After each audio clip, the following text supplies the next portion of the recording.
So first few Pro Mods already rolling into the lanes here for West Coast Pro Modified qualifying session number 1. Currently 19 degrees Celsius here at Mission Raceway Park, 67 degrees Fahrenheit. Cooler conditions than what we've been used to here in Doorwarz past the last few years. It should make for some solid runs throughout the weekend with these cooler conditions in the cloud cover, helping to get these racers down the racetrack. Again, run to the 8th mile mark for West Coast Pro Modified competition, as well as the Miller Truck Bodies Outlaw 275 bumping up with the winner's purse as well as the total purse, with $10K to win on the line for the small tire competitors as well, as scraping at the start line still underway. And again, as soon as we're done track prep, going to roll right into round number 1 of qualifying for the West Coast Pro Mods.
Well, welcome everybody tuning in on MRP's YouTube page for the Lordco live stream. Again, Lordco Auto Parts with over 100 locations across BC. You can head to lordco.com to find the nearest location to you. Open 7 days a week. Lordco Auto Parts, proud supporter of Mission Raceway Park, as well as our MRP live stream that you're getting a good look of up there on the big screen if you're here in person at the racetrack here at Mission Raceway Park. Of course, quick chance to head on over to the half-track snack shack, grab yourself something to eat before qualifying kicks off for the majority of the main categories here for Doorwarz 12. Also get your Doorwarz merchandise over at the merch stand right across from the half-track snack shack here at Mission Raceway Park. Matt Levanis and his graphic design company doing a great job of getting those Doorwarz 12 t-shirts and hoodies all designed up and ready to go and for sale here this weekend at Mission Raceway Park in the Titanium Strip.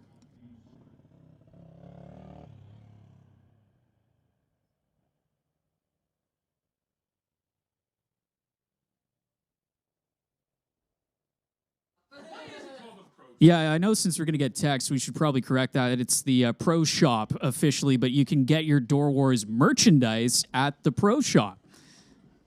You're telling me that you don't come here every single weekend and you don't know the name of the merchandise stand?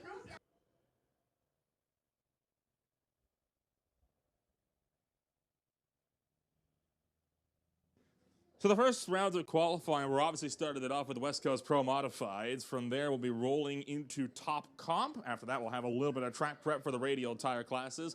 We'll be rolling into Milron Truck Body, Outlaw 275, Rocco's Diner Limited Street, followed by Jerry's OK Tire Real Street. Some more track prep after that. We'll have the first round of qualifying for Winter Harbor Marina and RV Canada West Doorslammers. And then, of course, the first round of Top Fuel Harleys for qualifying. That'll be taking place after Pro Mod Q2, past 3 o'clock p.m. So for most classes, they will have 4 qualifiers throughout the day. Doorslammers And top Fuel Harleys, they are only going to be getting 2 throughout the course of the day, and they'll have their remaining 2 on Saturday with racing on Sunday.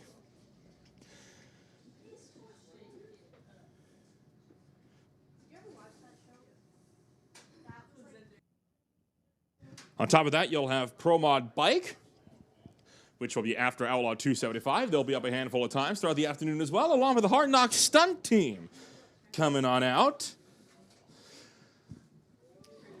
We mentioned the Hard Knox Stunt team. In addition to that, tomorrow, the chance to have a drift ride-along for charity, Doorwarz, powered by the Titanium Autogroup. Tomorrow, helping out the Variety Children's Charity of BC. You can get more information about that again tomorrow, as they will have drift ride-alongs from 11 a.m. to 8 p.m. down at the road course, the far end of the drag strip and the shutdown area over in the Lordco Auto Parts side of the racetrack. Not today, but again, that is tomorrow, raising money for the Variety, the children's charity of BC, with some drifting ride-alongs that you can purchase tomorrow here at Doorwarz as we get into the final few qualifying sessions and eliminations tomorrow for the majority of the feature classes, including Pro Mod as well as Outlaw 275. Tell you what, that is worth it going on the drift ride-alongs. I went on one last year, and boy, it was a time. Tell you what, they don't really cater, though, to people that are tall like myself. Had to hold my head at about a 30-degree angle, but we made it work.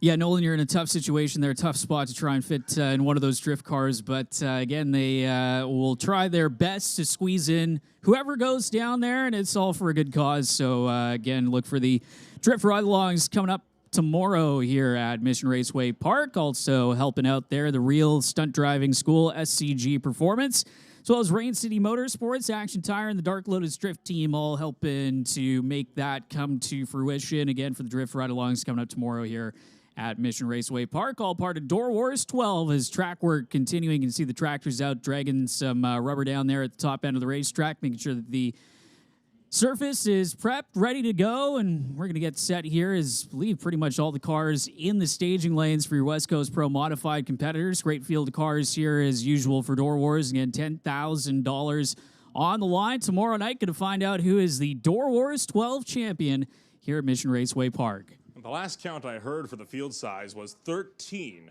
Pro Modifieds out here this weekend, and there were a few of them that were out testing in the morning. They made some pretty darn good hits considering the track wasn't prepped for them. Yeah, Garrett Richards making a solid A to B run with his Mustang. We're talking to Garrett. Going to have a video up on the Mission Raceway Park socials in a little bit, as they are currently working on that. They're in the lanes, and former Doorwarz winner, but a stacked field of competitors here this weekend trying to take out that Doorwarz crown. Of course, last year's winner, Justin Bond, not in attendance, so the opening is there for potentially a new Doorwarz winner, at least no back-to-back winner here, as the tradition continues on in that respect, as well as Outlaw 275. Going to be interesting to see how things shake out, as we were mentioning earlier. Improved purse with the small tire gang also running for $10K. 3 classes running for $10,000 to win here this weekend.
So again, we got Pro Modified coming up, then followed by Top Comp, their first qualifying session. A little bit more track prep after that. Outlaw 275 going to get ready for their first qualifying run coming up after Top Comp and Pro Mod session number 1. So a very action-packed afternoon here at qualifying. Is again trying to get 4 hits here for the classes that are running their eliminations tomorrow. Is the final few passes of the tractors here before we get into West Coast Pro Modified qualifying session number 1.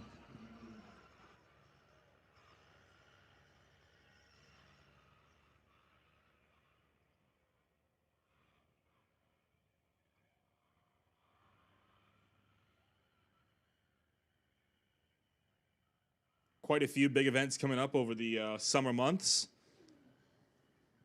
One of the big ones that'll be up pretty soon, coming up through July. You're looking at the MPK Street Outlaws, the No Prep Kings Street Outlaws. All-Stars versus Canada. They're going to be running from July 26th to the 27th. The Langlo Loafers Old Time Drags will be out for a 4-day event, August 1st to 4th, to kick off the 8th month of the year. If you want to see some vintage cars running, well, that is the place to be. And then on top of that, you're going to have, of course, the BCC, the British Custom Car Club Association Memorial Show and Shine on August 10th. Bit of a car show there for the guys that like to come on out, take a look at the cars. And then don't forget, Smoke, Fire, Thunder. August 22nd to the 25th, biggest event of the year. Jet cars. Possibly a top field drag. So we got the Harleys out for sure. The West Coast Outlaws will be out. The Pro Mods will be out. A lot of action coming on up in Smoke, Fire, and Thunder. So still a lot of events yet to be had throughout the course of the year. And don't forget, every other Friday night, Mopac Auto Supply Street Legal. If you want to take your car out to the strip, come on down Friday night. The next one is on July 5th. Racing usually begins around 5 o'clock-ish for the Street Legals, and runs all the way through until 10, 11 o'clock p.m. So that is definitely a place to be. For the drifters, we talked a little bit about the Hard Knox Stunt team. They're going to be out with their drifting cars this afternoon. If you like competition drifting, Spec D's got you covered with the Pro Drift Series, July 12th to 13th, qualifying on the 12th, racing on the 13th. Right smack in the middle of the month.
Updated on how track prep is looking right now. You can see the sprayer out on the racetrack, and that means it is almost complete. Spraying is usually one of the last steps in the track prep process.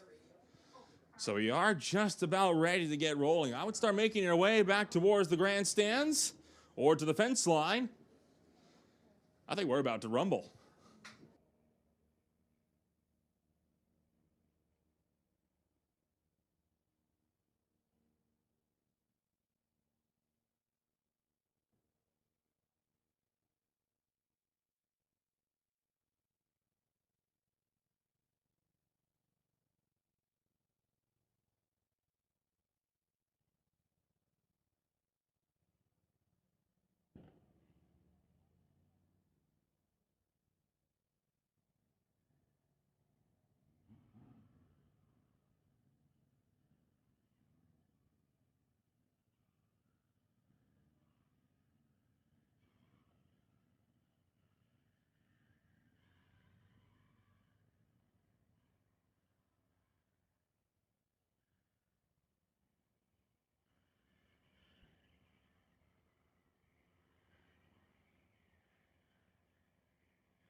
Quality is never an accident. It is the result of high intention, knowledgeable effort, intelligent direction, and skillful execution.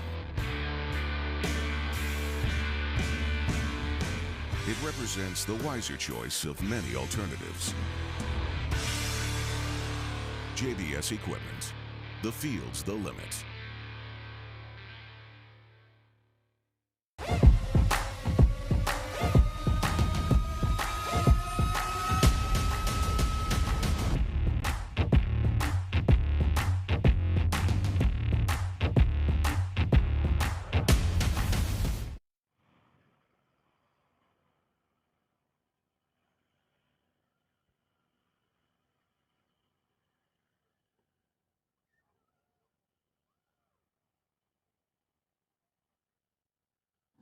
Well, you can see there a word from some of our sponsors as the Pro Mods moved up to the head of the staging area, and first pair momentarily getting ready to roll underneath the Lordco Auto Parts bridge is again getting into session number 1. Tractors out, dragging, sprayer out onto the racetrack, locking in all that nice fresh rubber that's been laid down with the VHC traction compound that goes over top of that. So again, Pro Mods moving up to the head of the staging area and getting through the final few checks here in the track prep process before we roll into round 1.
So attention on the starting line, attention on the starting line. Just a reminder that if you have a golf cart down there and you are not actively pulling a vehicle that is in the staging lanes, please return to your pits. Once again, that means if you have a golf cart that is not actively a part of a car that is currently in the staging lanes, we are requesting that you please make your way back to the pits.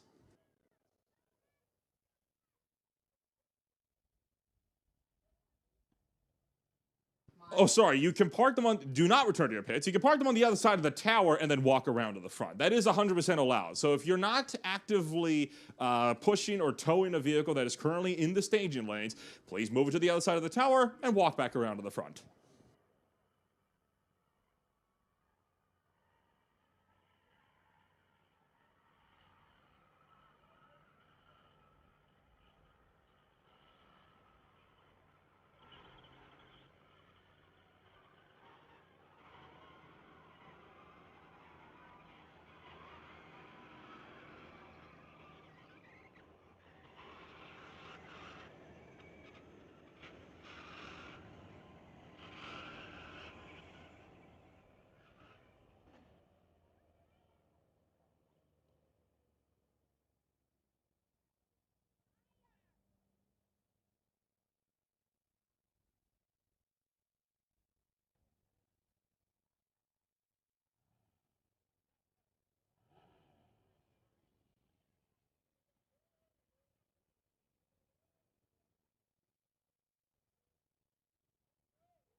Well, good sign. Tractors going back into their parking spots, and the first car rolling underneath the Lordco Auto Parts Bridge, getting ready for round number 1 of West Coast Pro Modified qualifying, and it is Scott Blake, the racer out of Alberta, the big cubic inch nitrous combo 69 Camaro, getting ready to be the first car to attack the Mission Raceway Park strip, the titanium strip here at Mission Raceway Park. He's going to face off against another big cubic inch nitrous combo. That is the 55 Chevy of Tony Moretto over in the Lordco Auto Parts lane. Tony, formerly out of Alberta, now calling the Okanagan Valley home in Kelowna.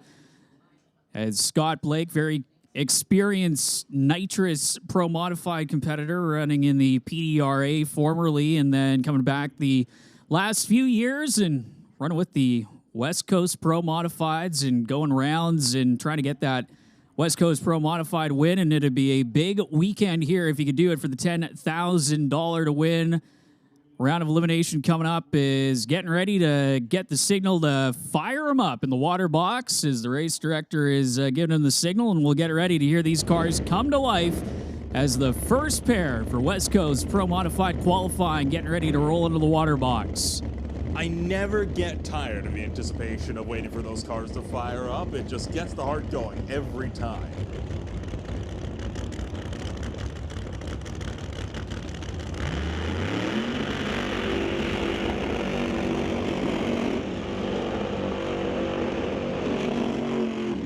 So Scott Blake, the racer we mentioned out of Alberta, Red Deer is where he calls home. 950 cubic inches of nitrous-assisted big block power for the 69 Camaro and Tony Moretto.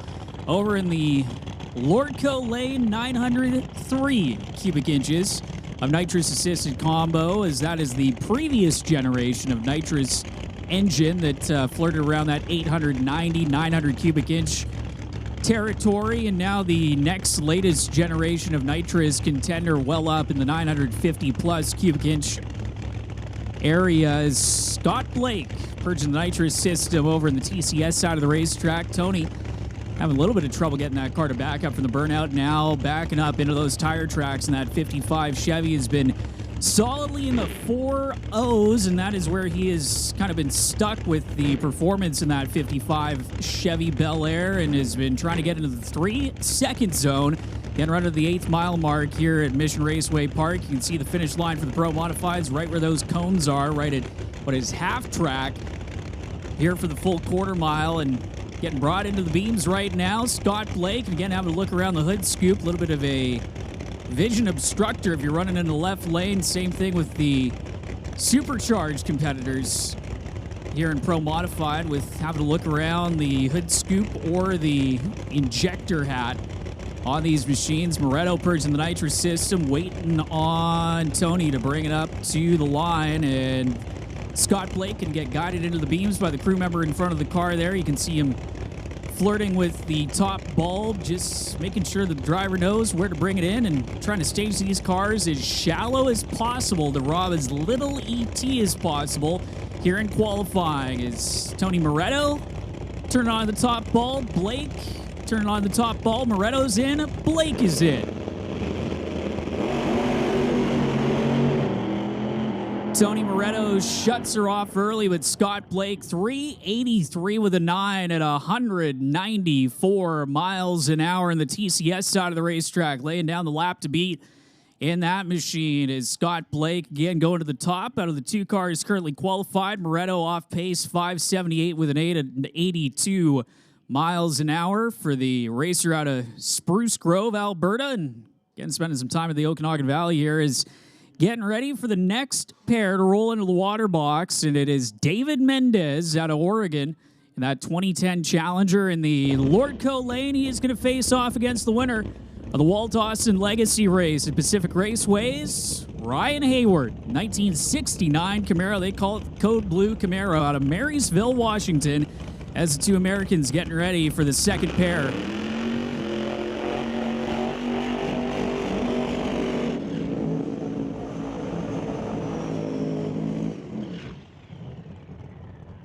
David Mendez, bit of a unique combination with Pro Modified racing over in the Lordco lane. Steel quarters, steel roof for that Dodge Challenger that actually started its life out as a street car. As again, Pro Modified, usually purpose-built tube chassis with a composite body that replicates something of what the car that it is trying to be.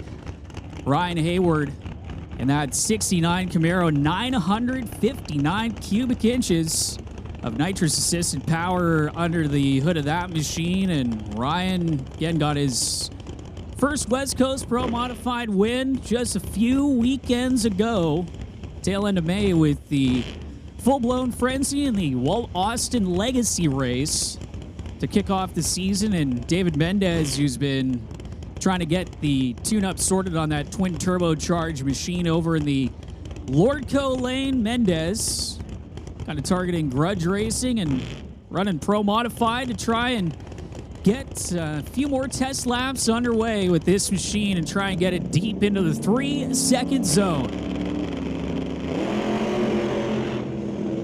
Tires shake aplenty for the Camaro of Hayward as he shuts it off. A little bit of a soft launch for Mendez, who also coasts his way down the Lordco lane. 564 the 595 miles an hour for Mendez for the racer out of Oregon, and Ryan Hayward 665 with the 1 at 69 miles an hour is right before the 330-foot mark. That thing waltzed its way right up into some serious tire shake, and that car that's capable of running well into the 380s, 370-second zone going to come back for round number 2 of qualifying and try that again as Mendez going up to the number 2 spot with that off-pace run. 564 the 5. Still Scott Blake at the top of the qualifying order with a 383 with a 994 miles per hour for his Camaro. As again, waiting on the next pair to get the okay signal to roll off into the water box. Is waiting on the pair to clear off the top end. Looks like everything is A-okay, and we'll get ready for the next pair.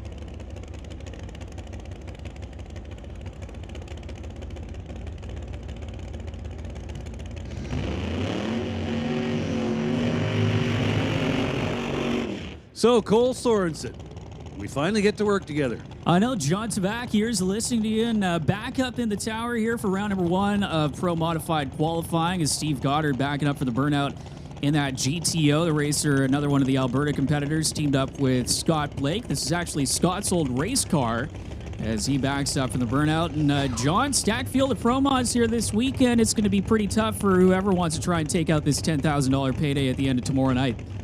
Impressive field for sure.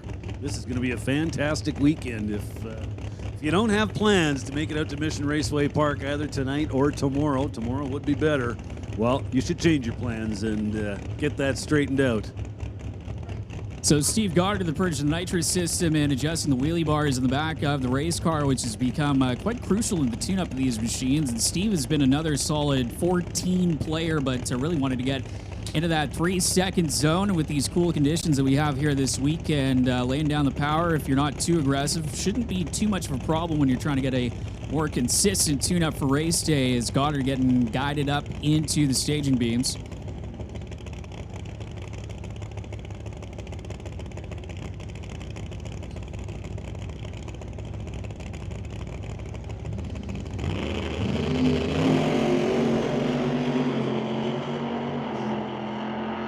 Well, we did not go sub-zero 60 foot, but we got about as close as you possibly can get. 1 second exactly. Then 4:06, 178 miles an hour through the finish line. So the search for that 3 you were talking about will continue. It will, is again 4:08 with a 6, putting him in the number 2 qualifying spot for now. Solid A to B run for Steve Goddard and the group out of Red Deer in that 2008 GTO, as we got a pair of supercharged combos getting ready to roll into the water box next. Jake Silas out of Surrey, the C7 vet, going up against Eric Halverson, former Doorwarz winner and Outlaw 10-5 back when that category was a part of Doorwarz.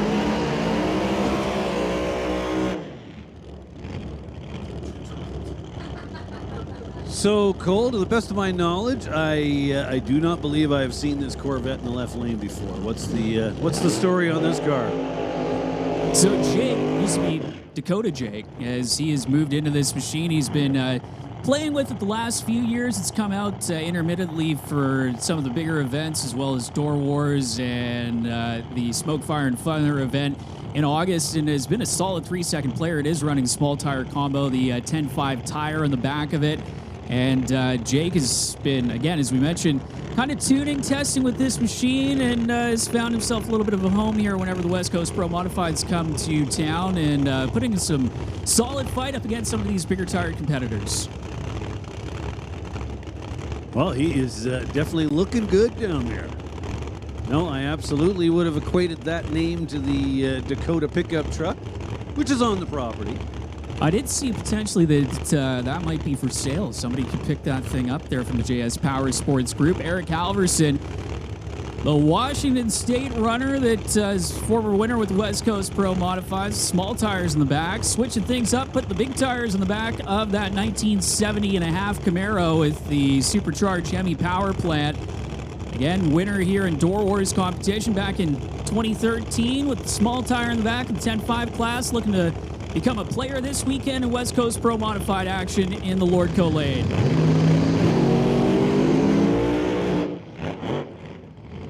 All early shut off from Halverson in the Camaro 471 with the 9, still going up to the number 3 spot, and so Silas unfortunately rolling through the beams and not going to get a time in the TCS side of the racetrack, so tough break for the crew out of Surrey. Going to come back and try and get a number on the board in round number 2 of qualifying.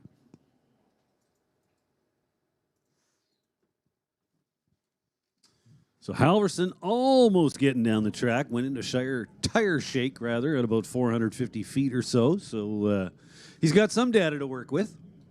Yeah, pretty decent early numbers. 101 to the 60-foot, 277 with a 2 at the 330-foot mark. But again, as John mentioning, getting into a little bit of tire shake right as he got to the 330-foot cone and having to click it off and roll it through the beams in an off-sog 471 at 113 miles an hour is Ryan Griffin, the Lordco Lane, that 67 Mustang, the twin turbocharged combo, going to get up against Steve Horn in the Roots Supercharged JS Power Sports 41 Willies.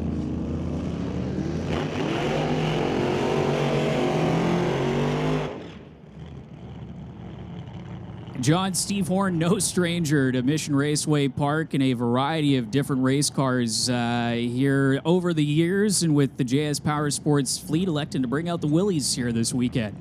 Yes, Willys sporting a little bit of a new look the last couple of years.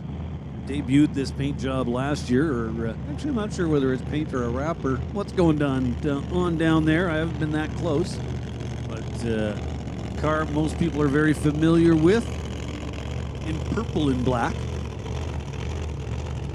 Ryan Griffin, the far side of the racetrack. Lordco Lane, the Olympia Washington runner, with the zoomy headers on the turbocharged setup, which is something that we brought up with Keith Peterson, who is the head of the West Coast Pro Modifieds when he's up here in the tower. Very different setup from what they usually run with bullhorns on the turbocharged combos. Is a whack of the throttle from Horn to clear out the motor before they bring him into the beams in that Willys. Fortunately, had a bit of a top-end accident about 2 or so years ago during the Langley Loafers race. They managed to get that car brought out for Doorwarz last year, having to do some extensive work to that machine. Steve Horn and Ryan Griffin, 2 solid 3-second players trying to get up the qualifying ladder in their first runs of the weekend.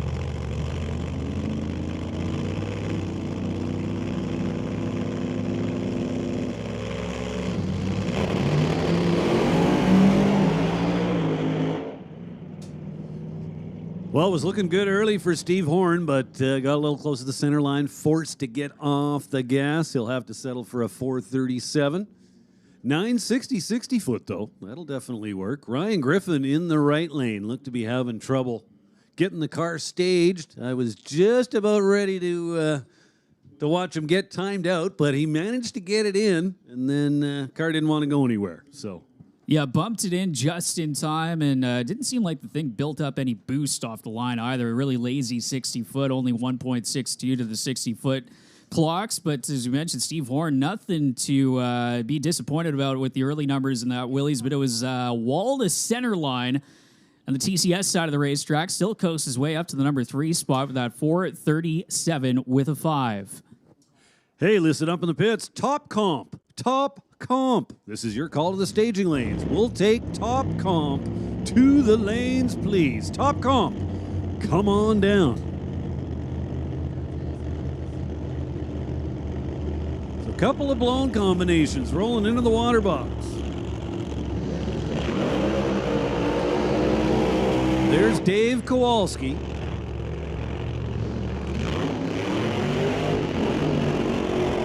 And there's Garrett Richards. Garrett Richards in that Shelby Mustang on the TCS side of the racetrack. Talking with Garrett a little bit earlier, and hard to believe he's been running this Mustang for over 10 years at this point. Of course, regular competitor in pro street action back in the early 2000s at what he calls his home racetrack. Got his license, advanced CT license, up here at Mission Raceway Park back in the day when he first got involved with some of the faster door car stuff. The Walt Austin developed Boss Hemi with the massive screw supercharger with the big injector inlet on the top of that Mustang. And Dave Kowalski, coming down from Fort St. John, spends plenty of time in the south end of BC with his construction projects with Takeout Ventures and his 2015 Corvette, the more conventional route-style supercharger that's been legal in pro-modified competition pretty much since the inception of the class. Getting ready to bring that machine in that has been into the 380 zone, has set some career best numbers last year at the West Coast Outlaws shootout, and trying to back that up with a run through the field in eliminations. I think if we go back a ways, back to IHRA Pro Mod days, they actually had a rule that the blower hat could not be taller than the car. I'm really glad we've gone away with that rule.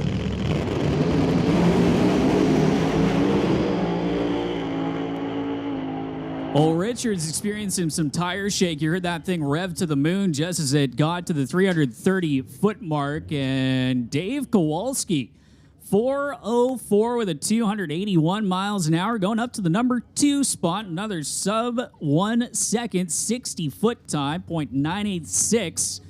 to the 60-foot mark just past the Christmas tree. So strong early numbers for Kowalski going to the number 2 spot behind Scott Blake, as Garrett Richards going to the number 6 spot with a 5:57 with a 382 miles an hour.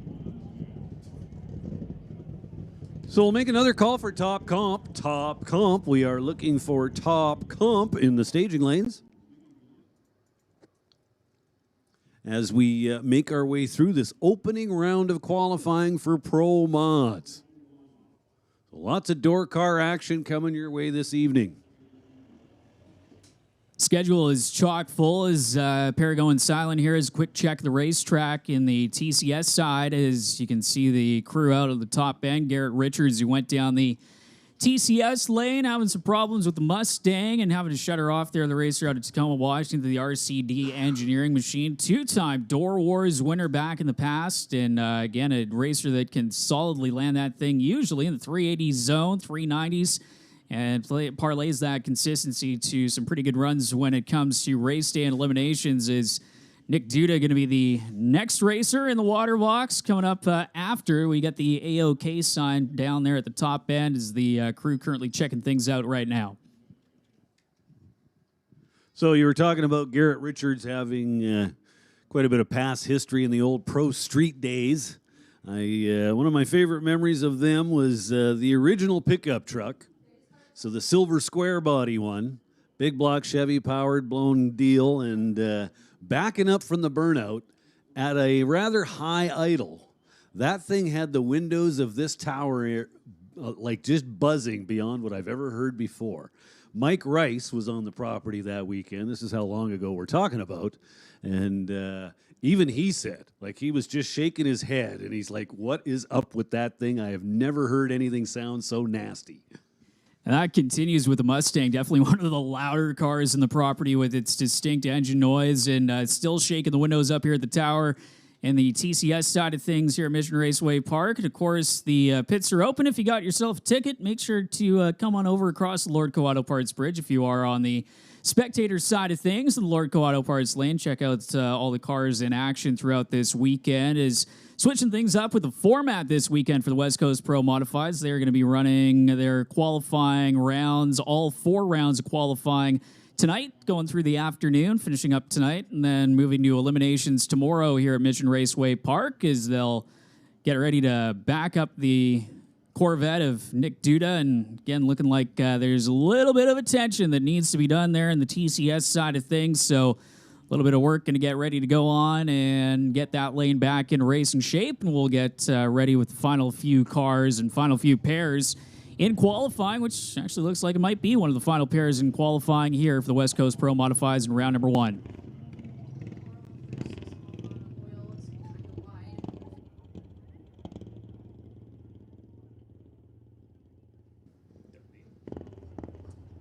So apparently we've got a little bit of fluid on the racing surface, so we're going to have to get that taken care of, and we'll resume action once it is spick and span and ready to go. So we are going to take a short break here.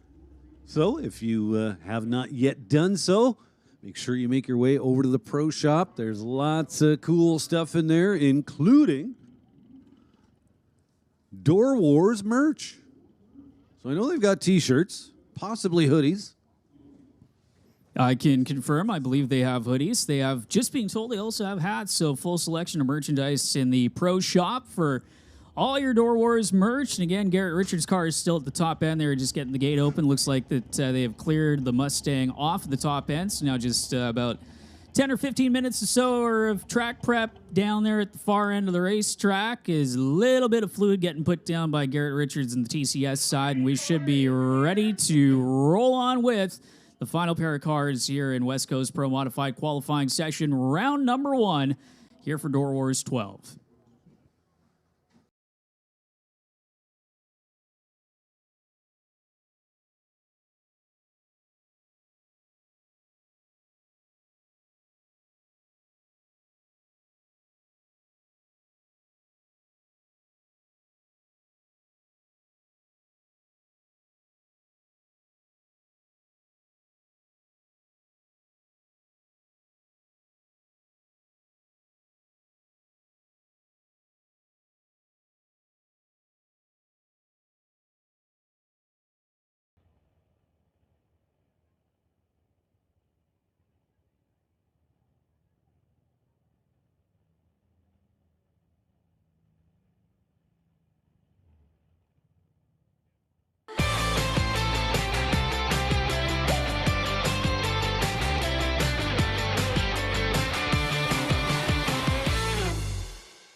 Titanium strip tonight. We're gonna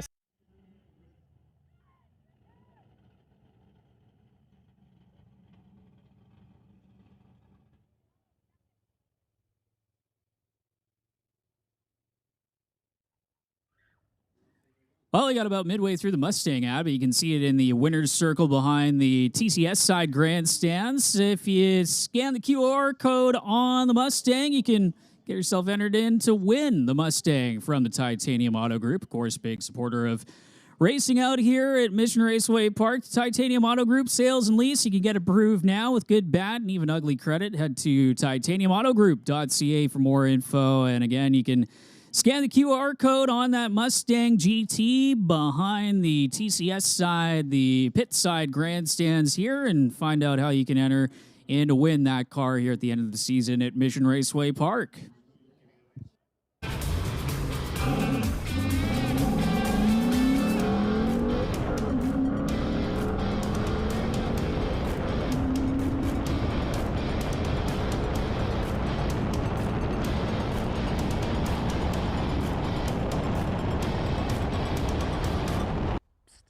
I got some more exciting news for you, by the way. So anybody who's entered into the Mustang draw by July 14th is also going to be entered to win 2 Saturday Rockstar VIP tickets to Street Outlaws No Prep Kings. So you'll get to come and experience up close and personal at the Titanium Strip when they're here taking on Western Canada's best no prep racers. We hope to see you out here.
So currently looking at your qualifying order here for the West Coast Pro Modifieds is Scott Blake, 383 with a 9 at the top of the qualifying order. Dave Kowalski, a 404 with a 2.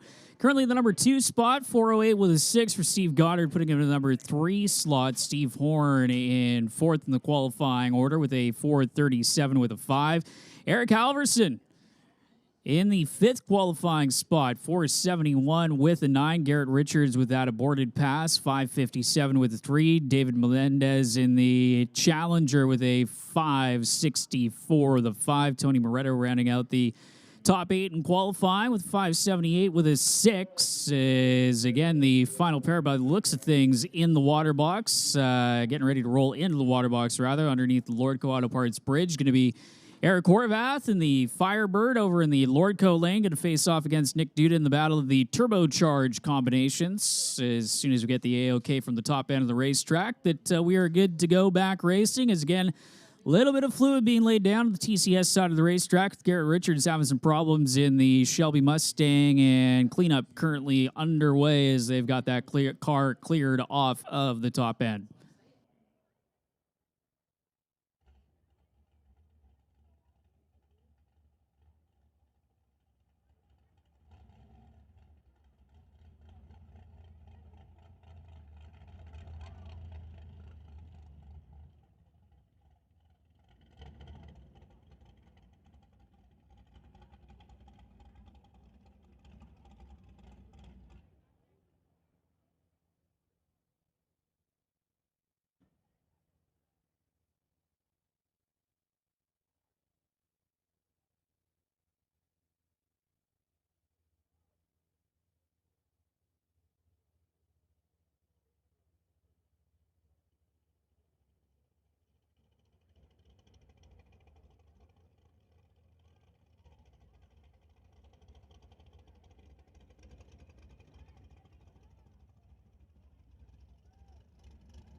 So it looks like things are coming along quite nicely up there at the top end.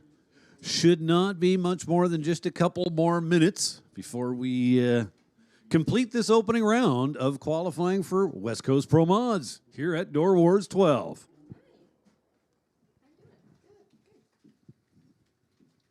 Also have our RTX Racing Top Comp competitors in the lanes getting ready for their first round of qualifying. They're going to be followed by a little bit of track prep. Then we'll head into Milleron Truck Bodies Outlaw 275. And again, we've been mentioning that getting a little bit of a bump up in the pay scale to the 10K to win as well for the weekend for the Outlaw 275 competitors. And good to see some small tire guys getting a little bit extra money as that class has exploded in popularity in the last few years, especially here in the Pacific Northwest. No, lots of great stuff coming up. And yeah, if you have a look at that poster, there's some serious money going to get given away at the by the end of this weekend. That's why Doorwarz has kind of turned into the one of the biggest door car races. Well, it started even as one of the biggest door car races here on the West Coast and the Pacific Northwest, and has turned into, out of the entire West Coast of North America, one of the biggest door car races here. And great to see that quality of competition and the big checks being given out here right here at Mission Raceway Park. No, absolutely. And even right down to the bracket classes, box and no box. 2,500 to win both days. And that is a big deal, especially for those competitors. Of course, Rad Torque Systems National Tires stepping on board to help us out with the box and no box categories here this weekend. Is getting that chance for both days to pick up $2,500 could make for a pretty good weekend. Is by the looks of things. Promising signs. Tractors are heading back down the racetrack. They're not dragging anything. Looks like they're going to come back to their parking spots, and we're going to get ready to fire up the final pair of Pro Modifies in just a few moments' time.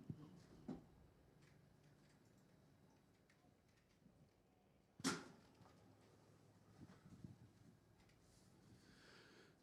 a rather historical race car sitting there about to go down the left lane when you talk about Pro Mods. It's a Tommy Monty built 63 Corvette. Once campaigned by the Stott family. It was actually the first car ever in the fives. And man, 63 Corvettes used to be at a premium in Pro Modified competition back in the days where you'd see more than nostalgic body combinations, which are coming back a little bit because they got a weight break this year in the NHRA competition. But Nick Duda switching up the combo. This was switched over to a small tire car. And, of course, I mentioned the Stott family who are now involved in nostalgic gasser racing down in the south. And I believe we had one of our competitors, Andrew Weeb, actually had down there tail end of last year with his Austin and got to run one of their events at Shady Side Dragway down in the southern part. I believe it's in Georgia to compete with the Stott family. So cool tie in there. And of course, Eric Horvath over on the far side of the racetrack in the Lordco lane. Eric, that twin turbocharged Firebird. They started with a GM combination when they first got the car. Then it switched over to the Hemi last year, and unfortunately getting into the wall at Smoke, Fire, and Thunder in 2023, but they have got that car repaired and getting ready to make first lap of the weekend, I believe, second lap of the weekend. They were up here for testing earlier for the 68 Firebird out of Kelowna.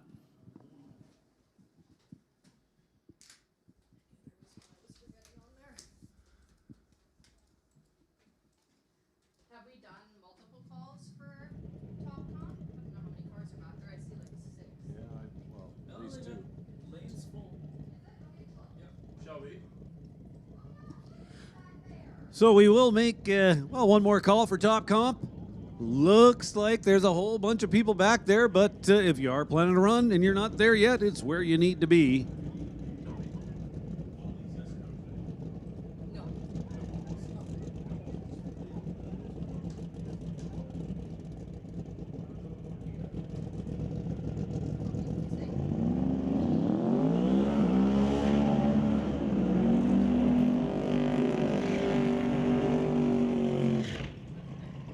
So, burnout's complete. Nick Duda, Tower Lane, that blue 63 Corvette. Small block Chevrolet combo.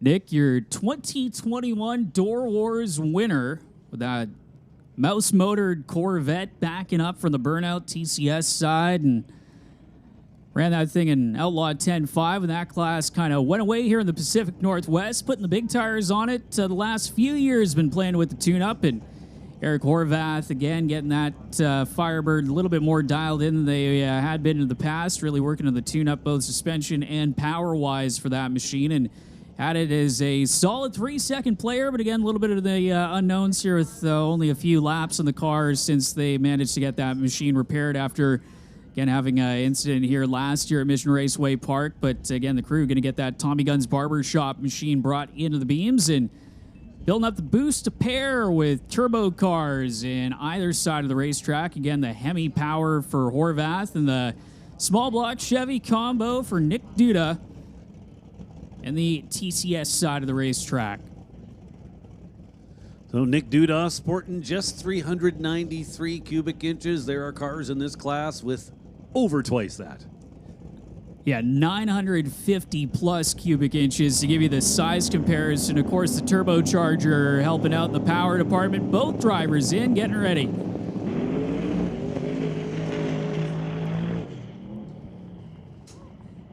Well, Horvath had the better looking pass of the two. The car getting awfully close to the center line. Eric making the wise choice to give it up. He'll come back in round 2 and try it again.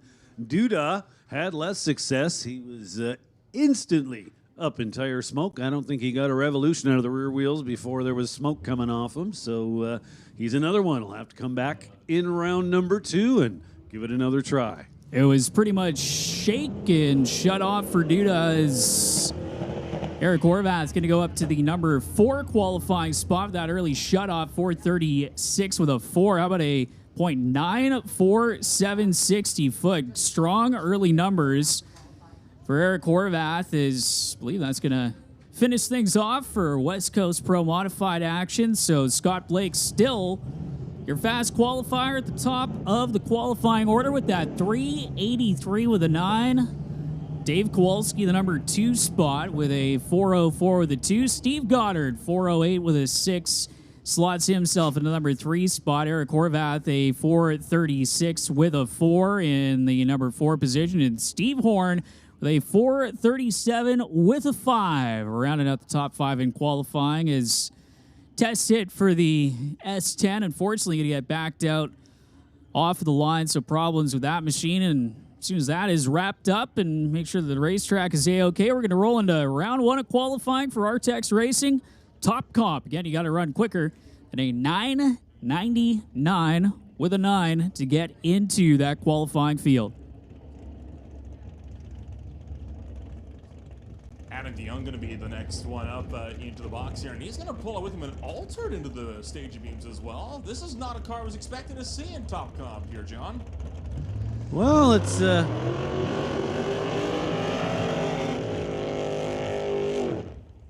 with the minimum set at $9.99, this class is rather wide open. So shouldn't be too surprised as to what we're going to see roll up here today. So Jamie Wellwood, left side of your racetrack. Little 1932 Bantam. Some help from TNT Auto Parts. So Top Comp. I believe it does still exist in NHRA competition at national open events. It was the predecessor to Top Sportsman and Top Dragster. Now, when it was contested in NHRA competition, can't remember exactly what the ET break was, but it was a lot quicker than $9.99. So,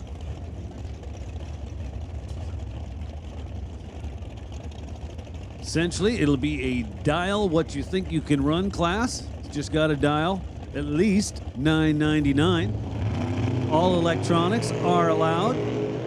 Wellwood turns it red by 28 thou. Adam DeYoung was, well, he should be well rested after that light on the starting line. Finish line, he goes 7:18, 145. Wellwood with a 7:36 at just 128 miles an hour. Or sorry, What numbers am I reading here? 875 at 145 for Adam DeYoung and 895 for Jamie Wellwood. You know, I'm still not 100% used to this AccuTime screen. Attention to the pits, attention to the pits. We have a lost set of keys with a bare keychain attached to them. If you happen to have seen a lost set of keys with a bare keychain attached, please bring it up. Second floor of the timing tower. James Kennedy bringing up the Pontiac Grand Am. We haven't seen this car out for a hot minute. The last time I remember seeing this car, it went for a not so pleasant trip into the Lord Coast side barriers. That was about a couple years ago now. And now it's getting set to go back up to the racetrack against Jen Christensen. Yes, this has been a long process to get this Pontiac back on the track.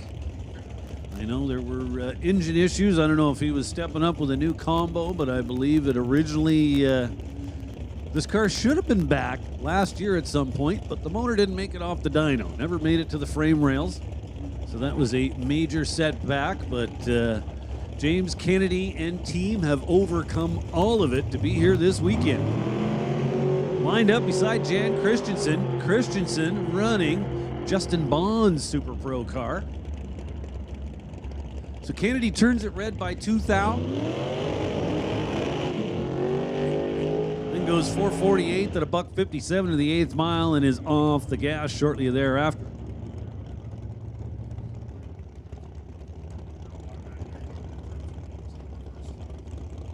So top comp, open to, well, pretty much anything. Door cars, altereds,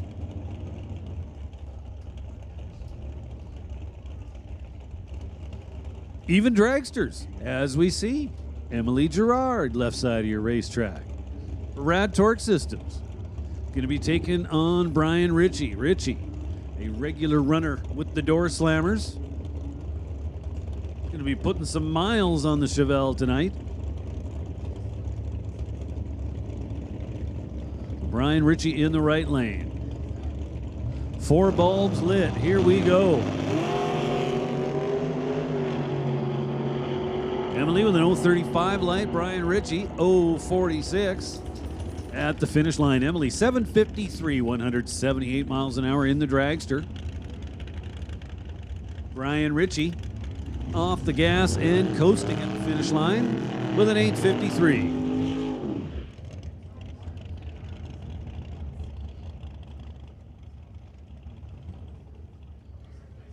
And now our irregular number 1 qualifier with the Canada West Doorslammers, Rod Leclerc.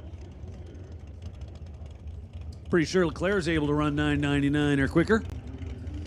I would not be surprised if this car easily found its way to the number 1 qualifying spot this afternoon. He was going to run a Canada West Doorslammers, decided last minute to make that extra jump into top comp this afternoon.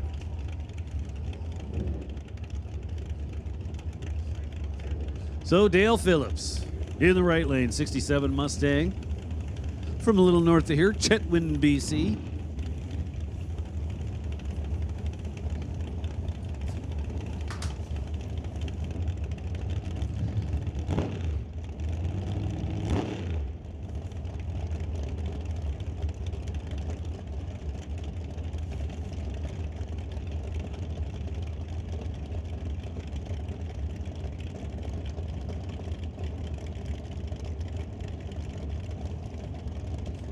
Dale Phillips brings out the 1967 Mustang over alongside Rod Leclerc. The Paradise Homes Camaro going to be the next one up to the line. Goes back on the tree.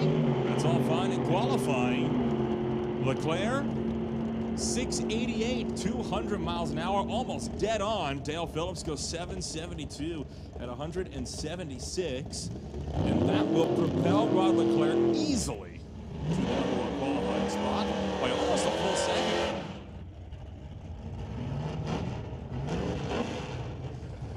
Next up, couple of black cars.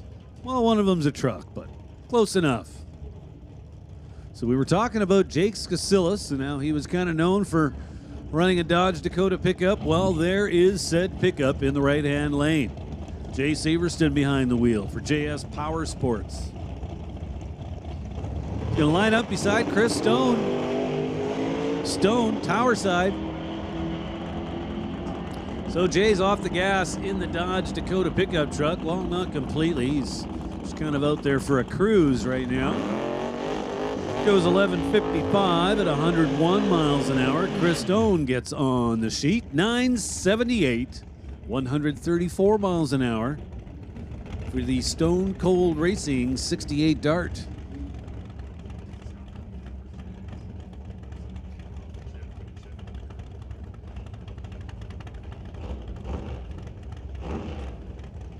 Now Cam Shantz will take on Andy Hatton. Well, he's not really going to take him on. We're just qualifying here. So Andy Hatton in the Grinch. 69 Camaro over there in the right lane. 584 cubic inch big block Chevrolet. Shantz, tower side. In the Alter.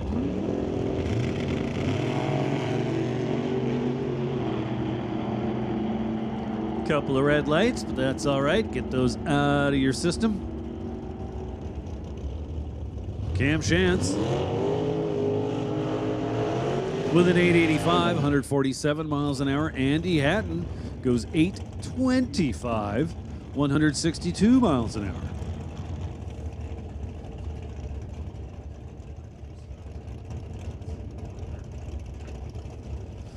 So now Mike Lucas. Lucas should be right at home in this class as he's a regular top sportsman competitor here in NHRA Division 6 action. He's going to line up with Darren O'Connor. Connor from Panoka. Well, it says Panoka, BC, but I'm pretty sure that's in Alberta, isn't it? So Darren O'Connor in the dragster, Mike Lucas in the Camaro. O'Connor turns it red by 1 thou. Mike Lucas was on time with a 12 light at the finish line. Wow. 7:32 versus a 7:31. With Darren O'Connor in the dragster having the quicker number. That's going to put O'Connor into the number 2 spot in qualifying. Lucas, Knox, Emily Gerard out of the top 3, goes 3rd quickest. Contd right now wraps up the top 5. Rod Leclerc still untouchable in the number 1 spot so far. Man, you almost need a pair of sunglasses to look at this dragster. That's some bright coloring down there in the left lane. Kimberly Youngblood. Youngkind. Where did I get Youngblood from? I don't know. Youngkind. In the left lane, taking on Scott Robinson. Robinson.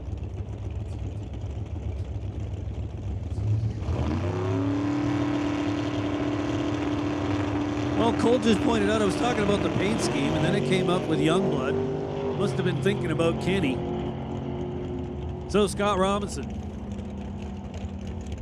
with a fairly solid looking run over there in the right-hand lane. 765, 178 miles an hour. Kimberly with trouble in the left lane, abandons the run well before half track.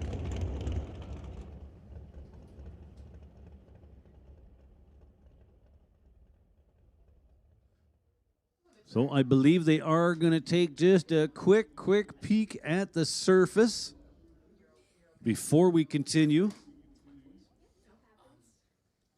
Got the next pair in the water. So where are we? The Titanium Strip here at Mission Raceway Park. Why would I bring that up now? Because we've got Derek Shirk in the tower lane for Titanium. Basically, Derek Shirk is Titanium. Very grateful for all of his help here at Mission Raceway. Brody Soares in the right lane.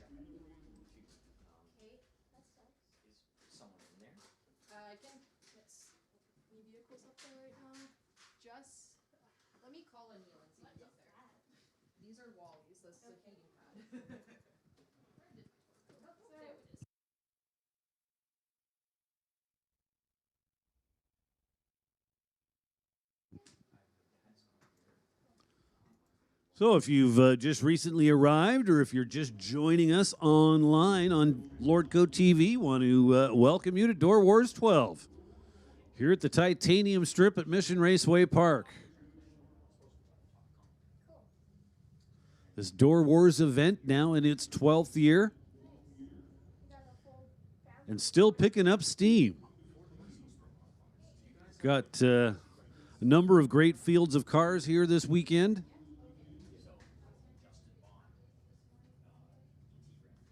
Currently in round one of qualifying for everything.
So Derek Shirk brings up that titanium Autogroup JS Performance Above Speed Shop 1955 Bel Air, facing off against Brody Soares.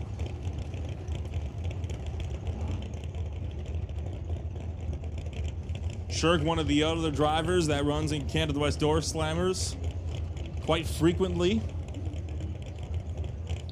We'll be seeing if he's back in Doorslammers later on this afternoon.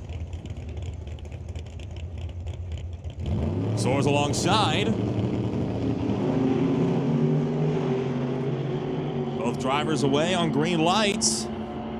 Derek Shirk, 768. Again, don't know what I was looking at. 173 miles an hour. Brody Soares goes 815 at 168.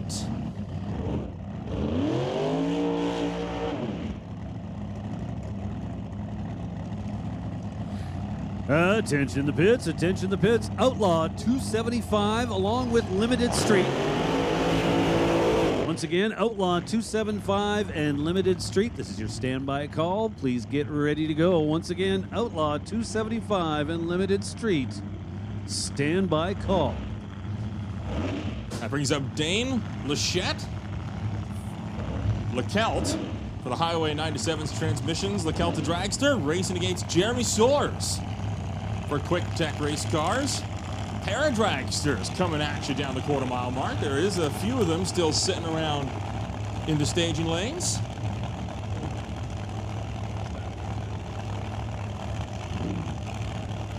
So Dane LeCelt tower side behind the wheel of Big Sexy. So LeCelt, if all goes well, we should see something very, very low in the 6-second range. This is a stout dragster tower side. So we're talking this could be the car that knocks Rod Leclerc off the top spot. Oh, absolutely.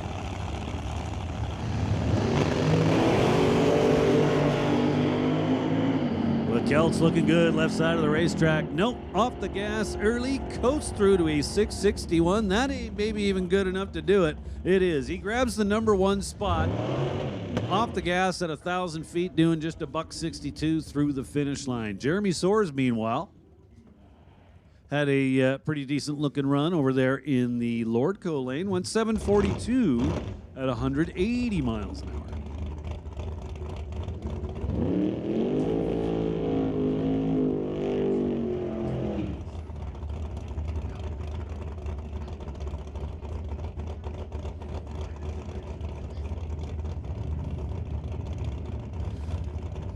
So Dane LeCelt goes straight to the top of the qualifying ladder. That'll set up our next pair. Aaron Phillips and Kathy Freeborn. Freeborn, that beautiful Camaro, right-hand side of the racetrack.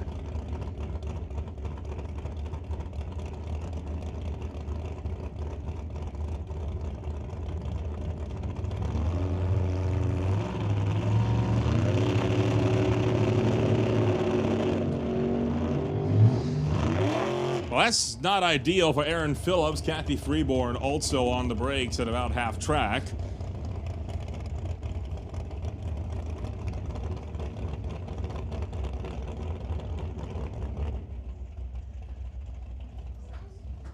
So, not sure what's going on with Aaron Phillips. They're pushing the car back for now. Yeah, it looks like they're going to push it all the way out of the way. Had some kind of a trans brake malfunction. Trans brake did eventually release, but then you saw the back wheels skid to a stop. That looked like to me that it reapplied on its own. So they've got some gremlins to go figure out with that car.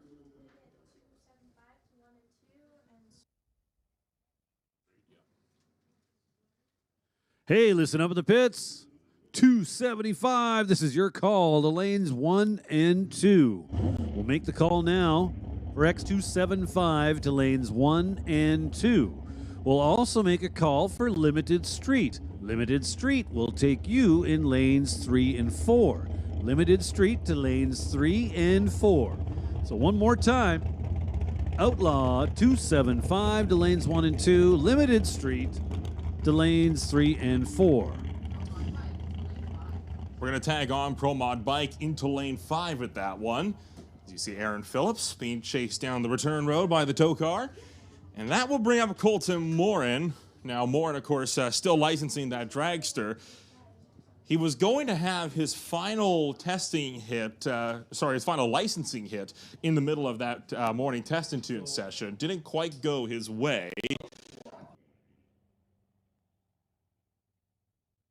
So he is now making that final licensing hit now.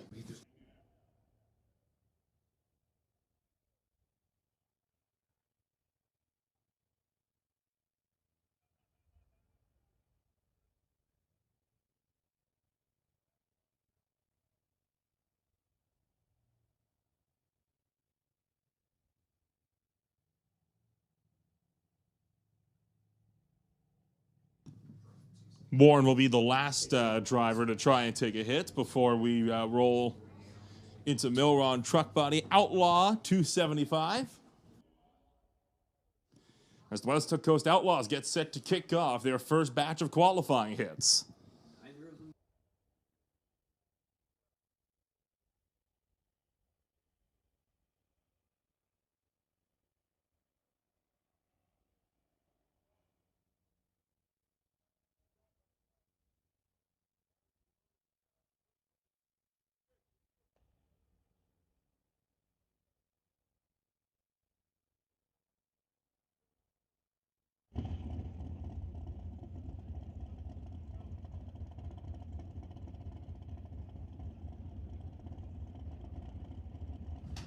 So in top comp, Dane LeKelt with the #1 qualifying spot, a 661 with a 3.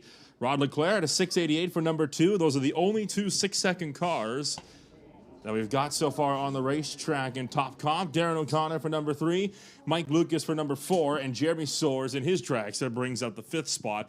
Emily Gerard just hit off the the last spot, in the top 5. She ran a 7:53. Scott Robinson put together a decent time in 7th. The James Kennedy stood on the top step for a good while.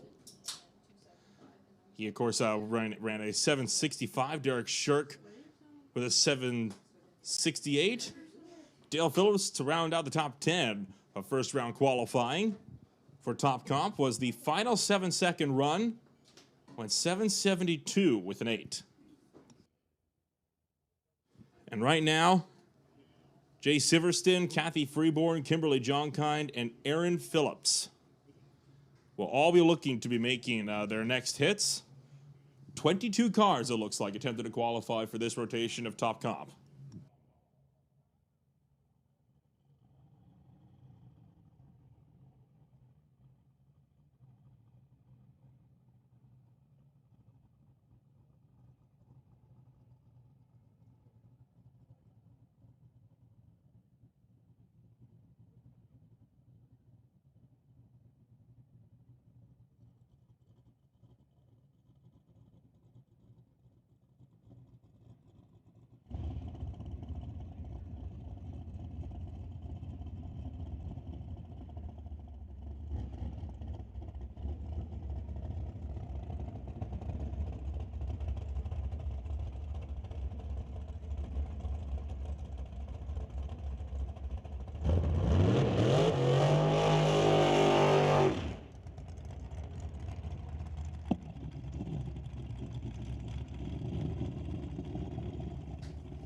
So just a little reminder to everybody, especially that we've got Outlaw 275 making their way up to the lanes. We need to keep the area in front of the tower clear. So what we don't want to see is a huge parking lot full of golf carts in the front of the tower. Right now, things are looking quite good. They're quite clear. So for starters, all golf carts that are not part of the racing operation, in other words, if they're not used to push the car to the staging lanes, they shouldn't be anywhere near the tower. And even if they are used for that, we do not want you parking them in front of the tower. So you're going to have to figure something out. Realize it may not be that handy to go dump it back at the pit, because that wouldn't allow you to watch your car go down the track and then go retrieve it at the finish line. But once again, however it comes to be, you do not want the front of the tower area full of golf carts. So how about Colton Morin? I believe that was his final licensing run. So he's now a licensed driver. Goes 808, 163, had a nice 18 light to start things off. Congratulations to the Morin Racing family, and more specifically, Colton. Nice job. I passed quick enough to put him in the top comp.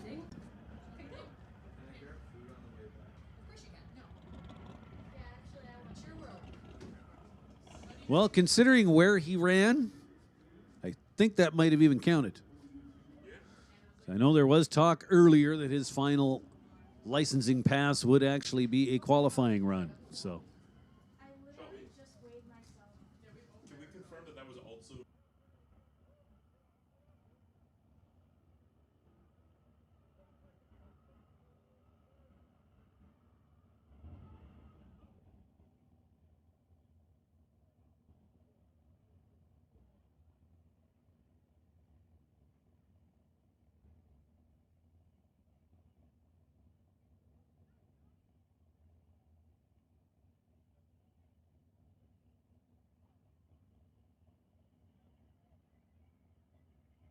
I wonder how many Outlaw teams are going to ignore the no golf cart fleets instruction.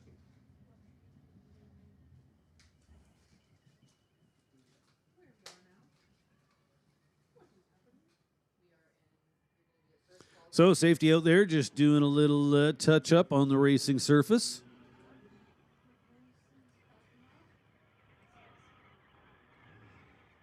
We've got Outlaw 275 in the lanes, ready to go.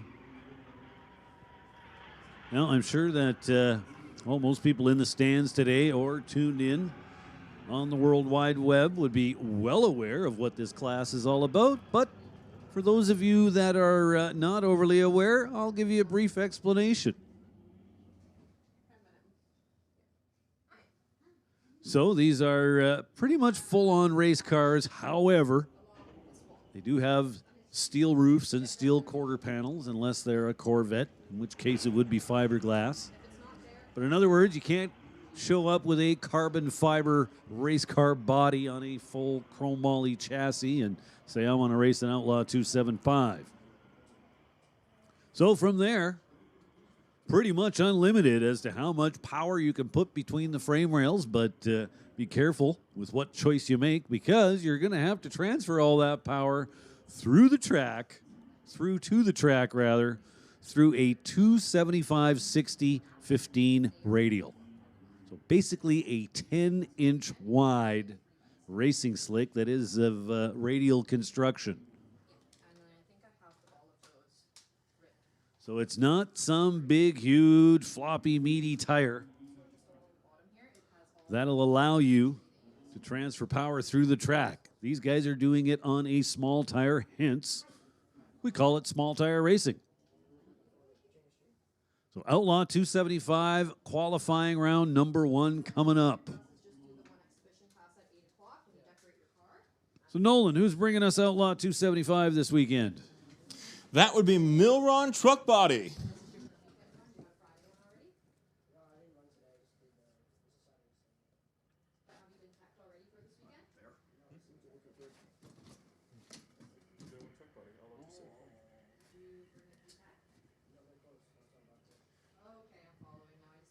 So we're certainly grateful to all the class sponsors here this weekend at Doorwarz 12, making these payouts quite significant. As I mentioned earlier, by the time this weekend is over, we are going to have given away a whack of cash. We'll come up with a more specific amount in a little bit.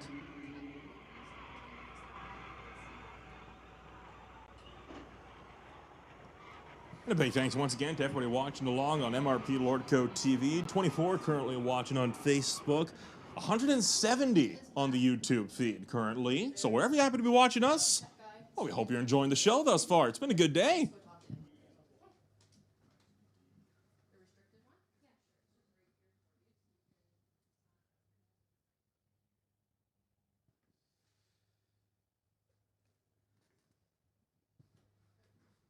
So 4 rounds of qualifying for, well, not all the classes. I believe all the classes. That is the game plan, to get 4 rounds of qualifying in tonight. Not for Doorslammers or Harleys, they get 2. With the exception being the Canada West Doorslammers, but they'll get a few more qualifiers tomorrow.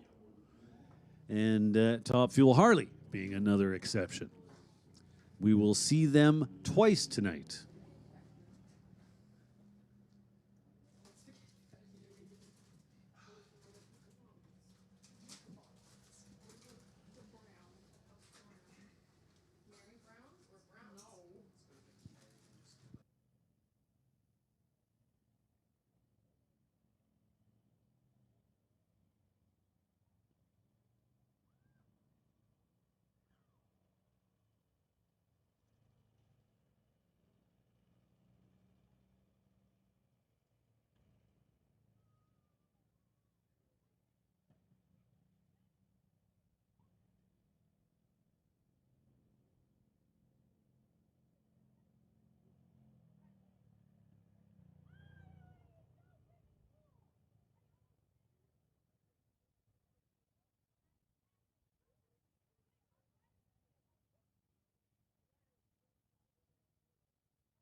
So safety crew out there on the tractors, just giving the surface a little rub. Got our Outlaw 275 cars in the lanes and ready to rock and roll for what will be round number 1 of qualifying. And we were mentioning that small tire combo, trying to put all that power down. A little bit of what is required here with the extra prep, just to give them a little bit stickier surface. So you'll see the tractors coming out right before each Outlaw 275 limited street session, just to give those racers a little bit better bite when it comes to trying to put down all that power, and a little bit cooler conditions than what we've seen at Doorwarz Pass for daytime conditions. So interesting to see what we're going to see numbers-wise here for your Outlaw 275 competitors coming out for their first session.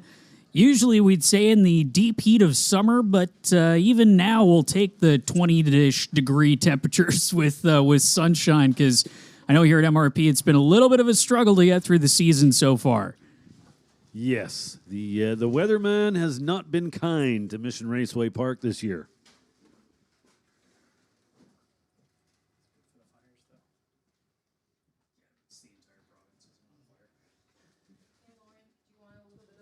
Now, yes, there are upsides to that. Whole lot less fires where we don't want them so far this year. That's a good thing, and I suppose it's a worthwhile trade-off. But on the bracket racing side of things, we should have 10 race days done so far this year, and we've had 3. I think pretty much 2 of those have been double headers, trying to make up for the fact that you guys missed out on some as well for the JBS Equipment ET Series, formerly the Summit ET Series. JBS Equipment hopping on board this year. Justin Bond continuing his support of racing here at Mission Raceway Park. And, of course, your defending Doorwarz champion on the property this weekend, not with the Pro Mod team. They're focusing this year on the NHRA side of things for Bahrain 1. But getting ready for the first pair to come on up and roll underneath the Lord Auto Parts Bridge, I believe I can hear race cars, which at a racetrack is always a good sign, and getting ready for round number 1 of qualifying for Milron Truck Bodies, Outlaw 275. Well, speaking of Justin Bond and the Bahrain 1 team, we do have one of the Bahrain 1 drivers here this weekend. Jordy Lazic will be competing in Limited Street. I did see Mr. Lazic in the pit area, also tuning on a handful of race cars. And first pair in the water box is going to be Justin Collin, Lord Auto Parts lane, and Chris Brenton.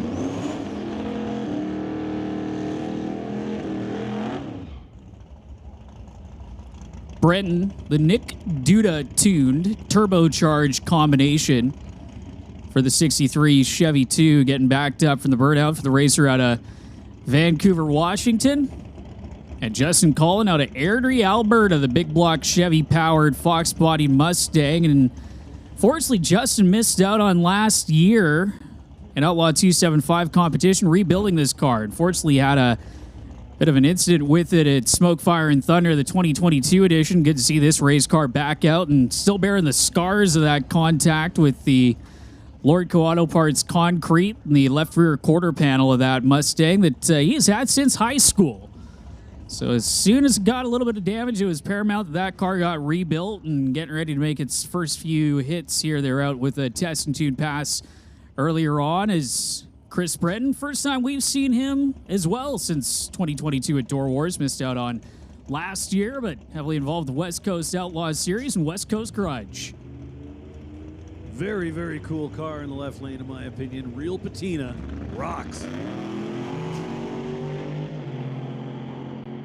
And it runs strong to 465 with a 151 miles an hour. Not too bad to get a baseline pass. And Jordy Lazic in the starting line, liking that one with Gen 3 speed team. Chris Brenton, 473 with a 962 miles an hour. Obviously going up to the 1 and 2 position. Collin into the 460s with the time to beat so far. So, nice opening pair for this opening round of Outlaw 275. Look what's rolling into the water. It is the Cream Dream. Neil Richards back here at Doorwarz. Good to see him. Is getting the sign to shut him off here momentarily. As a quick check of the racetrack, you can see the Starline crew out there just before the 330-foot cone, making sure that everything is A-OK before they give them the signal to refire things. Tyler Stamler over in the Lordco lane as the two Albertans getting ready to square off here in round number 1 of qualifying. Pair number 2, Tyler had some serious driveline detonation last year at Doorwarz and bringing back out that little S10. Had a Silverado that he was playing with to finish out the year as well at a fleet of small tire trucks for the racer out of Alberta.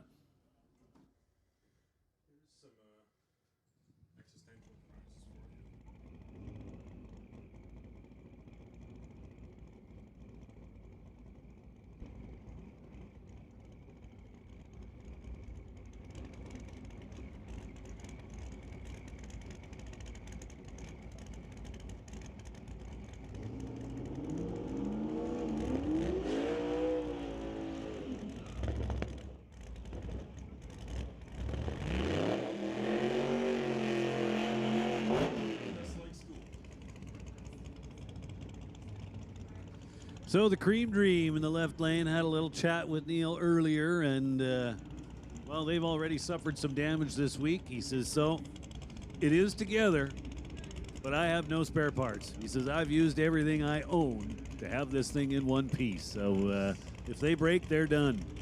But, you know, with Neil, he's not going to take it easy in that Mercury Zephyr, which we mentioned Fox Body Mustangs. That thing is essentially a Fox Body Mustang with a big boxy body, so going a little bit different in that territory. The Milron Truck Body sponsored car and the Milron Truck Bodies sponsored class getting ready to be brought up to the line. The nitrous assisted combo up against the turbocharged S10 of Tyler Stamler over in the Lordco lane. Both racers pre-stage waiting on him to bump in.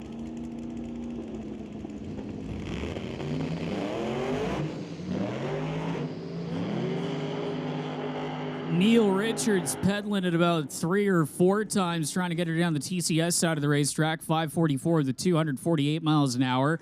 560 with a 354 miles an hour for Tyler Stamler. He also having problems on the Lordco side of the racetrack. Both racers able to get it down their respective lanes and try and get them into their qualifying ladder as they're going to slot in the number 3 and 4 positions at the moment.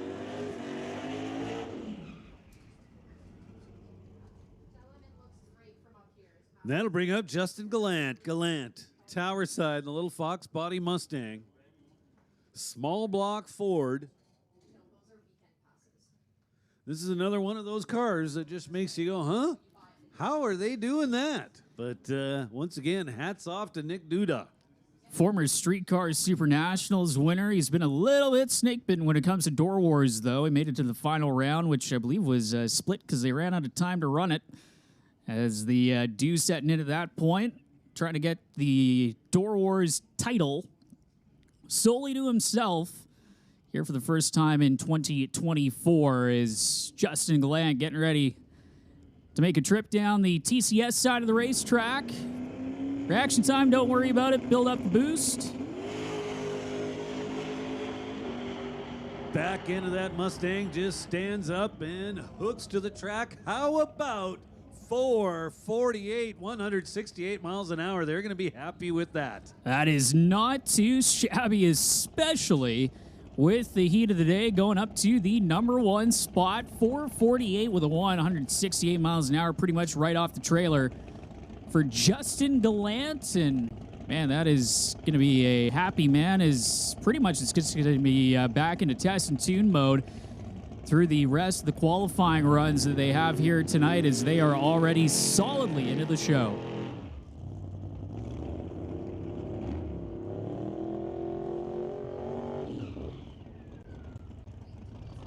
So it's going to be your defending West Coast Outlaws champion over in the Lordco lane, Dan Rodrigue, the big cubic inch nitrous-assisted Chevy Malibu, the 81 Chevy Malibu for Ken Specialty Automotive, Milron Auto Bodies, McGraw Metalworks, West Star Trailers, and ST Performance. The racer out of Chilliwack. And face off at Stephen Voigt out of Puyallup. his 2006 Pontiac GTO, and a car that started life across the ocean in Australia as a Holden Monaro. And then in the mid-2000s, nostalgia craze got badged as a GTO. Another due-to-tune machine. You can see Nick with the headset getting ready to help guide his racer down the racetrack and trying to put the tune-up for the racer out of Puyallup. Up against Dan Rodrigue again, the Boo. Nitrous, how much? Yes, all the nitrous for Dan Rodrigue. 598 cubic inches of big block Chevy power to assist him down the Lordco lane. And again, the defending West Coast Outlaws champion looking to try and get his season off to a strong start here in round number 1 of qualifying.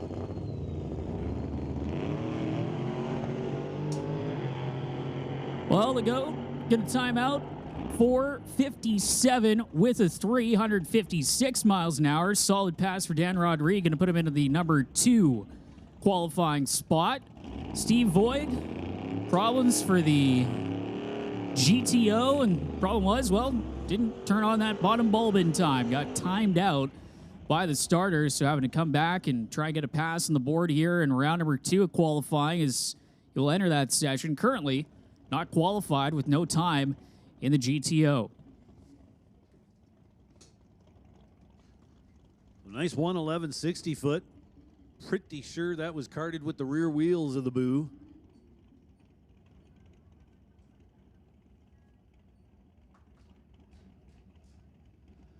So as mentioned, that was good enough for the number 2 spot. And when you look at Justin Gallant's run, he was 3 Huns slower to 60 foot, and yet still a 10th quicker at the 8th mile. So making it up for things with the turbocharger, with the top-end charge the turbo cars are known for. But Dan Rodrigue making plenty of steam early on in the run is Mandy Brooks out of Camrose, Alberta. Lordco Lane and a 81 Chevy Malibu that has plenty of pedigree here at Mission Raceway Park. And John Cuglietta out of Parkland, Alberta, his 2004 Ford Mustang. Final year of the generation of that body style. Balboa, they call it. The gold wrap on that machine with the turbocharged LS power plant. And John taking some time off of racing last year, coming back strong. We saw John at Doorwarz 2022 last time he was here at Mission Raceway Park. And Mandy Brooks ready to bring the nitrous-assisted Malibu in that formerly ran in Open Comp back in the day with the Canadian Pro Street Association, I believe.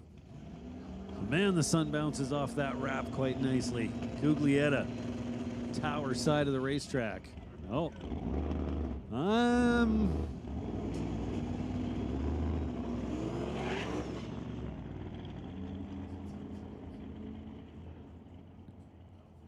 So taking a look at the tree here is an 11:31 for Brooks coasting through Cuglietta. Going to get no time in the Mustang as, again, the red light coming on.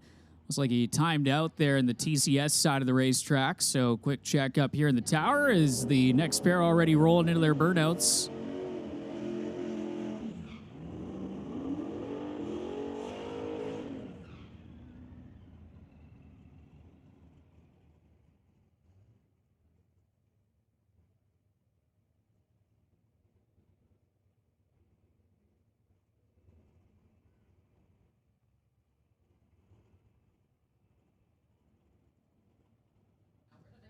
So Scott Schulhauser, the TCS side of the racetrack, up against the Red Fox body machine over in the Lordco lane. And Schulhauser, very experienced small tire racer.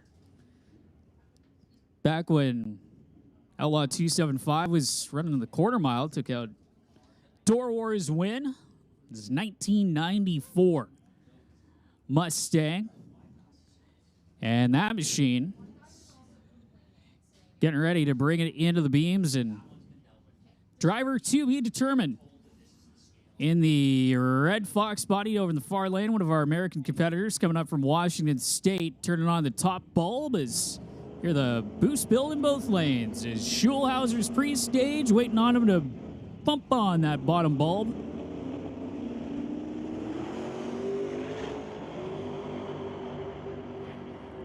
Schulhauser pedaling it, goes into the fours. 497 with an 152 miles an hour. 539 with a 128 miles an hour for the Fox body in the Lordco Auto Parts lane.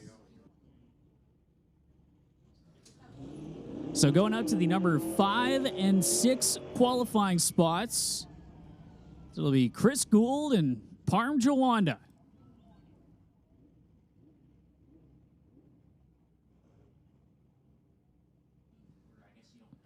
Quick sweep of the starting line there is Parm getting the signal to start his burnout. Jawanda getting his first win with the West Coast Outlaws in the final race of 2023, taking home the West Coast Outlaws shootout at the end of last season. For the racer out of Surrey, the 1991 Fox-bodied Mustang up against Chris Gould, the 2000 Ford Mustang, former Outlaw 10.5 racer, switching over to the even smaller tire on the back of the CT Automotive machine.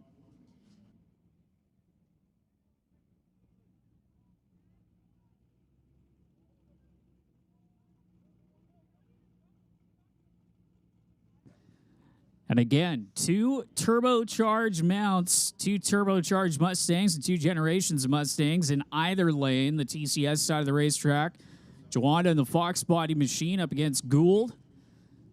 Over there on the far side of the racetrack, who has been a solid mid-4 second player, and Parm Jawanda, who got the West Coast Outlaws shootout, pretty much 460'd the field to death. Took out Justin Gallant in the final round. And looking to carry that momentum here into the first race for the West Coast Outlaws for Outlaw 275.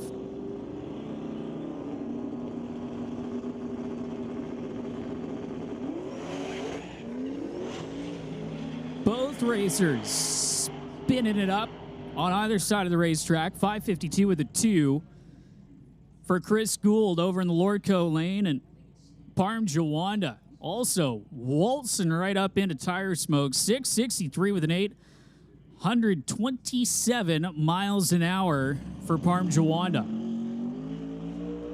So going 8th and 10th in the qualifying order is Jason Gagnon, going to be the final car, by the looks of things, for Outlaw 275 qualifying round number 1. Hey, listen up out there in the pits. Attention in the pits. Real Street. Real Street. This is your call to lanes 1 and 2. Real Street. This is your call to lanes 1 and 2. We'll take Real Street to lanes 1 and 2, and we'll give a standby call to Canada West Doorslammers. Canada West Doorslammers, this is your standby call, and we'll take Real Street in lanes 1 and 2. So Jason Gagnon out of Kelowna in the Angle Plug Nova, back behind the wheel of his own machine. He was running the Radial Flyer for JS Power Sports last year, but back in this turbocharged mount that can really dip into the 430s, given the correct track conditions.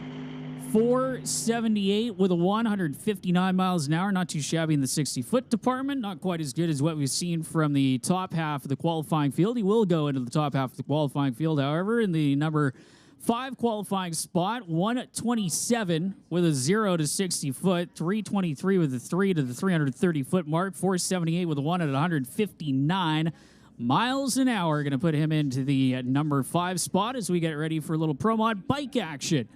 Rolling into the water box next, Steve Abusini out of Port Coquitlam, the CBR 1100 up against Rob Aston on board the Hayabusa out of Calgary.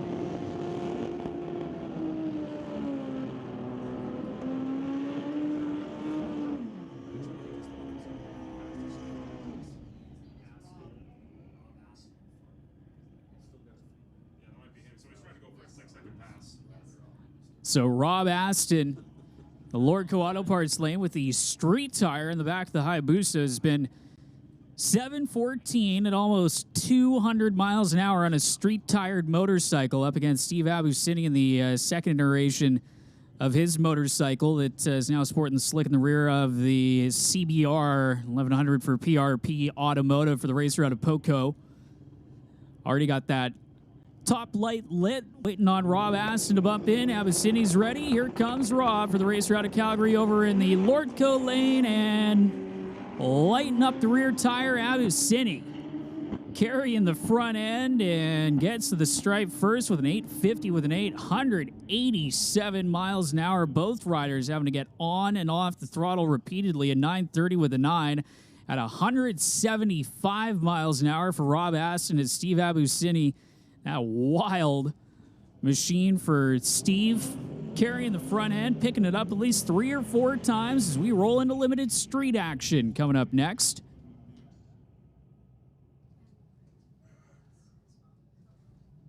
So limited street, even more limited version of what you can do with Outlaw 275 is one step above pretty much a street legal car, and in some cases these are street legal machines that are running in limited streets. Still, Pro Tree heads up to the 8th mile, and times that are around the 5:25 teens is a really good run for your limited street competitors. The 8th mile mark is Chris McGraw out of Abbotsford, the 1990 Fox Body Mustang that they call Flipper, up against Matt Robert, his 1979 Camaro.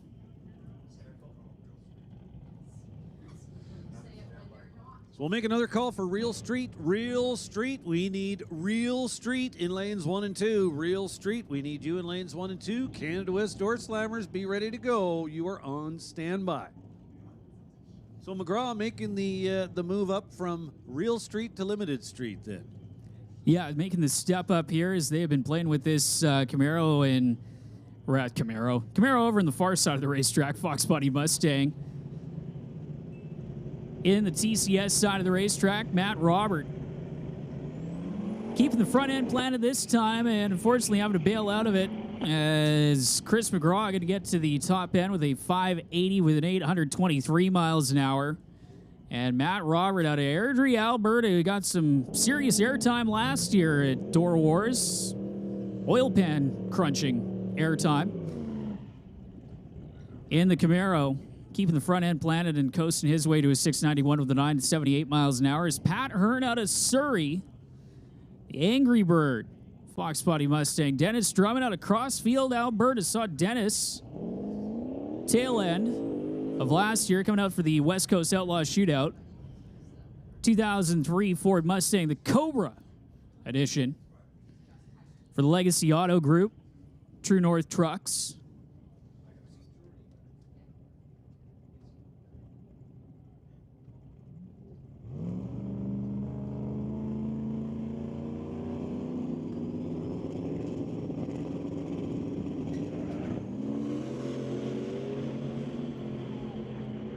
Both racers able to get down their respective lanes. 573 with a 428 miles an hour for Dennis Drummond in a car that can run deep into the 520 zone. A 578 with a 126 miles an hour for Pat Hearn for the racer out of Surrey. It's going to be Max Nielsen and Josh Collin.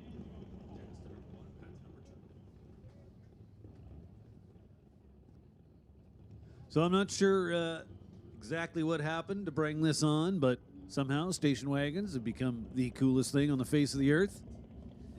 Josh Collin has been yarding that thing in the back bumper at quite a few, pretty much every single event that he's brought it out to. Justin Collin, another member of the Collin family and Outlaw 275 competition, and Josh out of Calgary.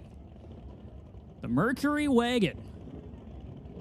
The Ford Coyote Power, and Max Nielsen out of Sturgeon, Alberta, your defending West Coast Outlaw Limited Street Champion. The TCS side of the racetrack, taking the crown away from the racer that is in the water box directly behind him, Vanessa Richards.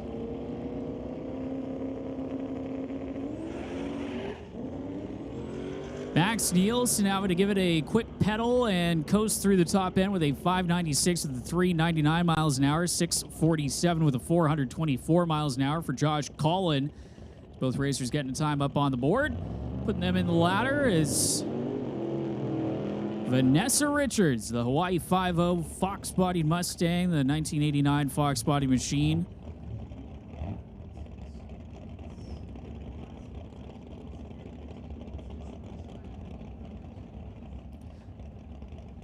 So we'll make a final call for Real Street. Real Street, you need to be in lanes 1 and 2. Real Street, this is your final call to lanes 1 and 2. So who have we got in the right-hand lane? I think that's a guy by the name of Jordy Lazick in the Pontiac Grand Prix representing the G-Bodies over there in the Lordco side of the racetrack. The racer out of Rutland who has been spending most of his time in the NHRA Fuel Tech Pro Mod side of things, running with Bahrain 1 Racing. Went to the finals at the New England Nationals, if I'm not mistaken, a few weeks ago. Yes, that has been a ton of fun to watch. So here he is this weekend, running in Limited Street. The two nitrous-assisted machines, both out of Kelowna in the Okanagan Valley, getting ready. What looks to be the final pair in Limited Street qualifying.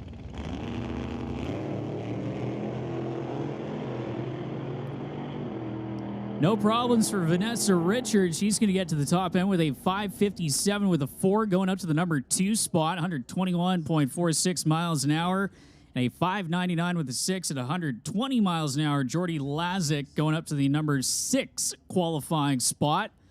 For the racer out of Rutland in the 1980 Pontiac Grand Prix looks like Real Street getting ready to roll into the water box next for their first qualifying runs.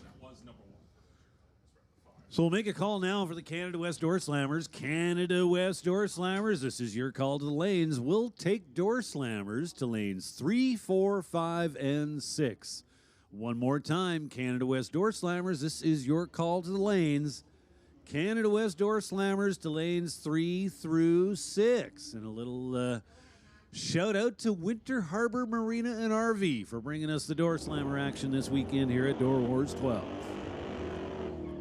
So time to roll in a Real Street qualifying presented by Jerry's OK Tire. And correction there, Vanessa Richards actually going up to the number 1 spot in the Hawaii 5.0 Fox Body, 5:57 with a 4. Putting her at the top of the qualifying order after round number 1 of qualifying. Well, nice job, Vanessa, former champ. So here we go, first pair in Real Street, and in the right lane, we've got Rob Monroe Jr. fresh off his BC Drag It Challenge win last week. Real Street, of course, got to have a street legal car, bracket class, quarter mile, and Rob Monroe proving the street worthiness of that machine, driving across the province of BC last week and getting the win there at 10:58 with a 125 miles an hour in his first qualifying pass of the weekend. Is Cole Smith in the Chevelle getting down the TCS side of the racetrack with that 12:13 with a 606 miles an hour. Motorcycles also allowed in Real Street, and have a Suzuki Hayabusa in the TCS side of the racetrack up against Jan Christensen, multi-class in it and multi-car in it, in the 78 Z28 Camaro. That Camaro's been through a lot of people here at Mission Raceway Park. We go back to, well, I'm going to say 10, 12 years ago. Guy by the name of Stefan Condeling was driving that car. Of course, Stefan going on to be an NHRA Division 6 terror a little bit later on in his career. How about a 785 with a 152 miles an hour for the motorcycle in the TCS side of the racetrack. Jan Christensen, 1085 with a 920 miles an hour in the Z28 Camaro. As it's going to be Ryan Laudret in the 71 Chevelle, the Lordco lane, up against Raj Lal, the 91 Civic, the turbocharged front-wheel drive combo for the racer out of Surrey.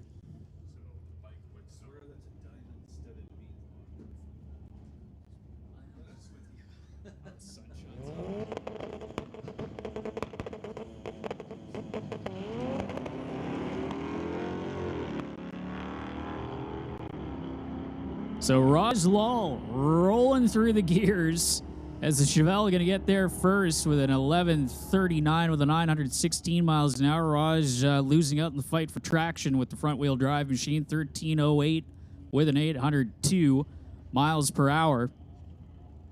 Did an absolutely smoking job on the starting line, though. 0:05 reaction time. Gotta like that. Gonna have to dust that off for eliminations coming up tomorrow for the Real Street competitors. Brought to us again by Jerry's OK Tire. Scott Kolodachuk coming up next out of Surrey, the 91 Fox Body Mustang that they call Snoopy up against Rob Monroe Sr. White Knuckle Racing, Gibson Racing, SD Performance, 31 Ford Model A with the supercharged small block Chevy, and the Lordco lane.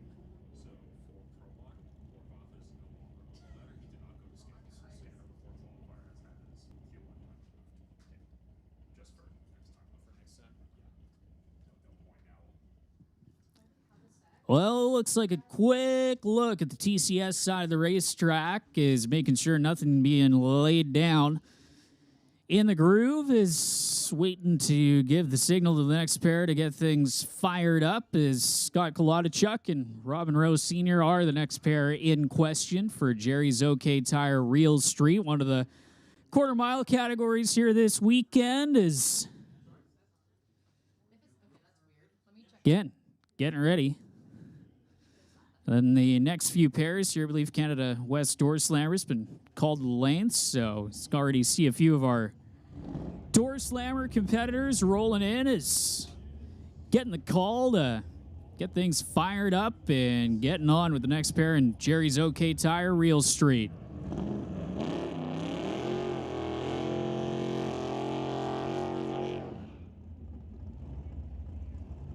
Rob Monroe's son, Rob Monroe Jr., currently sits number 2 on the qualifying sheets by almost 3 seconds from the motorbike from earlier. Junior with a 10:58 with a 1. Currently sitting in that number 2 spot. Senior seeing if he can beat it. He did beat his son in the points last year, so could be looking to go for a repeat. Rob Monroe Sr., that wicked Model A over in the Lordco lane. It's good to say it dances the front tires, and that is exactly what it does until about the 60-foot mark. Puts him down and plans to do an 883 with a 249 miles an hour. Scott Kolodachuk, the Fox Body Mustang, with that 1068 with an 828 miles per hour. As it'll be Trevor Kinsley out of Calgary is 71 Chevelle in the Lordco lane up against the 1973 Chevy Vega. Miguel Fratino out of Delta.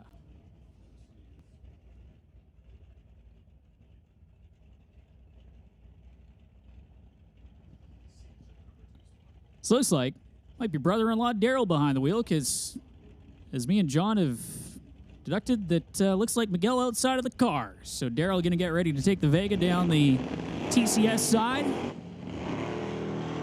Trevor Kinsley boiling the hides off the Chevelle past the 60-foot mark and already bailing out of it, as the Vega getting down to the stripe with an 11:38 with a 202 miles an hour. So Daryl getting a pass under his belt on the TCS side of the racetrack, and by the looks of things, doesn't look like we got any cars up at the head of staging, so that is going to do it for round number 1 of qualifying for Jerry's OK Tire Real Street. And again, we'll get into some Canada West Doorslammer action for their first round of qualifying coming up after a little bit of track prep, just to make sure that that racing surface is A-OK for Canada West Doorslammers and their first session.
Quality is never an accident.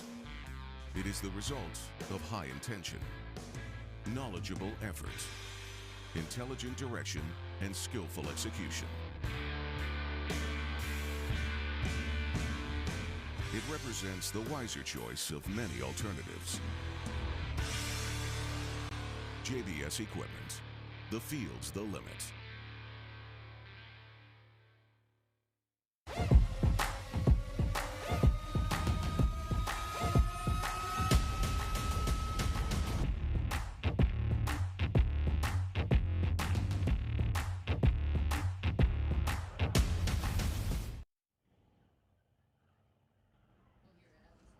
The 2024 Canada West Doorslammers Association this weekend sponsored by Knox Valley Excavating, specializing in final grade. They cover everything for your project requirements, covering all aspects of land clearing, foundation and site prep, septic fields, driveways, irrigation and ponds, riding rings, sports fields, golf courses, trailblazing, and hydro seeding. Commercial snow removal and dicing is available as well. Full equipment lineup of tandem trucks and pups, 5 tons, 3 tons, various sizes of excavators, bulldozers, loaders, and skid steers.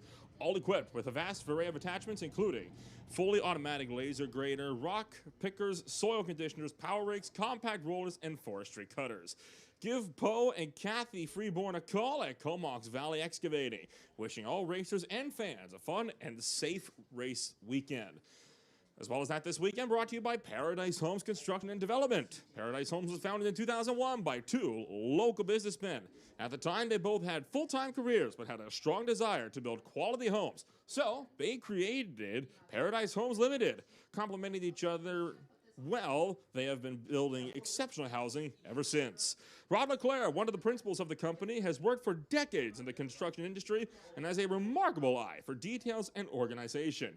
Gary Brown, the other principal in the company, has worked for more than 25 years in the real estate industry and has a keen sense for what consumers are looking for. Paradise Homes Limited is an all-inclusive real estate development firm that works from beginning to end on all of their projects. They purchase and rezone the land where necessary, service the project, then build out and sell their product all in-house. For years now, together, they have successfully designed and built many single-family homes, duplexes, townhomes, and condominiums. Many long-term relationships have formed along the way with the sub-trades, suppliers, and customers, which relates back to the best possible pricing and service from their trades and repeat businesses from very valued customers.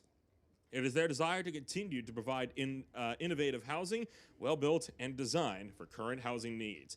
Paradise Homes appreciates that the highest compliment you can receive is the referral of your friends, family, and business associates.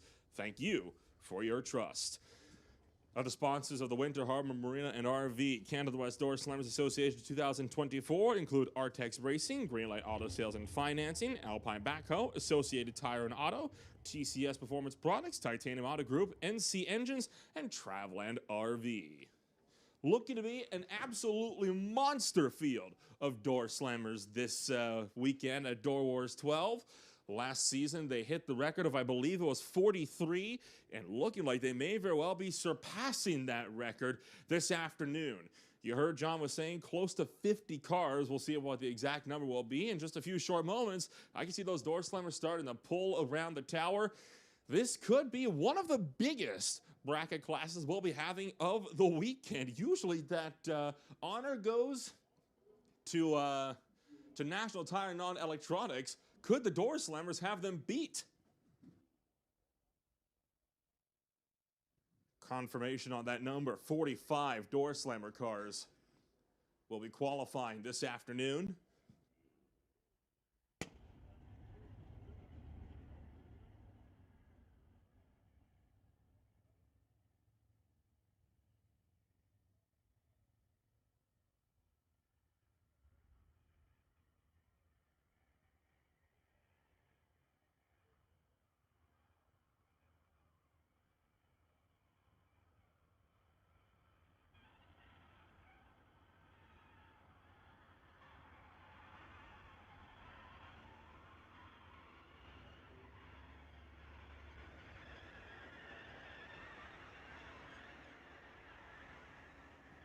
Once again, there is a Shelby Mustang available to be won this afternoon. And, well, you can sign in to win it this afternoon. We're not going to be drawing that this afternoon.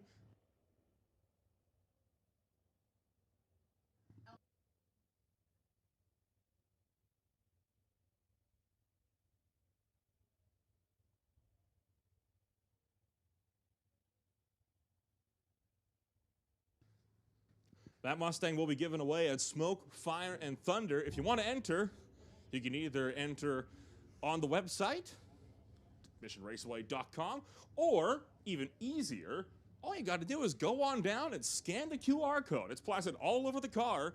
Can't miss it. That car is located down in the winner's circle behind the pit side grandstands.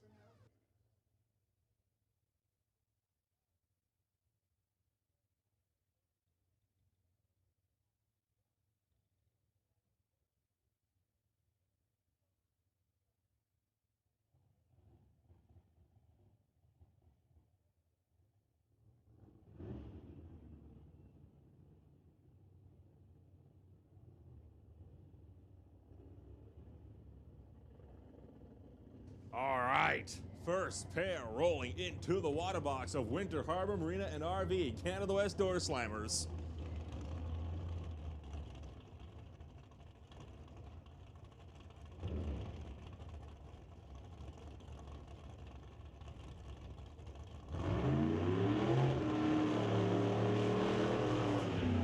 Jay Siverston brings up the Black Betty JS Power Sports Dodge. Facing off against him, Kerry Young in the Young's Mechanical Lorco Auto Parts home built all steel 2003 Chevy S10.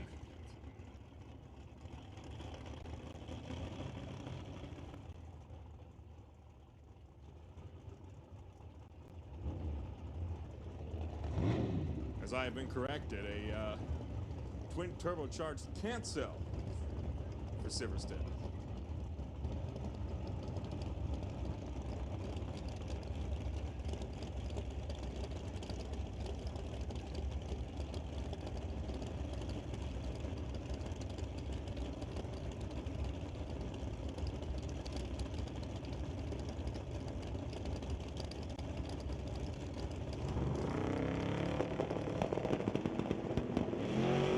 Both drivers away on green lights. First qualifying pass underway. Out the back door, Siverston, 749, 183 miles an hour. Kerry Young goes 836 at 159. So those are the benchmark times to beat. Mike Bedsworth brings out the 1996 Cutlass over here, TCS side. Racing John West for the Kingsley Trucking J&L Drive-In Lorco Auto Parts Chevy Willys.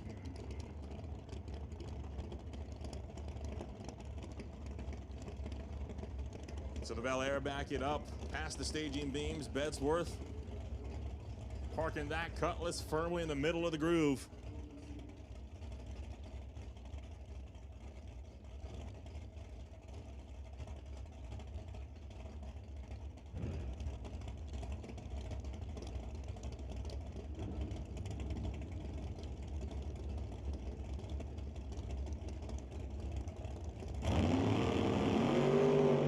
John West's car lurches left, able to get it back into the groove as he tries to run it out the back door. Bedsworth went 0-15 right on the tree, 7-11, 191 miles an hour.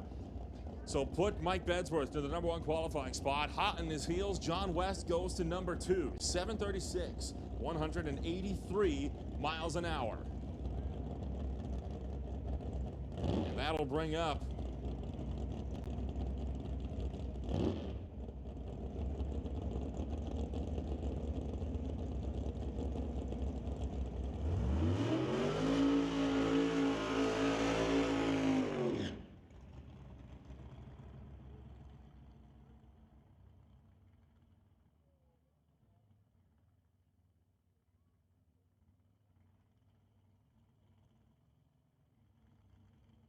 Brad Powell waiting patiently for the Blue Max Bel Air to back it up to the staging beams. The Outlaw Garage Customs Chevelle going to be going up against Dave Warren.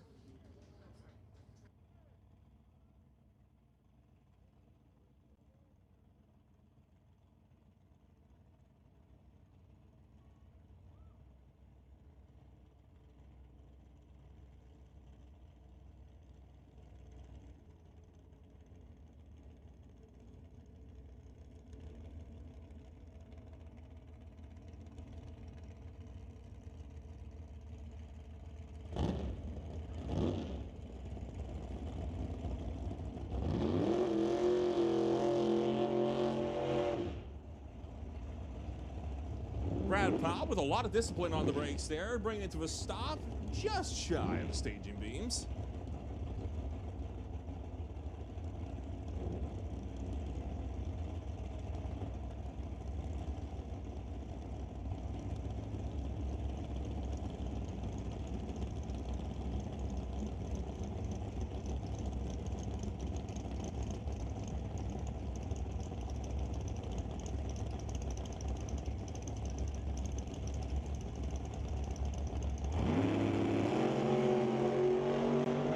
Both races away on the green.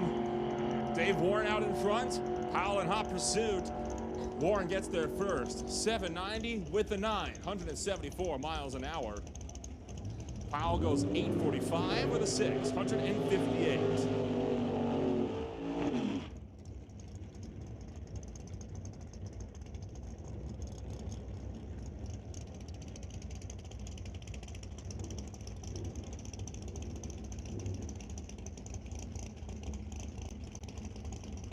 Otto Schulte, the next one up.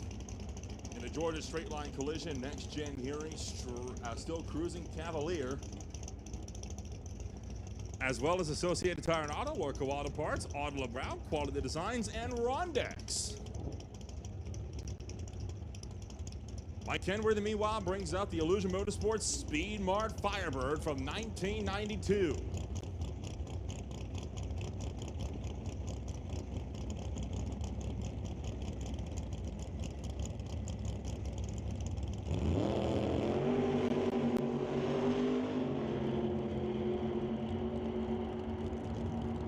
To the quarter, Otto Schulte 751 with a 4, 182 miles an hour. Mike Kenworthy goes 819 with a 4 at 165.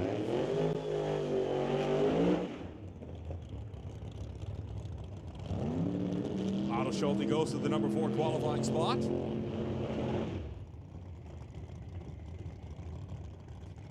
Kenworthy into 6th.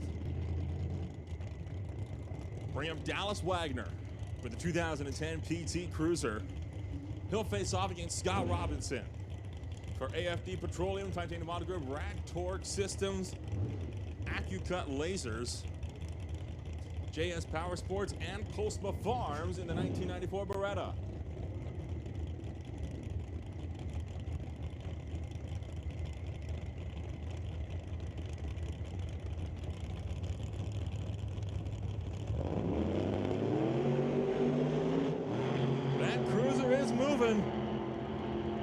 Robinson trying to get out there in front, and he does. 765, 178 miles an hour. Dallas Wagner goes 811 with a 3 at 169.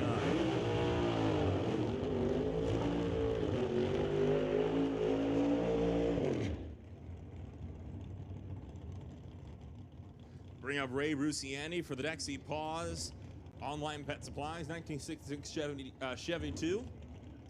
Racing Terry Shaflita in the bow tie and refinishing 505 speed 1997 Firebird.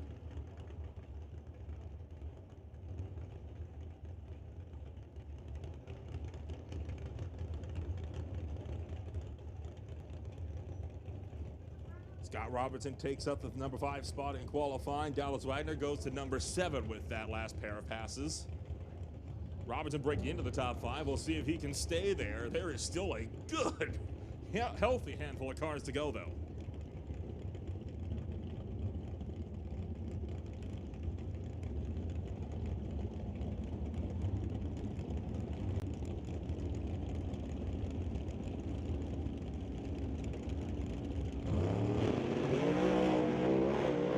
Soft launch for Rusiani. Terry Shaflita almost broke the tree. 8 seconds flat at 184 miles an hour for Shaflita. Ray Rusiani, 829 at 163. With Shaflita going 184, I can promise you that 8 seconds is not the true time. And I think the fact that it was 2 seconds to get to 60 feet says a lot. Shaflita with more in that car, and we'll see what he can do for round 2.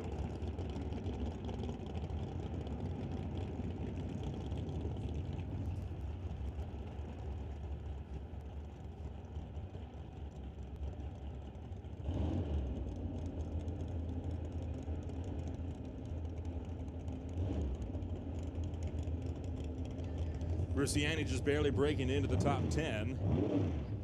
We'll bring up Lane Woolley for Bucky's Mini Excavated and the Marcus Family Duster. 678 cubic inches of Hemi motor under the hood, facing off against Ken Christensen.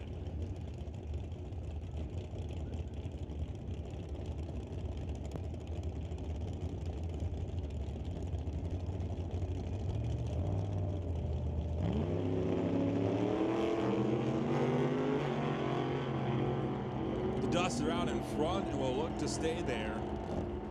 781 with a 176 miles an hour. Christensen goes 836 at 160.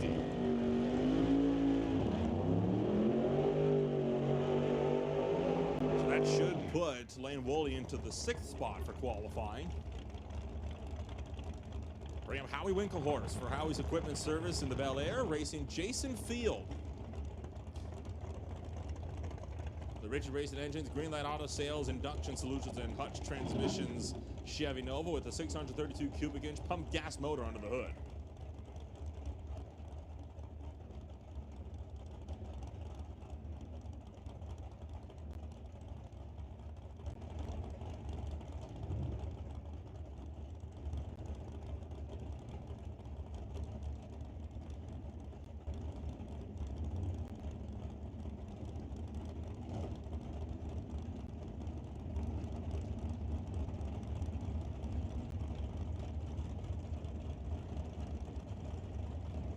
Cars have to run 870 or quicker. That is 870 or quicker to qualify for the Canada West Doorslammer field.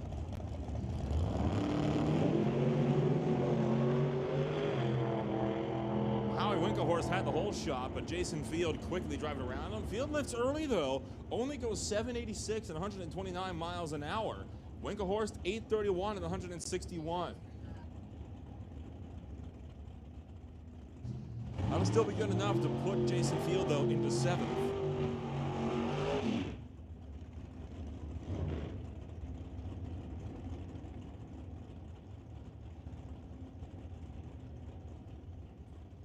Howie Winklehorse going to qualify in 13th.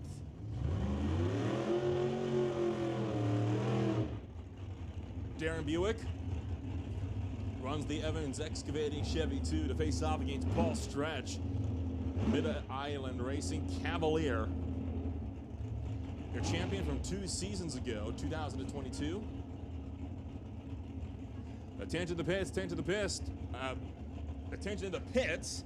West Coast Pro Modifieds, you are on standby. West Coast Pro Modifieds, this is your standby call. West Coast Pro Modifieds, this is your standby call.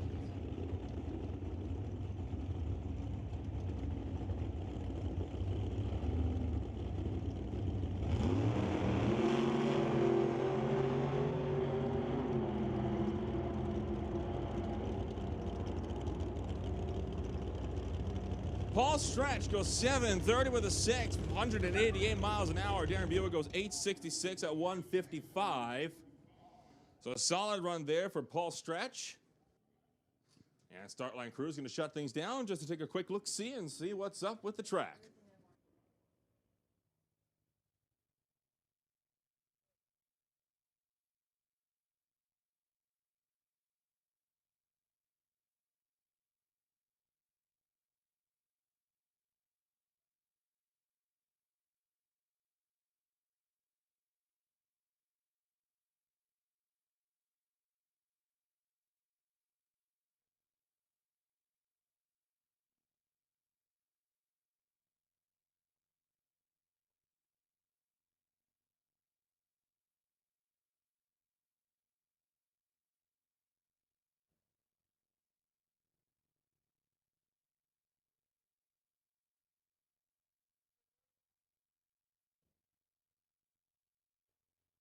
Paul Stretch on this latest one shoots at the number 2 spot on the qualifying sheets. Only 0.2 of a second behind current number 1 qualifier Mike Bedsworth.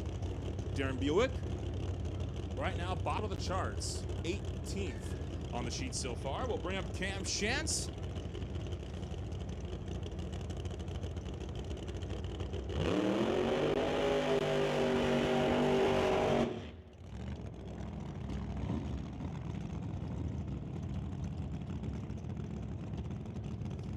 1937 Chevy Coupe for Cam Chance. Supercharged motor under the hood. Well, poking through the hood as well. Matt Marshall brings up the 1970 Nova out of Hazleton.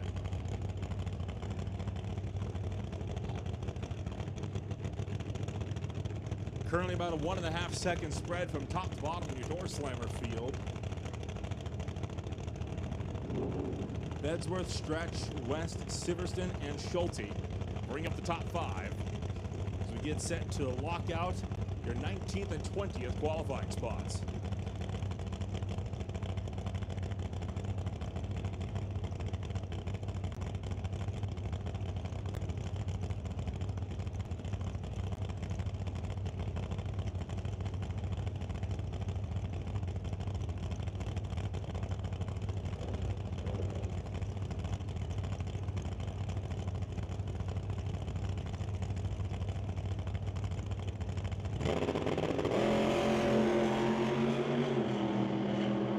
Chance off and away. Goes 7:27 with a 4, 186 miles an hour. Matt Marshall goes 8:79 with a 2 at 154 miles an hour.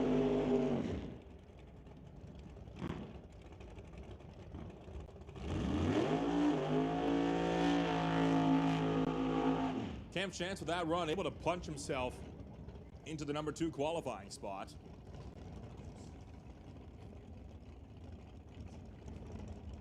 Matt Marshall, that pass not good enough to make it into the field. 0.09 of a second off the mark.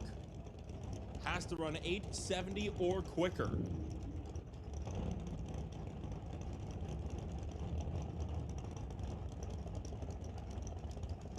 Corey Stewart will be the next one up, bringing up a 1955 Chevy Bel Air. Racing Paul Swords. The Swords Transportation Pontiac.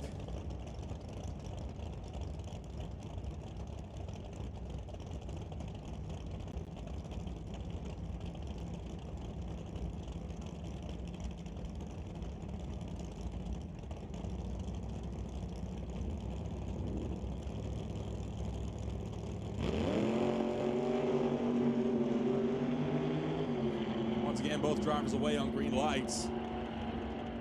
Soars with the whole shot, gets there first. 8:09 with the 0, 169 miles an hour. Corey Stewart just behind. Went 8:007 at 171 miles an hour.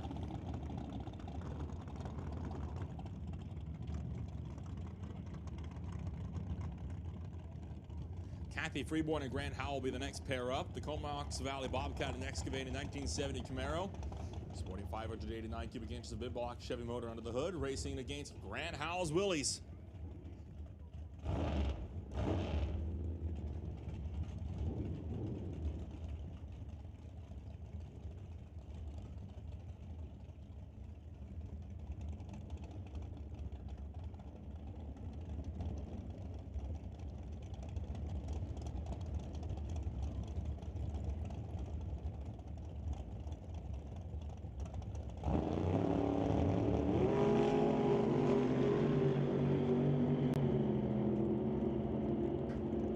Howell out the back door, 772, 175 miles an hour, and Kathy Freeborn goes 8:57 with a 7 at 159.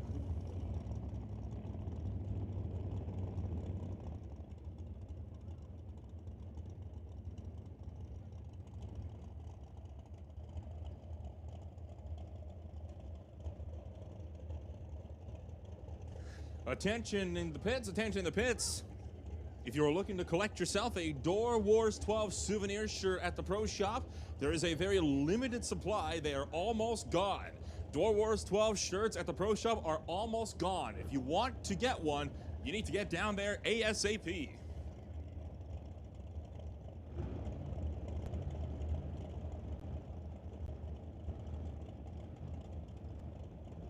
So Anthony Katnick will go up against Mark Thompson. Marvel Racing, Vernon Recreational Products machine running that one down track.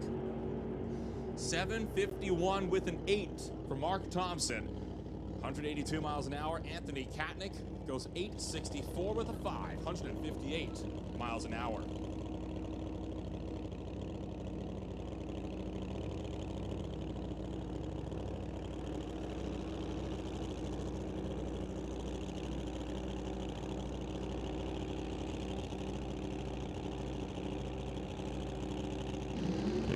Thompson going to the 7th spot on the qualifying order. Bring up Mike Supine. Stone's Speed Shop and Brian's Glass Pontiac GTO over there, Lordco side. Bit of an awkward burnout, but a burnout nonetheless.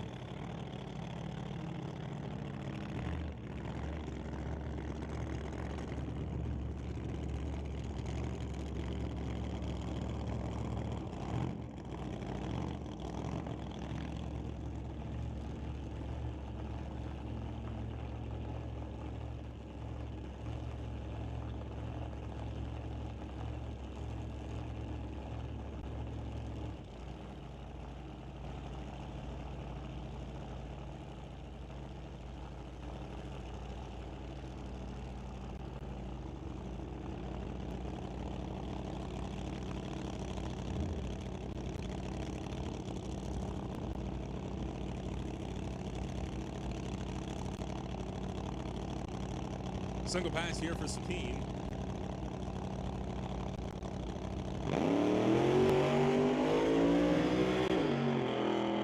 Well, he was looking good, then he started to get out of shape.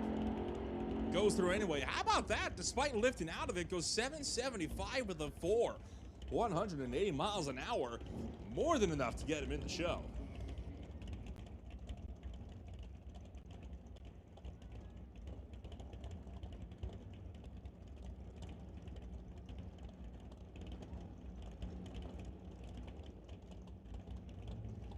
Supine able to break himself into the top 10 for qualifying sheets. Bring up Aiden Katnick of the TK Performance, Lordco Auto Parts, Ford Mustang, Fox Body. Going up against Henry Zacharias and the Zacharias Inventory Limited Corvette. Attention to the pits, attention to the pits. West Coast Pro Modifieds to lanes 3 and 4. West Coast Pro Modifieds to lanes 3 and 4. Top Fuel Harleys, this is your standby call. Top Fuel Harleys, standby call.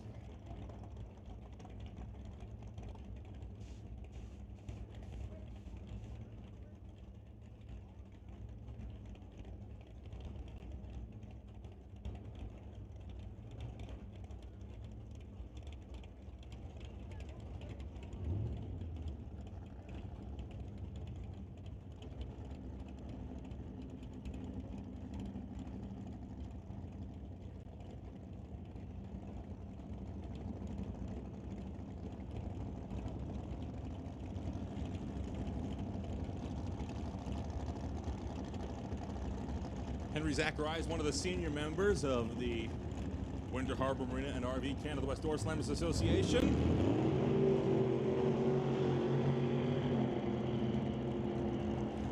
Running that one through, 759 with a 1. 178 miles an hour for Zacharias. Aiden Katnick, 846 with a 9. 161.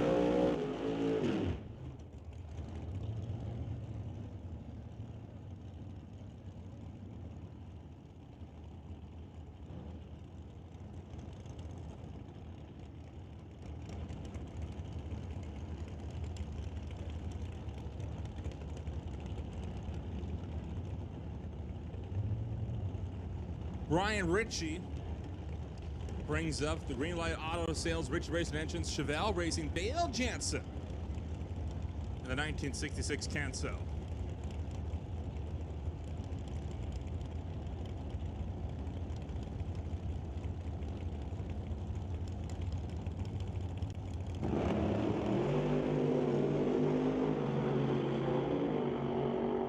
Brian Ritchie down track.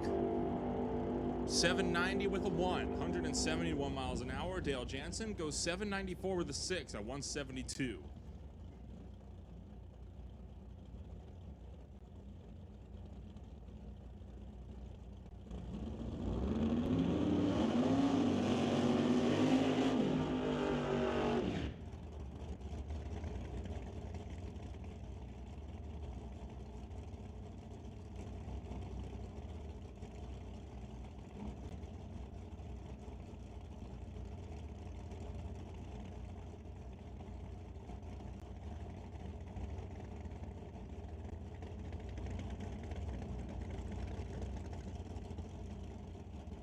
Devin Jansen brings up the 1970 Nova out of Armstrong in the left lane. Andy Antle out to party with that 2011 Chevy Cobalt on the right-hand side.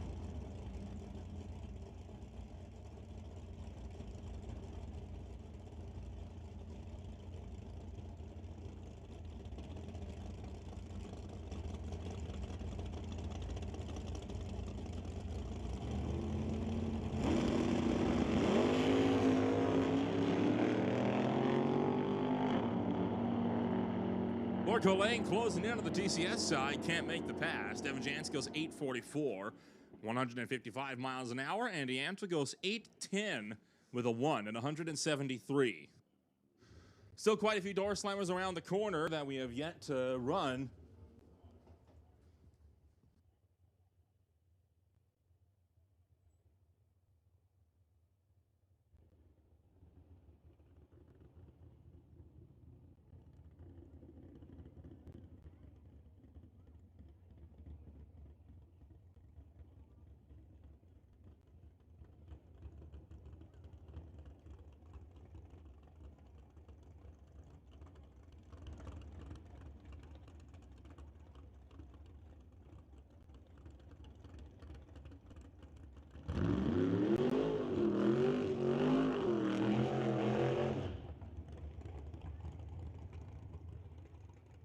So setting up for a licensing pass here for Chad L. Hops in the Bolden Excavating Chevy S10.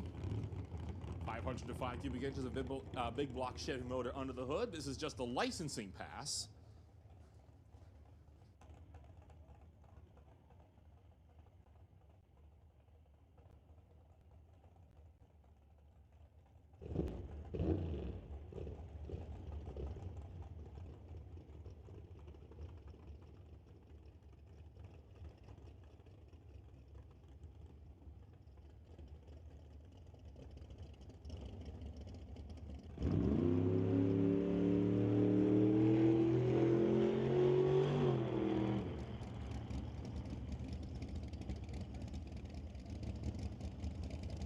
Eighth mile pole on that one went 664, 82 miles an hour. And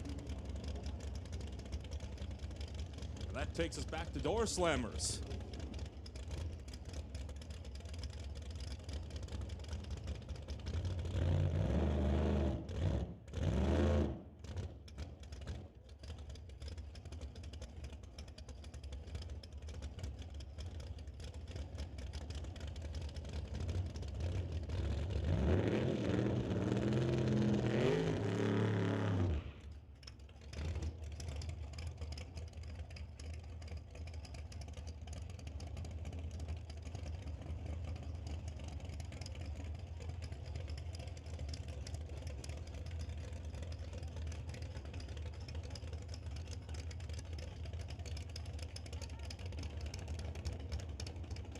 Dale Grasdall brings up the Chevelle.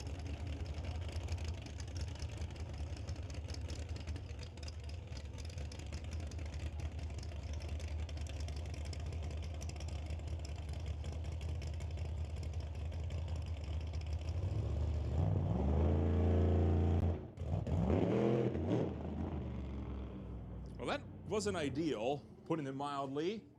So this is not going to be, I think, a logged time for Grasdall here.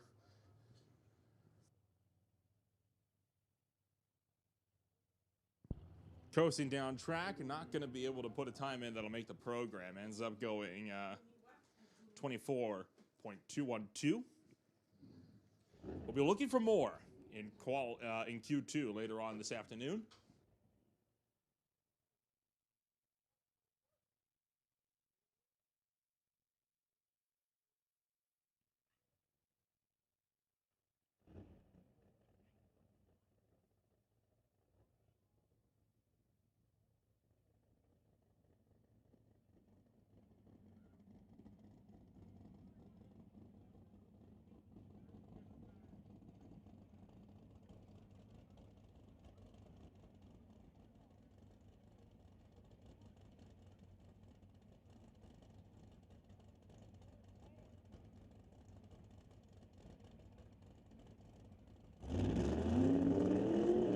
Katnick.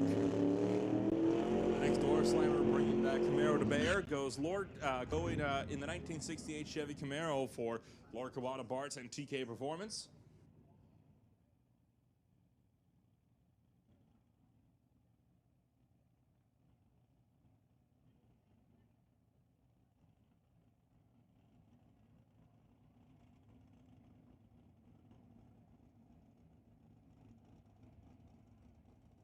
So looking like we've got about 3/4 of the Doorslammer field out to qualify this round. There are 45 on the property. This will be the 35th. That'll be putting down a time.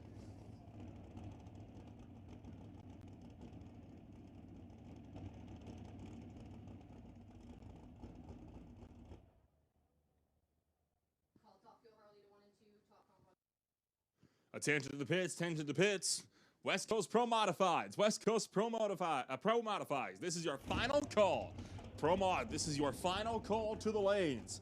Top Fuel Harley, this is your first call, lanes 1 and 2. Top Fuel Harley, lanes 1 and 2, first round of qualifying. And then Top Comp, you're on standby. Artex Racing, Top Comp, standby call. Once again, a reminder for golf carts. If you do not have a car in the staging lanes that is about to run, you have no reason to be on the starting line.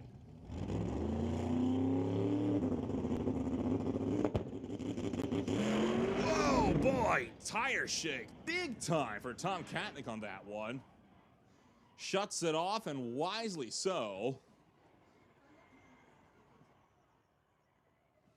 So once again, another car that's going to be looking to put in a pass later on this afternoon as we roll into the evening.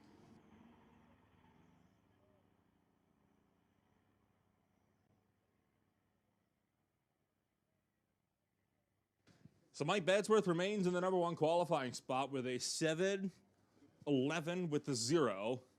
Cam Shantz at a 7:27 for the #2 spot. Paul Stretch rounds out the top 3. John West and Jay Siverston bring up the top 5. Putting about 0.4 of a second between 1st through 5th in the qualifying sheets for Doorslammers. Otto Schulte, Mark Thompson, Henry Zacharias, Scott Robertson, and Grant Howell bring up the rest of the top 10 at least. And out of the runners that were able to put down times, of which there are 35, 3 will need to try again to see if they can get themselves into competition. You have to go 8:70 or quicker. Matt Marshall with an 8:79, and then Tom Katnick and Dale Grasdale both with aborted runs. So all 3 will be needing to do a little better if they want to get themselves into competition for Saturday. Tractors are hard to work on the racetrack. You know what that means. Pro Modifieds coming up next.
Some more exciting news for you, by the way.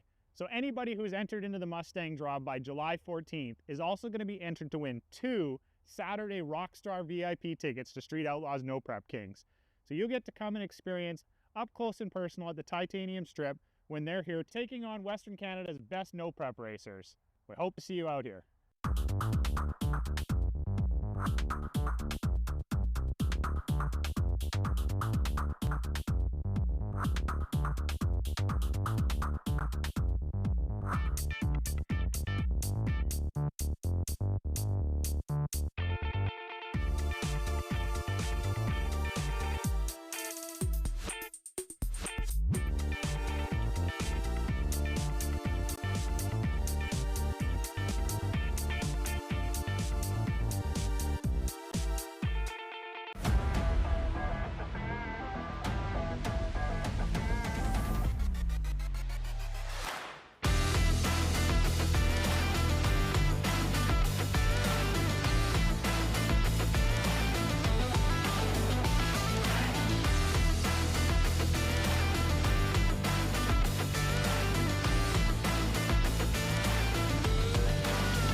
So getting ready to head into round number 2 of qualifying for the West Coast Pro Modified. Scott Blake currently leading the way in qualifying after session number 1 that took place earlier on this afternoon. A 383 with an eye into the 8th mile mark for Blake in his Camaro, putting him at the top of the qualifying order.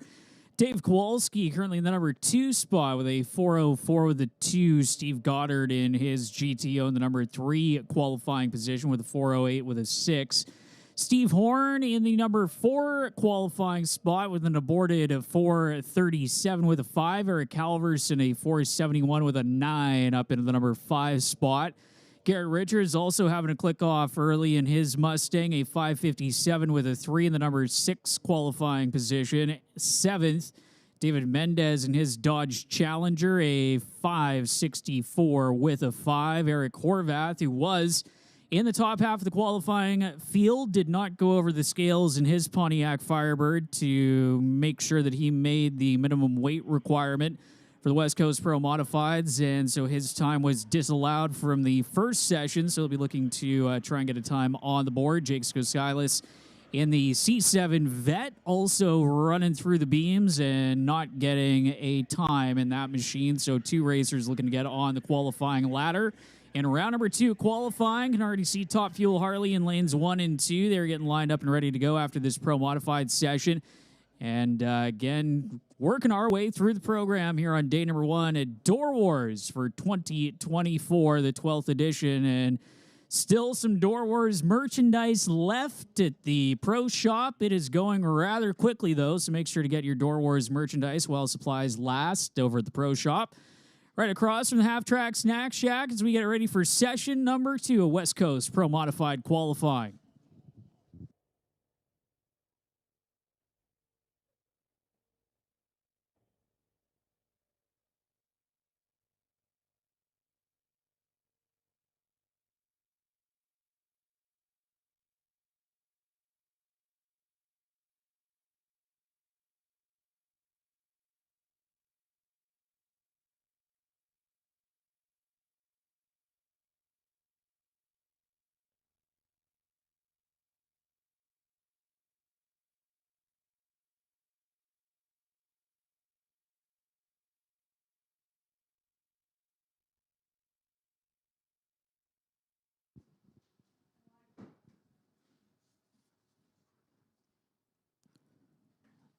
So first pair rolling underneath the Lordco Auto Parts Bridge going to be Tony Moretto, the 55 Chevy in the TCS side of the racetrack. He's going to face off against Steve Goddard in the GTO over in the Lordco Auto Parts lane. And a big thanks to West Coast Pro Modified's 2024 sponsors, including Decal Vendors, Artex Racing, Rad Torque Racing and Rad Torque Systems, Elsan Photo, WPI, K2 Consulting, RCD Engineering, Badass Garage, Hollish Race Cars, A&M Marketing Group, Total Performance, Van Ross Services, EMB, Racejack Solutions, and Airport Glass, all helping out the West Coast Pro Modifieds for the 2024 racing season. And Steve Goddard going to see if he can get even deeper into the 4.0s, maybe into the 3-second zone. And Tony Moretto, another racer that is also trying to look for that elusive 3-second time slip. He has been harboring his best run so far in that beautifully prepared 55 Chevy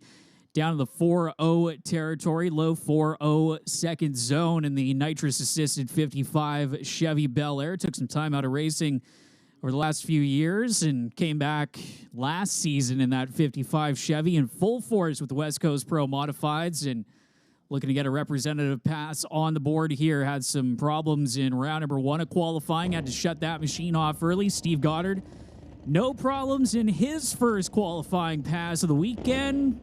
Going up inside of the top half of the field, the number 3 spot with a 4.08 with a 6.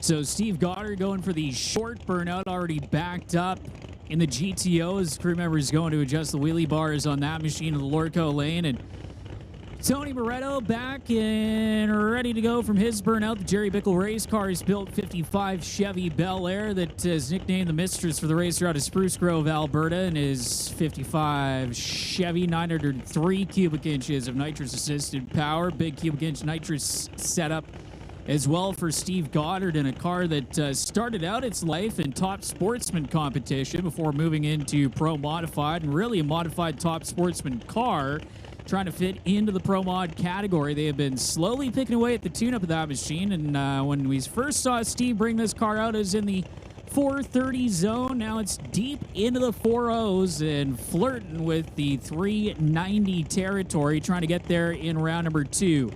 Pre-stage bulb is lit for the GTO, waiting on Tony Moretto to bring in the Bel Air, and we'll get ready for pair number 1.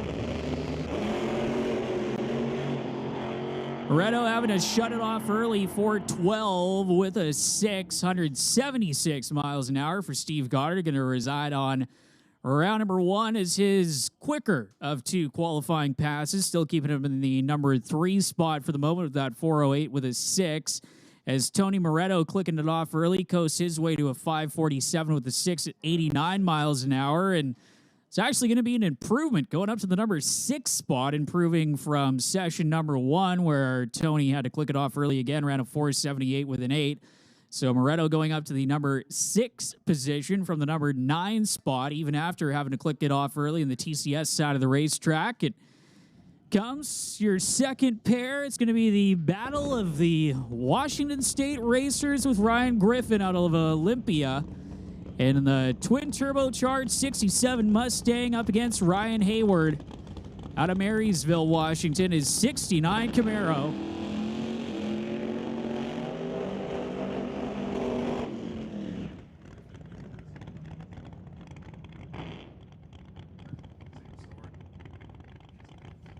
So Ryan Griffin coming into the session in the number 11 qualifying position, having to abort his run. Never really got off the line and kind of almost missed out on turning on that bottom bulb. Almost got timed out and really had no time to build up the boost in that twin turbocharged machine. And Ryan Hayward, another racer that had to abort his run early in round number 1 of qualifying. The Walt Austin Legacy Race winner for the season opener for the West Coast Pro Modifieds at Pacific Raceways at the tail end of May. former Streetcar Super Nationals Outlaw 10-5 winner.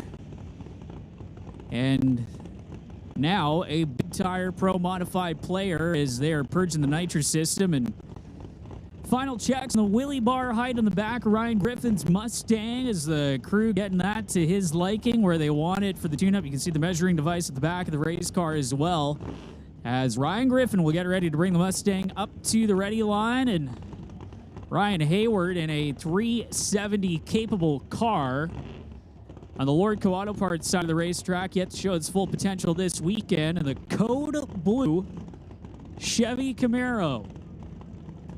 959 cubic inches of Rare Morrison power for Ryan Hayward in the Lordco lane. Ryan Griffin, the twin turbocharged Hemi, 526 cubic inches of spooled up elephant motor getting ready to be unleashed in the TCS side of the racetrack.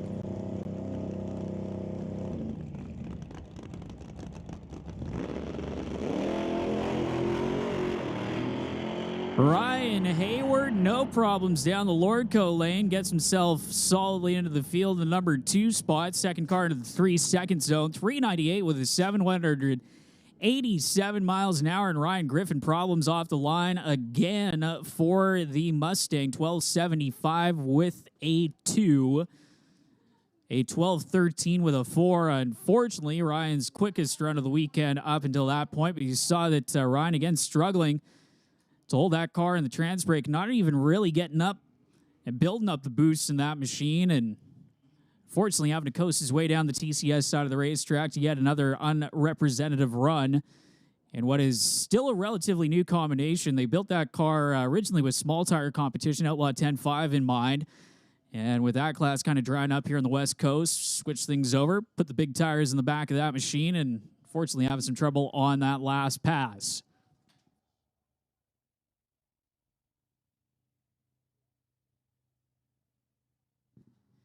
See a quick check of the racetrack before we have the battle of the C7 Corvettes lined up and ready to go underneath of the Lordco Auto Parts Bridge. Getting the all clear sign from the top end and getting the signal to fire up your next pair is Dave Kowalski.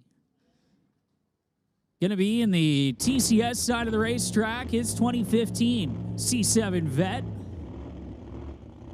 Up against Jake Silas, the 2017 Corvette with the 10-5 tire, as still waiting on Kowalski's car to come to life in the starting line, and Silas going to roll into the burnout box in his machine.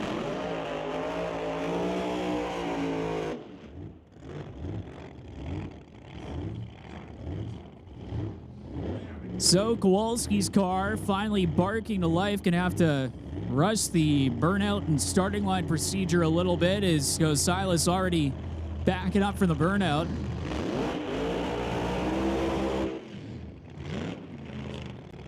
Dave Kowalski out of Fort St. John has been in the 380 zone before, 389, I believe his career best run at the tail end of last year. To do that, if he does that, this run can get anywhere near that. Going to put him in the number 2 qualifying spot, or at least in the top half of the qualifying field.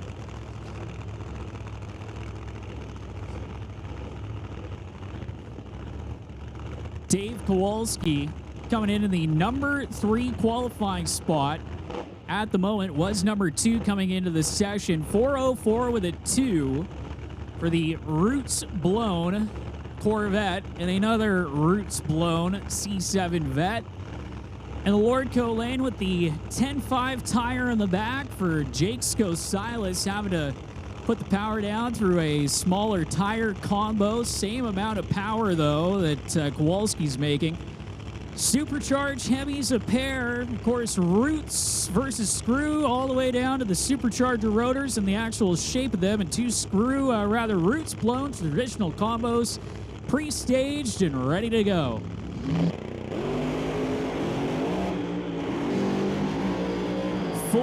4:02 with a 181 miles an hour for Dave Kowalski. Going to keep him in the number 3 spot, but improves on his 4:04 with the 2 from earlier on in round number 1 of qualifying. And Jacob Silas pedals his way to a 4:75 with a 178 miles an hour. Going to go up to the number 7 qualifying spot. First goes Silas, and the vet who came into the session with no time registered as he rolled through the beams in round number 1 of qualifying and did not get himself a time, but he is going to find himself in the field on the qualifying ladder in the number 7 position, but still quite a few more pairs back in the lanes to try and knock him down a few spots as Dave Kowalski improving on his time, staying, though, in the number 3 qualifying spot. Steve Horn, the 41 Willies, coming to life. The racer out of Burnaby over in the Lordco lane, and Eric Horvath, who skipped the scales, and as a result, no time registered for the Firebird.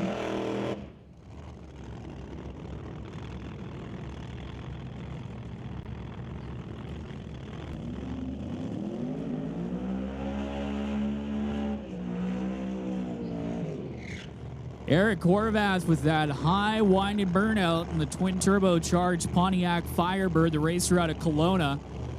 And facing off with the veteran competitors Steve Horn for JS Power Sports, putting the tune-up on the Willies. And Horn a few years ago at Doorwarz getting tangled up in the chutes of Roy Lazick or vice versa. Top end of the racetrack, having to do some work on that race car to get it back. Back in competition last year.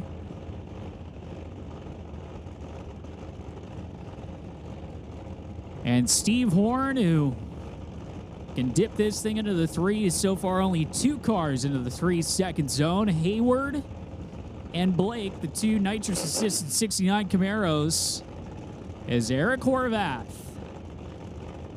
and that twin-turbocharged Firebird, the Hemi power plant, propelling that race car down the TCS side of the racetrack.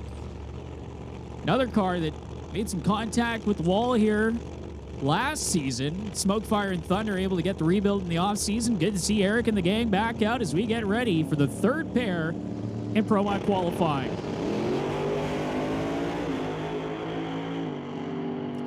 Steve Horn to the number 2 qualifying spot with a 390 with a 9, 188 miles an hour, as Eric Horvath had a little bit of hesitation past the 60-foot mark, had to get back into it, 451 with a 339 miles an hour, and going up to the number 6 qualifying position for Horvath in the Firebird is looked like maybe a little bit of a shake situation where Eric had to pedal that machine and elected to get off of it just before he went into the traps with that 452 with a 139 miles an hour. And again, Steve Horn going up to the number 2 spot, 390 with a 9, 188 miles an hour, 0.970 to the 60-foot mark for Steve Horn.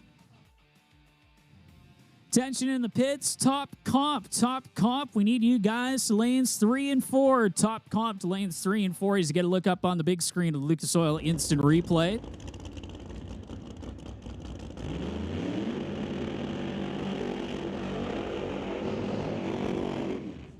And John back, here comes the man who is currently your number 1 qualifier, Scott Blake, coming into the session, leading the field for West Coast Pro Modified. Very, very cool. Nice looking car, too. So here we are in the getting to the latter phases of round 2 qualifying for the Pro Mods. So Steve Horn with a nice lap. 390, 188 miles an hour.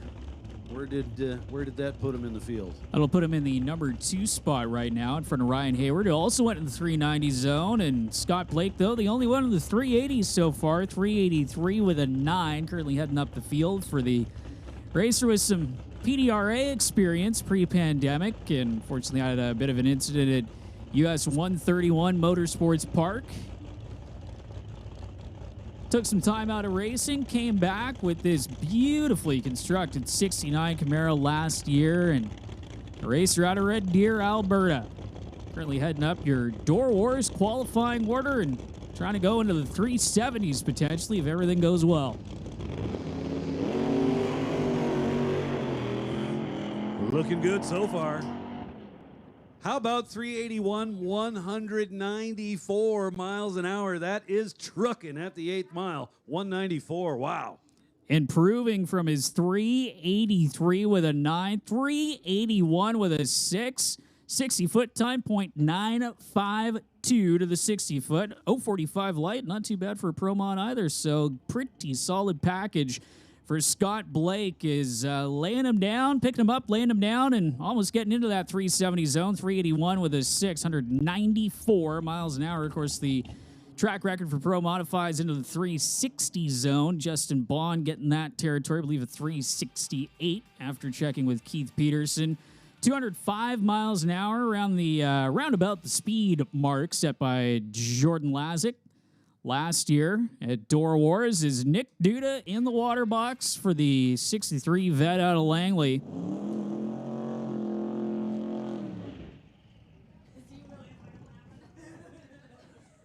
So Nick Duda will be a single right-hand side of the racetrack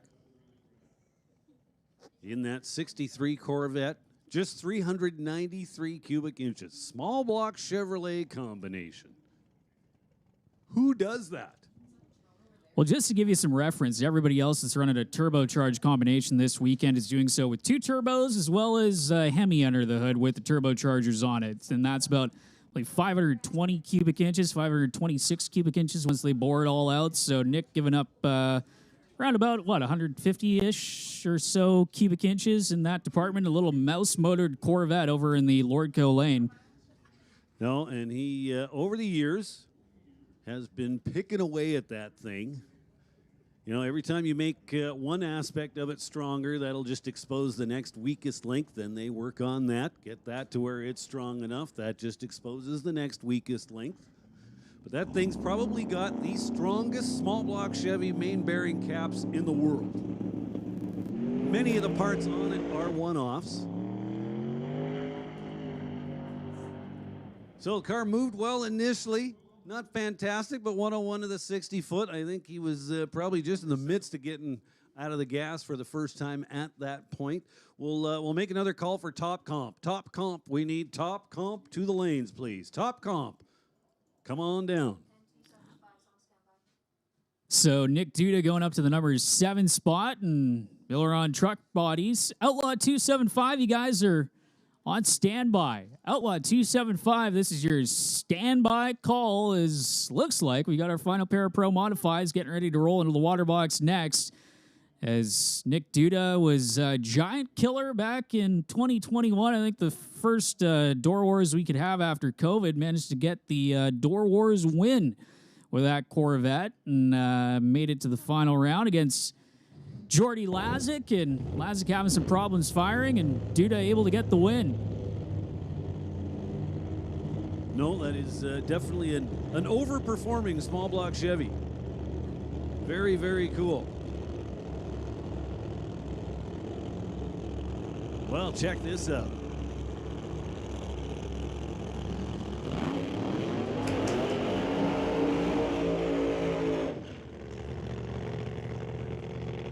A Chevy and a Ford. Mustang in the right lane, Camaro over here in the left. Somewhat similar looking, just in the front end department, let's call it. How much body they got out hanging out there in front of the front wheels. Just to give you an idea of the noise level of these race cars, the phone chargers that we had up here in the tower when Eric Halverson and Garrett Richards did side-by-side burnouts literally popped out of the socket.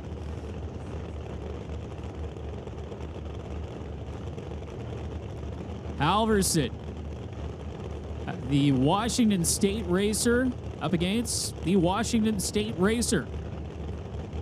The Camaro, piloted by Eric Halverson, plenty of experience in small tire competition, been putting the big tires in the back of this 70.5 Camaro the last few years. Been playing with the West Coast Pro Modifieds. Managed to take out a win a few years ago at the Full Blown Frenzy for the, which has become the season opener for the West Coast Pro Mods. You can see some problems there with Richards. They're trying to rock that thing so that they can get it into gear, and Brittany Aggie and the injector hat trying to get Garrett to whack the throttle to try and get that thing up to the line, and there it is, a single run for Eric Halverson.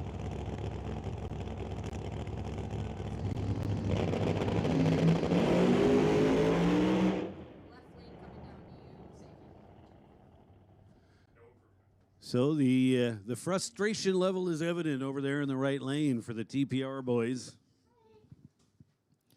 Yeah, tough break for Garrett, who had to abort his run in round number 1 of qualifying. Only coasted through to a 564, I believe, in the first round of qualifying, and then unfortunately unable to get that thing to roll into the staging beams and make his way down the Lordco Auto Parts lane as they have pushed that machine back. And tough break for Garrett as Eric Halverson. No improvement for the racer in the TCS side of the racetrack with that 540 with an O. Is still looking at Garrett Richards' Mustang as the crew's still working on that and potentially to back that thing up. And yeah, it looks like unfortunately they're going to have to opt out of that qualifying run. So Garrett Richards getting backed up through the water box. They'll have to make the tow down the return road or tow through the staging lanes and come back for round number 3 qualifying and try and get up through the qualifying field. As Nolan, I think we got Top Fuel Harley coming up. They are just shy of the water box, one of the wildest classes that we have here at Mission Raceway Park, and getting ready to burn a little nitromethane in the 2-wheeled variety coming up next. If you're not already in the grandstands or at the fence line, you need to get there. These Top Fuel Harleys are nothing to be trifled with. Top sponsors for the Top Fuel Harley Association entering today: Rad Torque Systems, Comox Valley Bobcat and Excavating, ShopMyRate.ca, Big Kids Racing, and of course Mission Raceway Park. Bringing up the first pair, it'll be Nate Gagnon for Big Kids Racing, Jim Schellenberg for Rip It Racing. The owner of Rip It Racing going to be up there in the Lordco lane. Gagnon running the Sonic Top Fuel Harley 2011 N60 model.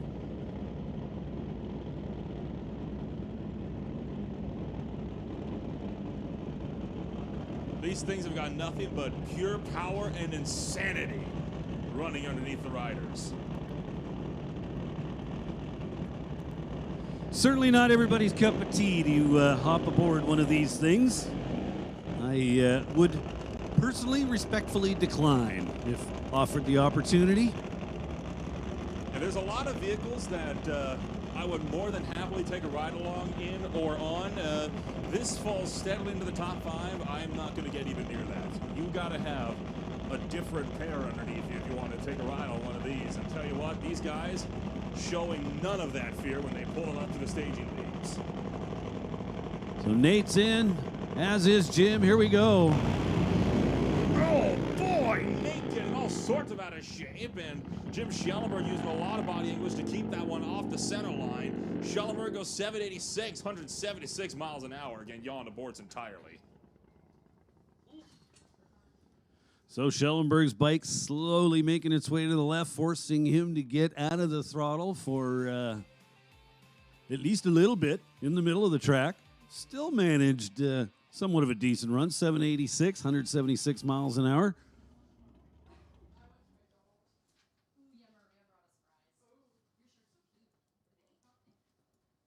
Nate with the better early numbers, 105 to the 60-foot versus Jim's 116.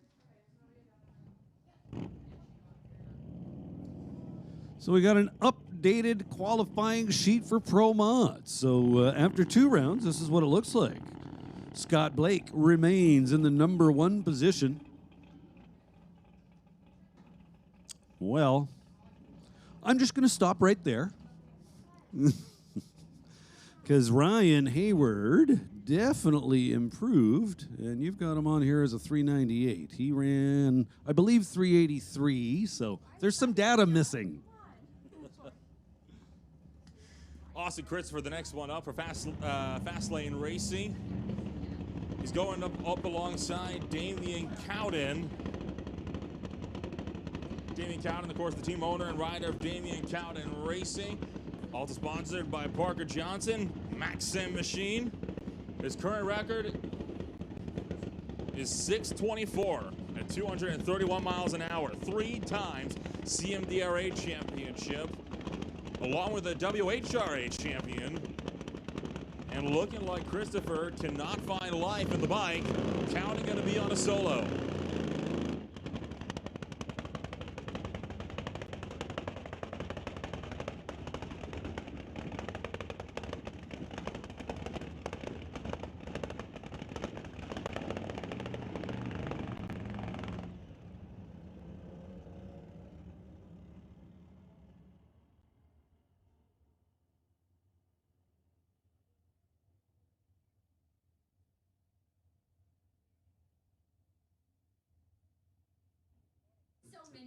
Well, first, Austin Christopher lost fire, and then next it was Damian Cowden that lost fire.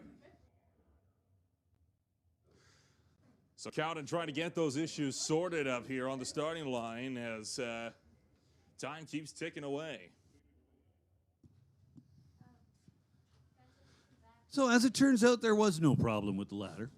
There was a problem with John's memory, but that's certainly nothing new. So as I was saying, Scott Blake hangs on to the number 1 position. He improves with a 381 at 194 miles an hour.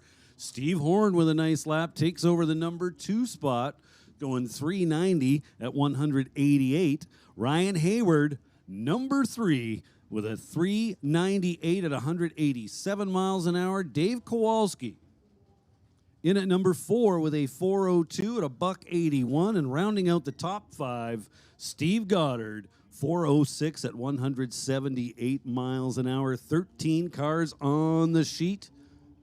And round number 3 will be coming up before too long. Damian Cowden is backed up to the water box, and he has taken the helmet off. Not at all the start to qualifying that he was hoping to have this afternoon. 3 more takes, though. So day is still not yet over. He'll get 1 more chance today, and then 2 throughout tomorrow.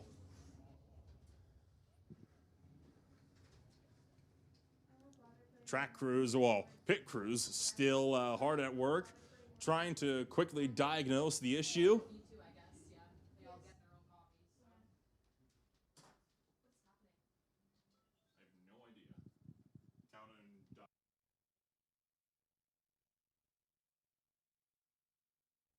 Looking like they're going to try to send the other 2. Austin Christopher taking another chance at trying to fire up his top fuel Harley.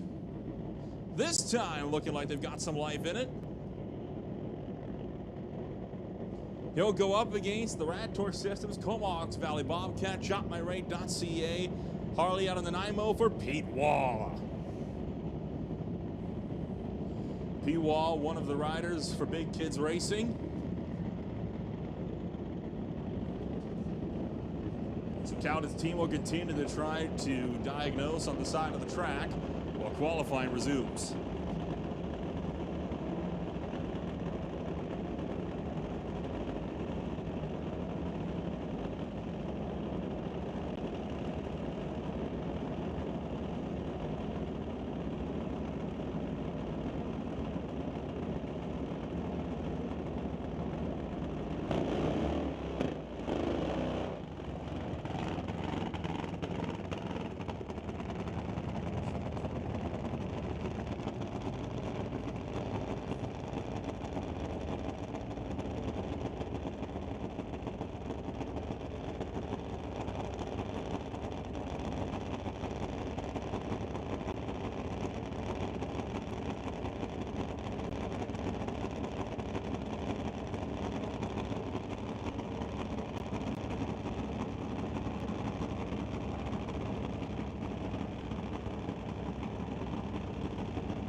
bike's away. Big backfire for Pete Wall. That bike gonna shut itself off. Austin Christopher out the back door, put him to the #1 qualifying spot. 694, 207 miles an hour, while flames out of the exhaust will spell an early end to Pete Wall's first qualifier.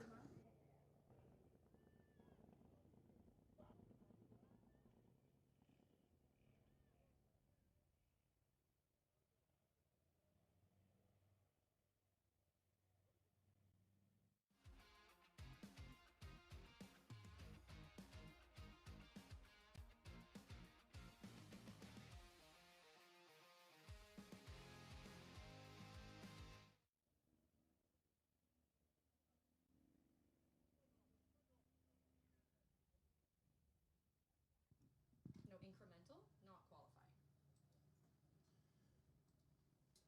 So Pete Wall, despite having to abort early with a possibly blown header on that bike, going 10:23 puts him #3 on the qualifying sheets.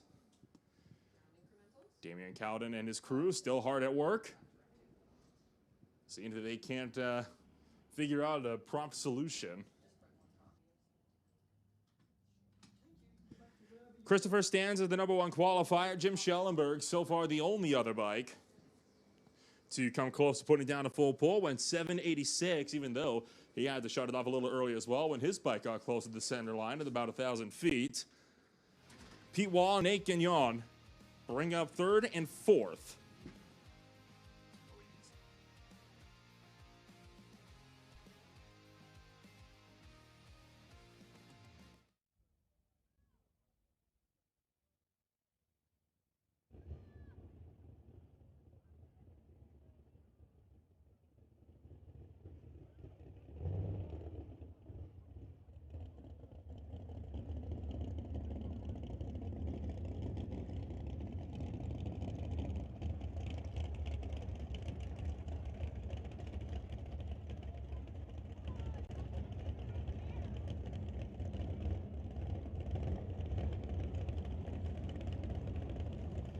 Well, looking like Damian Cowden was not able to get his bike fired up, so we will roll to Artex Racing Top Comp.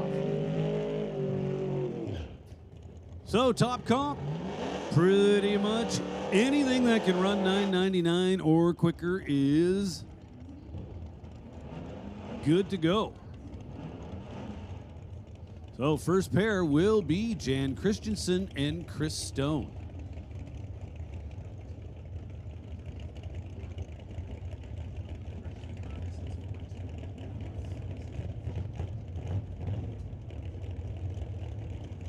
So Chris Stone, right lane, 68 Dart, Stone Cold Racing. Jan Christensen in Justin Bond's Pontiac over here, Tower side.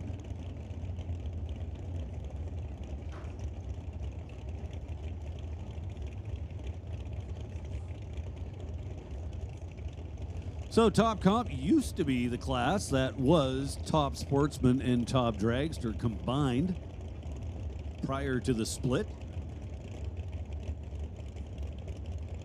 So we're reviving it here this weekend at Mission Raceway Park during Doorwarz. So door cars, dragsters, altereds, it's all good. 4 bulbs lit, here we go. Stone with the big wheels up launch. Nobody really killing the tree here yet. Chris Stone with a 978, 134 miles an hour. Jan Christensen there well ahead, goes 774 at 176 miles an hour.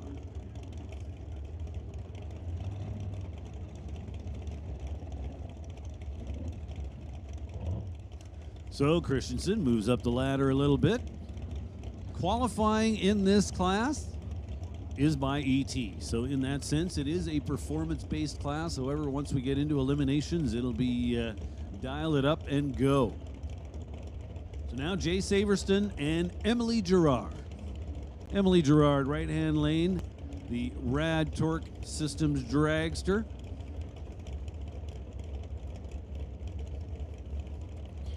Severston The Dodge Dakota pickup truck. Black Betty. Emily hits the tree, double 09. At the quarter mile, she goes 7:56, 176 miles an hour.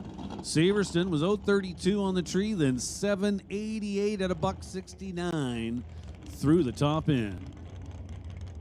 Severston moves up to the number 12 qualifying spot.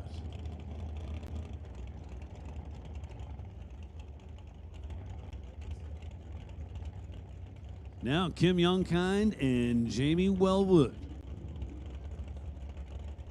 Youngkind, tower side of the racetrack. For Chaotic Customs, JS Power Sports, Rad Torque Systems, and Titanium. Titanium Autogroup.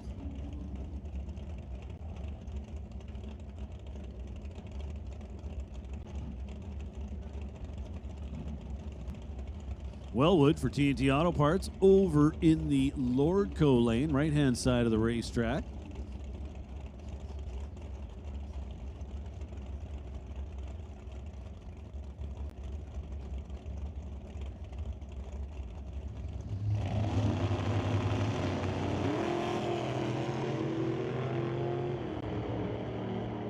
A big shout out to John DeYoung and Artex Racing, bringing us the top comp class here this weekend at Doorwarz.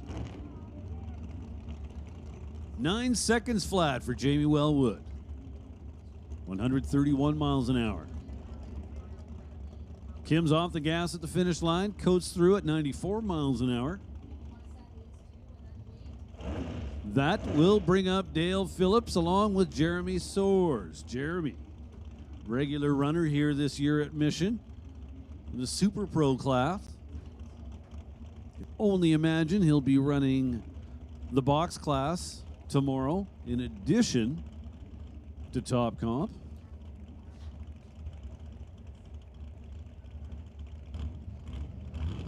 So Jeremy Soares out of Terrace, BC in the right lane. So both drivers go 0-11 on the tree, one of them green, one of them red. Finish line, Jeremy Soares, 7:44, 178 miles an hour. Dale Phillips with a 7:73 at 174. No improvement for either driver in that pairing. They were both short by about 200. Yeah, copy that. What's going on? So the 8th mile.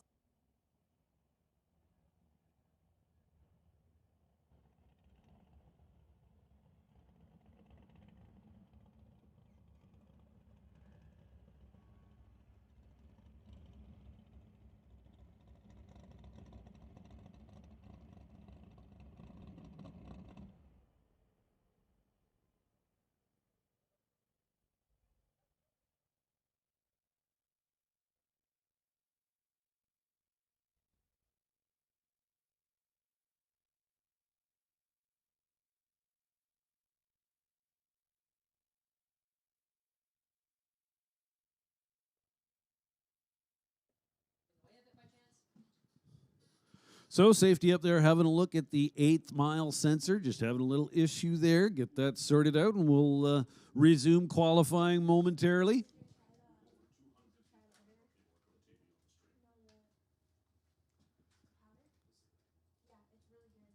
So I want to offer a warm welcome to everybody tuned in on Lordco TV. Apparently there's a couple of hundred of you. Welcome aboard. Also want to offer a warm welcome to all the fans in the stands here tonight.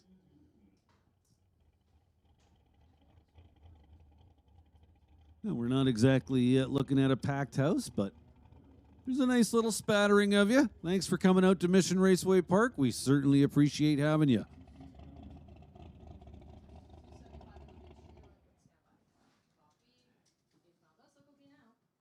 Hey, listen up in the pits. Listen up in the pits. 275 and Limited Street. This is your standby call. Standby call for 275 and Limited.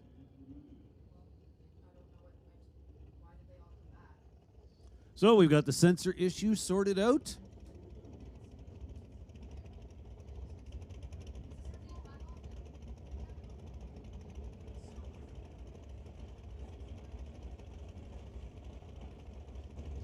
Now, once again, we've got Darren O'Connor and Mike Lucas. A couple of out-of-towners. Mike Lucas from way up north. Black Camaro in the right lane.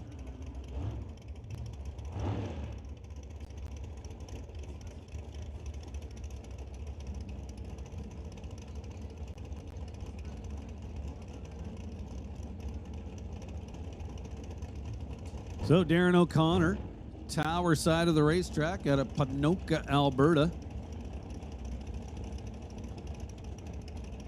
In the dragster. O'Connor currently our number 3 qualifier. So Lucas, as I was mentioning, from way up north, Fort St. John, BC.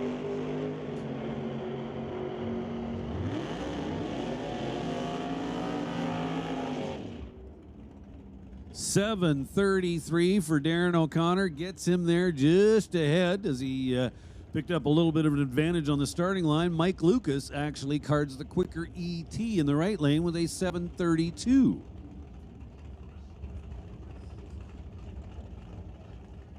So Mike Lucas goes 732 2 times in a row. Ran to within 1,000th of a second to the quarter mile. That's some impressive consistency. And that is absolutely what you want once you roll into competition. Now Brody Soares will line up with Cam Shantz. Cam Shantz.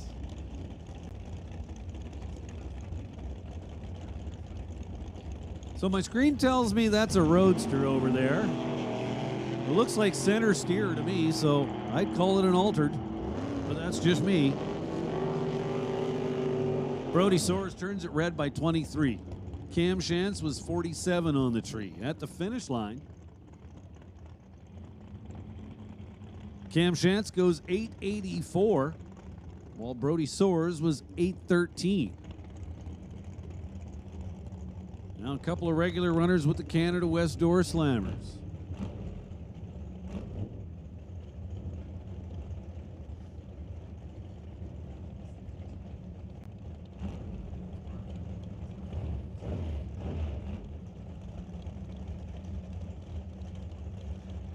Andy Hatton and Derek Shirk. A couple of titanium Autogroup cars, along with Bubba's Speed Shop. Derek Shirk, your 2022 Doorwarz winner.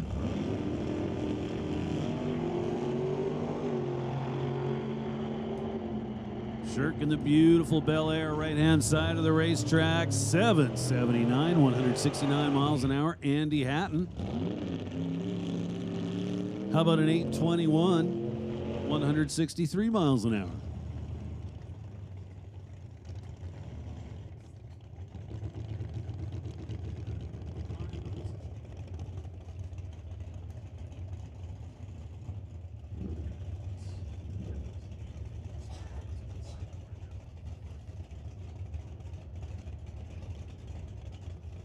So 2 more guys we're used to seeing run with the Doorslammers. I'm sure we will see them run with the Doorslammers, but also doing double duty here in Top Comp, James Kennedy. Tower side of the racetrack. That beautiful white Pontiac.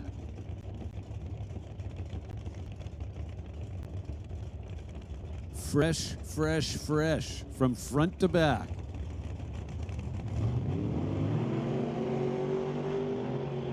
Scott Robinson in the Beretta.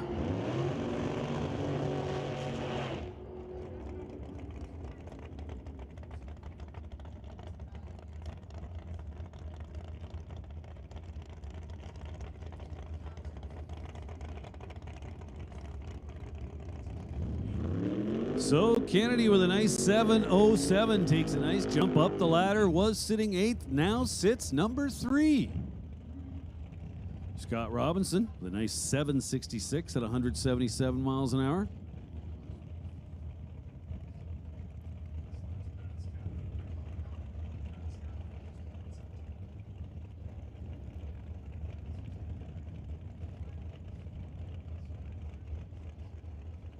Attention in the pits. Attention in the pits.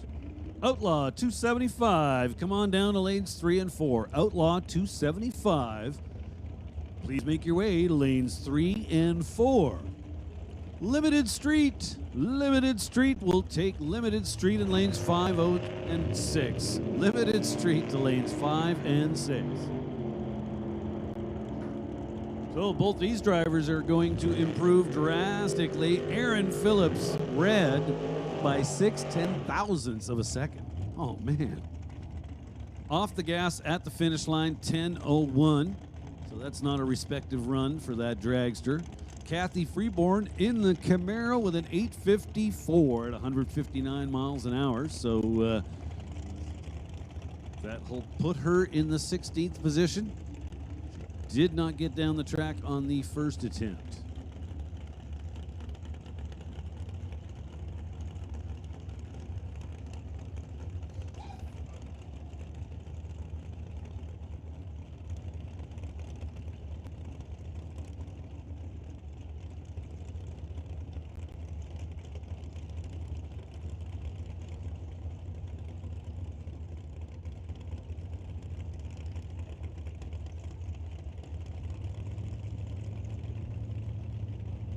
So freshly licensed Colton Morin in the right lane, young man.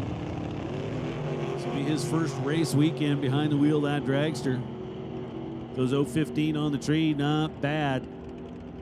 How about 8.06, 163 miles an hour for Colton Morin. Good looking run there, young man. Nice job. Puts himself in the number 13 position. Brian Ritchie, 788, 171 miles an hour.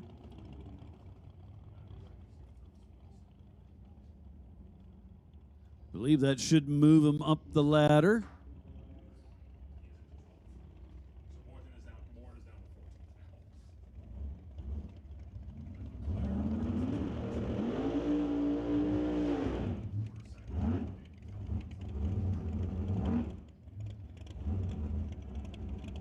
So now it'll be Keith Peterson and Rod Leclerc. Rod Leclerc in the right-hand lane. Very quick Camaro. Regular runner with the Canada West Doorslammers. Keith Peterson in the, super gas-looking Mustang.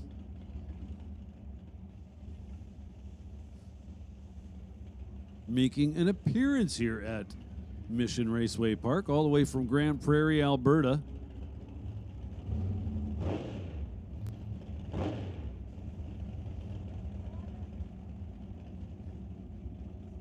Rod Leclerc for Paradise Homes. Actually been racing with the Canada West Doorslammers for 10 years.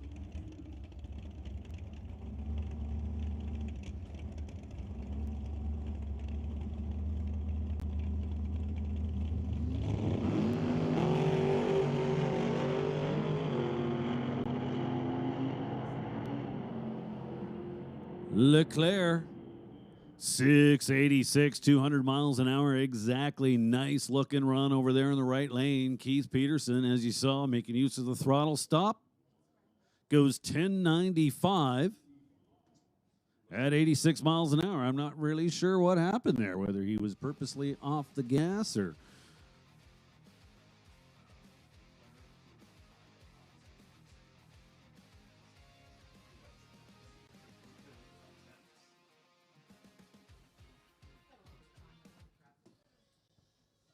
So it looks like Dane Lekelt not going to show up for this second round. He's sitting pretty comfortably in the number 1 spot.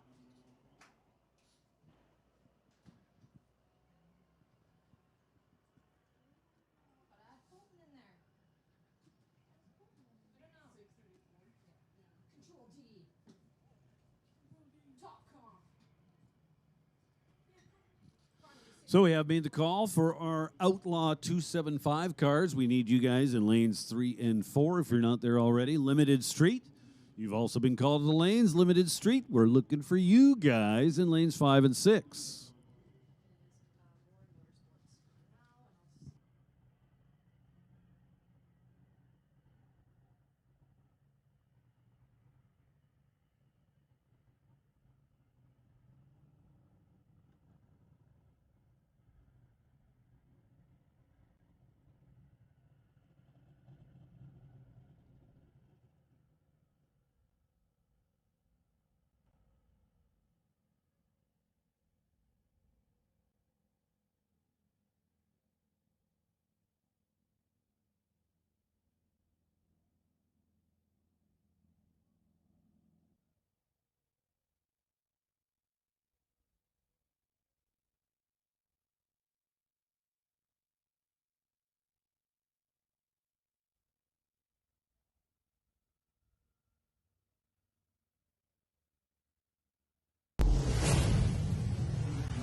Quality is never an accident.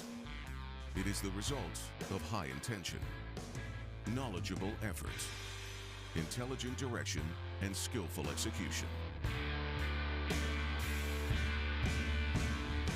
It represents the wiser choice of many alternatives. JBS Equipment. The field's the limit.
I got some more exciting news for you, by the way.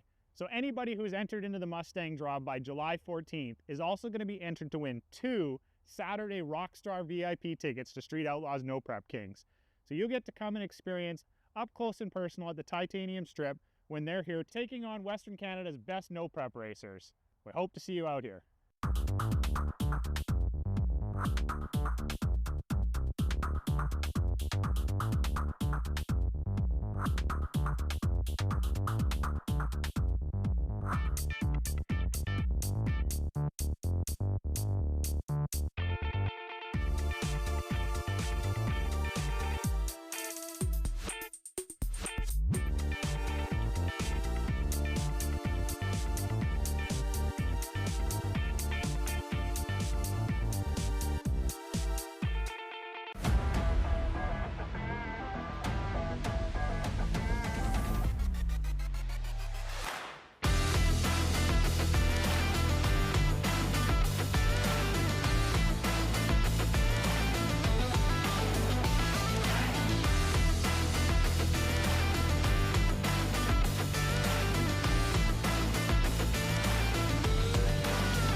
So we've got the lanes full of Canada West Doorslammers. They are just itching to go. We've got safety out there doing just a little bit of maintenance on the surface.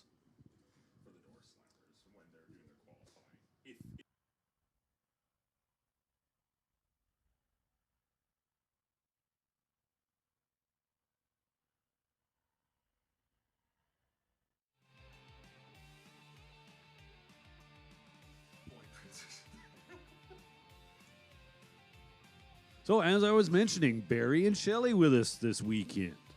Those amazing little donuts located under the pit side grandstands. So I remember this is going back quite a few years, but when Barry and Shelley bought their first donut machine, and they were experimenting. I mean, you don't just wake up one day and know how to make amazing donuts. You know, it's a learning process. And yeah, I do recall the first ones came out looking a lot more like little onion rings than they did donuts. And but, you know, like I said, give them a little bit of time, and now I would say they've absolutely perfected their craft. If you haven't tried them, well, now would be a good time to go do so. It's definitely evolved, as has their hero card collection on the roof of that place. Some very cool racing photos and memorabilia. If you do get to go down to Barry and Shelley's mini donut stand underneath of the pit side grandstands here on the TCS side of the racetrack. And again, we make the offer to anybody that's hanging out on the spectators side of things. Come on over and check out all the cars and the drivers competing this weekend here at Mission Raceway Park. Is again, the good thing about drag racing is that wristband that you get when you get into the facility gives you admission not only to the grandstands, but to the pit area as well to come over and have a look. One of the unique things about drag racing and a great part of the program here for Doorwarz 12 is, yeah, we mentioned the beer gardens. They're open. We got a shot of those a little bit earlier, but they're at the far end of the grandstands on the spectator side of the racetrack. In the Lordco Auto Parts lane, you can see where the cones are all roped off. That is the seating section for the beer gardens. And just past the seating section, of course, is where the beer is actually located, the important zone. So if you're 19 years of age or older with 2 valid pieces of government-issued ID, you can make your way over and grab yourself a cold one at the beer gardens open this weekend here for Doorwarz.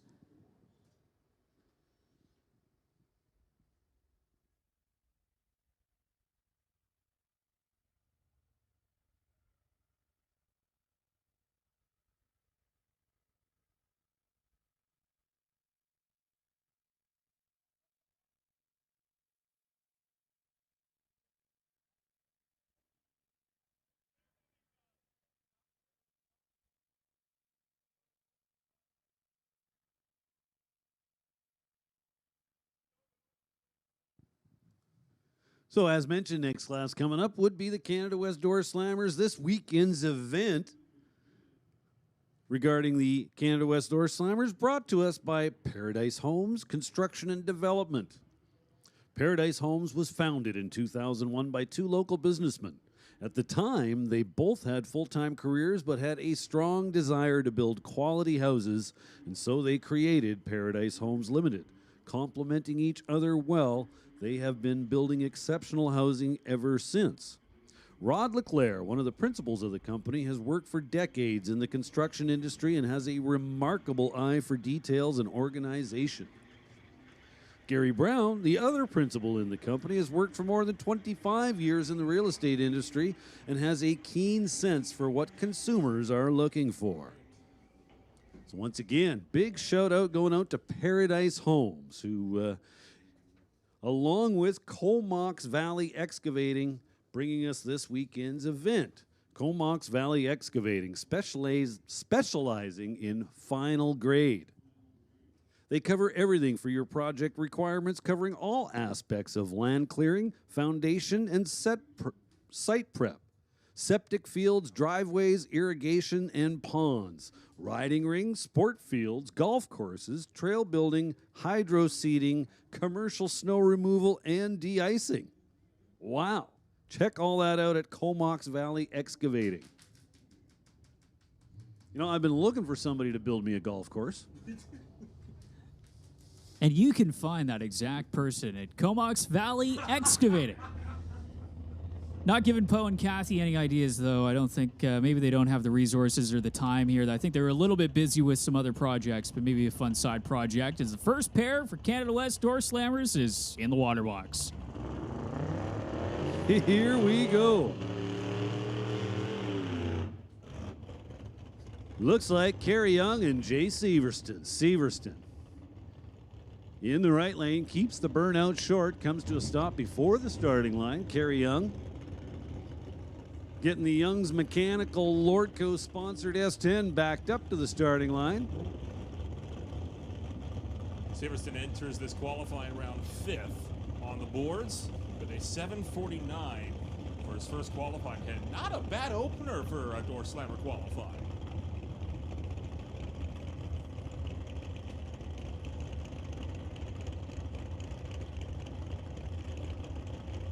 So huge field of Doorslammers here this weekend at Doorwarz 12. Well, this is looking pretty good, both sides of the track. How about 801, 169 for Jay in the right lane. Kerry Young with an 839 at 159 miles an hour. Good looking A to B runs. Albeit not good enough to improve for either of them. Both of them slower than their first passes. Severston by a good half a second just about. Kerry Young slower by a few hundredths. So Derek Shirk's car goes silent, and now they're pushing it back. So hopefully nothing too serious going on with the 55 Bel Air, and they'll be able to get it sorted out and back up here for the next round. So that'll mean Dallas Wagner will be out there all by himself. It'll be a single run up the Lordco side of the racetrack. 2010 PT Cruiser.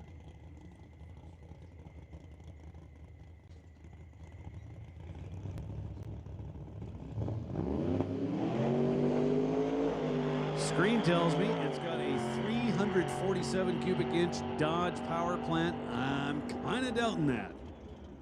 How about 753 at $182? Nice looking lap right there. Now, is that good enough for the top 10? That's the big question right now. Survey says it sure is. Put them up to number 8. We might doubt the motor under the hood, but don't doubt the top end charge that that car has. Going from an 811 to a 753, improving by just shy of 0.6 of a second. Brings up Henry Zacharias. And the Zacharias Inventory Limited and Titanium Autogroup Corvette.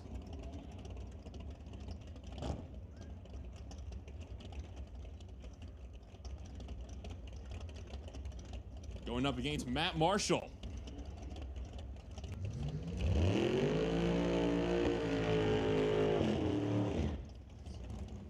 Henry Zacharias enters this qualifier in the number 9 spot, bumped down to the number 9 spot. He was in 8th before this. Matt Marshall, one of the cars that is trying to qualify in. Currently has an 879 with a 2.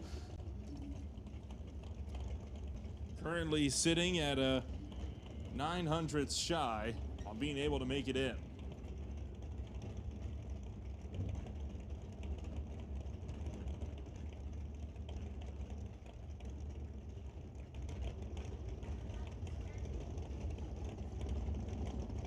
You got to run at least 870 to qualify with the Canada West Doorslammers. Matt Marshall, although he did come very close on his first attempt, he did not get there. He'll definitely be looking for some improvement here in round number 2.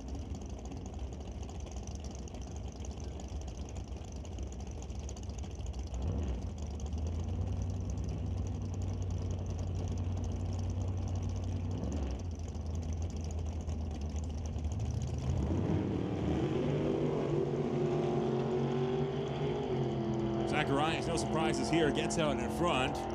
He goes 759, but it's eyes on Matt Marshall. Ah, 870 with a 7. That should, we think, be good enough to get him into the show. Got their 7th out into the 870 range. As far as I know, that absolutely gets him in the show. We have dealt with this issue before, and it's 870 without paying any regard to that 3rd digit. That's how it was been decided in the past. So works for me.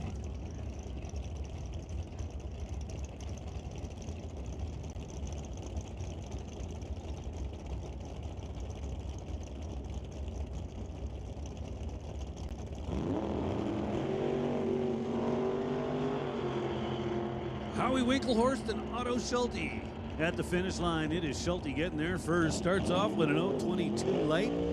Nice job there. 749, 182 miles an hour for Otto in the right lane. Howie Winklehorst goes 833, 161 miles an hour.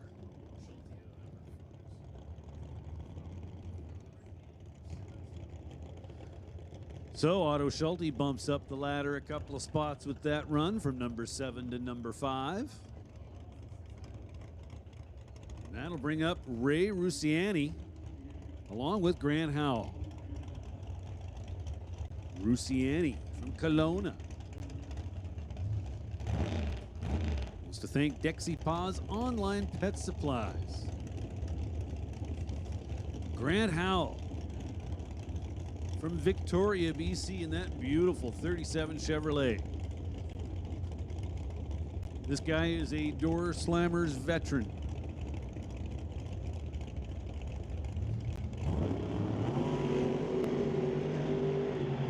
Couple of 30 lights. Both cars making nice straight runs. 770 for Grant Howell, 175 miles an hour. Ray Rusiani goes 824, 163 in that beautiful 66 Chevy 2. But both cars showing they have a little bit more gusto here in Q2, albeit neither of them able to improve on their overall positioning on the qualifying ladder. Now the big question is, how much more do they got? So it would appear as though it definitely was something simple with Derek Shirk's car, because he is back. Shirk will be in the left lane behind the wheel of the 55 Bel Air. Dave Warren in the Blue Max.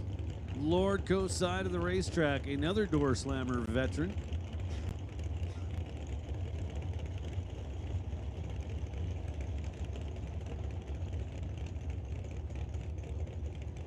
So Derek Shirk in that 55 Bel Air. Looking good.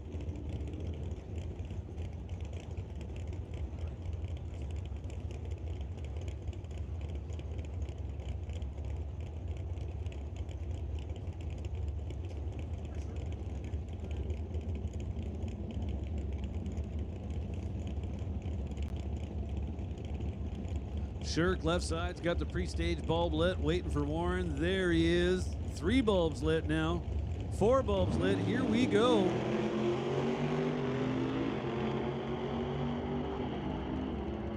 Heard a little bobble out there. I believe that was from Shirk in the left lane. So Dave Warren goes 790, 172 miles an hour. Derek Shirk, 809, 162 miles an hour. That's not a respective run for that car.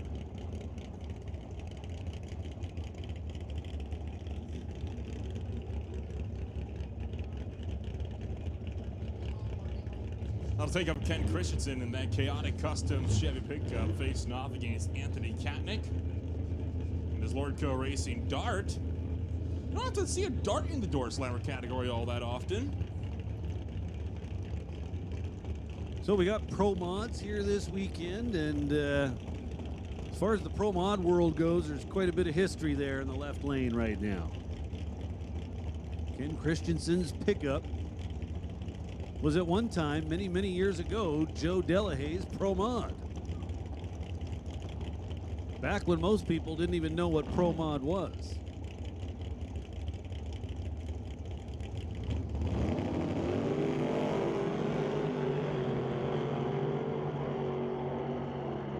Anthony Katnick in that beautiful black Dart right-hand lane. How about 863, 158 miles an hour? Christensen gets there first in the pickup truck. 837, 160 miles an hour.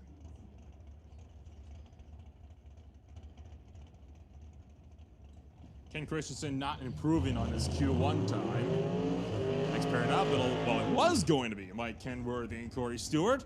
But the Bel Air, just like Derek Shirk, being forced to back out. It has not been a run for the Bel Air so far in this qualifying session. That's 2 for 3 now. Kenworthy brings out the Illusion Motorsports and Speed Mart Firebird from 1992.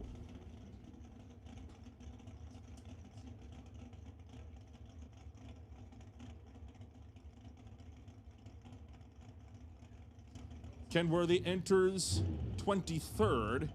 After a few passes in Q2 have already taken place. His time he's trying to beat is an 8:19. If he wants to improve, it has to be at least an 8:10 with a 1. And it's an 8:16. So he improves on his time, but not on his overall positioning. That takes up Paul Stretch. Mid-Island Engines Cavalier over here, TCS side. Going up against Paul Soares, the Soares Transportation Pontiac.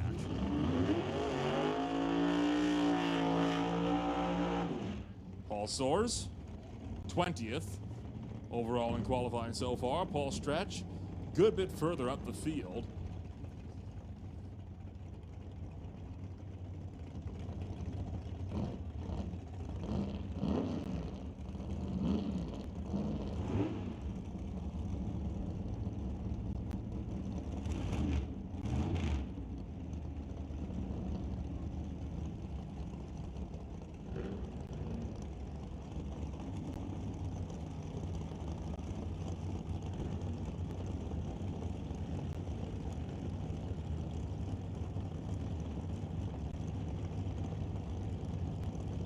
Paul Stretch currently number 3 in qualifying. It's time to beat a 7:11 if he wants to go for number 1. Number 2, well, it's only 300s up the road.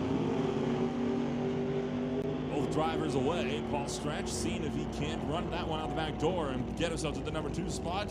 And he doesn't. He doesn't even improve on his time. Paul Soares goes 8:09 at 160 miles an hour. Pretty much in fact, that is the exact same time. Down to 1,000th of a second, the same time that Soares ran in Q1. So talk about consistency. That's half the battle.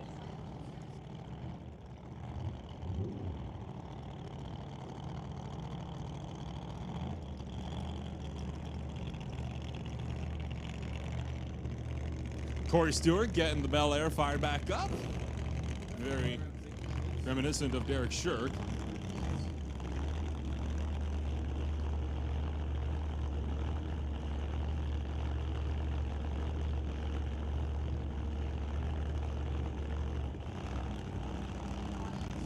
So the 55 Bel Air going to go up against Mike Supine with the Stone Speed Shop and Brian's Glass GTO. Supine runs into this round 12th place in qualifying. Corey Stewart enters 18th. Oh boy, a wheel spin! Man, that GTO puts on quite a little show when it leaves the starting line. That is violent looking. In the end, it's a pretty good number though. 746, 186 miles an hour for Mike Supine behind the wheel of that 69 GTO. That thing is just flat out bad. Well, and that carries him from 12th place all the way into the top 5 with that run. And now only 0.3 of a second off of number 1. Well, he was pretty bound and determined to get that thing down the track. So Corey Stewart, a nice looking pass in the right lane. 55 Chevy, purple and white. I've always loved that car. Now Mike Bedsworth take on Brad Powell. Bedsworth currently your number 1 with a 711 with a 0. Couple of Washingtonians. Brad Powell from Linden, Mike Bedsworth from Marysville.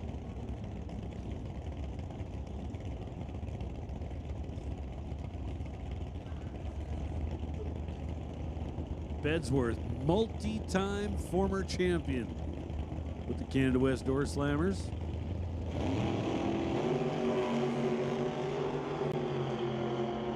Nice 25 light for Bedsworth in the right lane. And a 710, 191 miles an hour for Bedsworth in the right lane. Nice looking pass. 844, 157 for Brad Powell.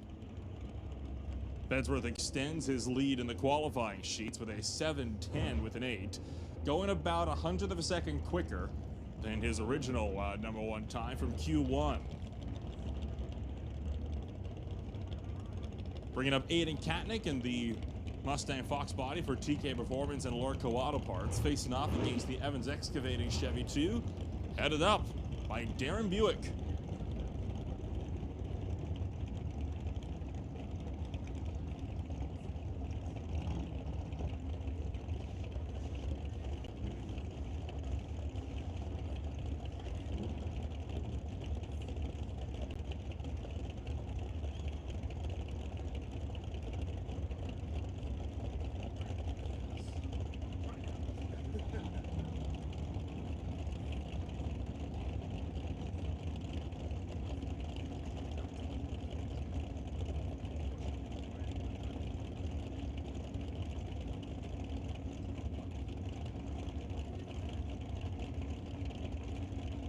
Four bulbs lit. Here we go. Aiden Katnick left side. Darren Buick in the right lane. Mustang leads the way early and hangs on. Gets to the stripe first. 868. 154 miles an hour. Buick in the Chevy 2 goes 864. 155.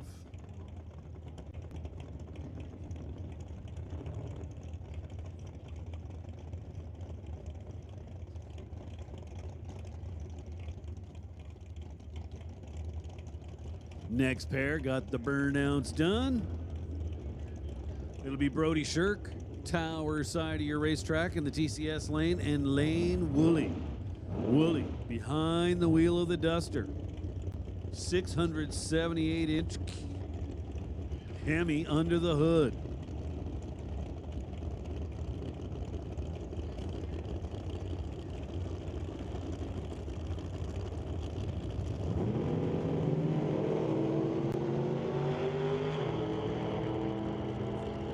So Brody Shirk off the gas and coasting. Lane Woolley, 779, 176 miles an hour.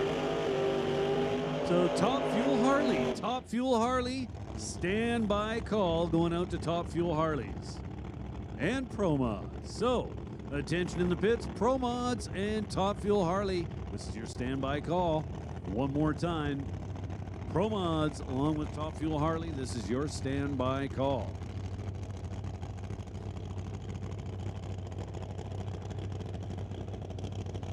All Mark Thompson brings out the Marvel Racing Vernon Recreational Products machine, facing off against Cam Shantz. Cam Shantz enters this one in the number 2 qualifying spot.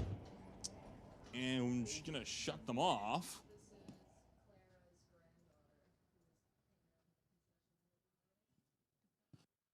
Why are we shutting the cars off? Reports of something of some description on the track. So safety crew is going to run out, clear this item of some description off. And we're good to go. So a very quick fix on that one. Good news. It's always good news when it takes less than 20 seconds to clear something off. So Mark Thompson and Cam Shantz. Cam Shantz in the right lane, the 37 Chevy. For Tommy Guns, apparently he's got another sponsor he'd like to thank, but it was not legible on his time card.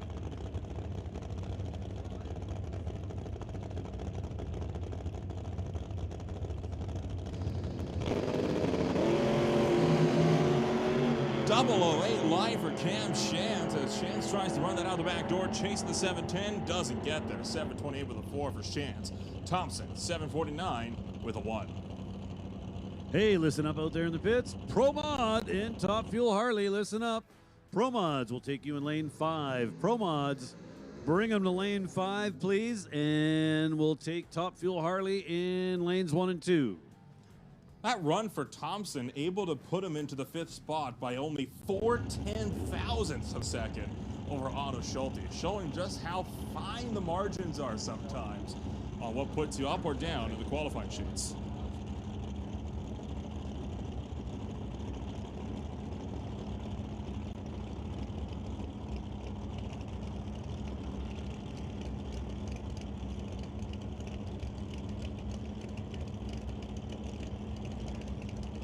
Dale Jansen lined up with Kathy Freeborn. Jansen's out of power and pulling over. I think he heard something. Kathy Freeborn with a full pull goes 8:55, 159. Definitely, that's a number good enough to get in the show. I'm not sure whether she got in on the first round or not. I kind of want to think she didn't. Dale Jansen stopped just at the first exit gate, usually where the juniors exit the racetrack. You can see safety crews out there taking a look, checking out what's going on with Dale Jansen. He did pull that car over relatively aggressively, so that does give a good indication that whatever it is, it probably doesn't mean that car can drive itself back to the pits. Well, more so, you know, if a driver is aware what you're supposed to do if you feel you have broke something and it's even remotely possible that you're dropping fluids on the racetrack, the best thing you can do is get it stopped and pulled over as quickly as you can. It's really fighting you. So if you're looking at the big screen, you can see they are pushing him off the track. There doesn't really seem to be any activity on the track, which kind of makes me think that we're clear. And that would be good news. Let's hope so.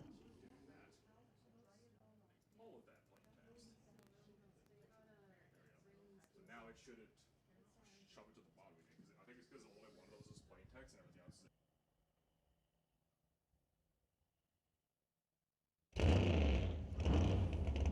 is. So we are clear, and with that, we fire the next pair. Devin Jansen, Johnny West.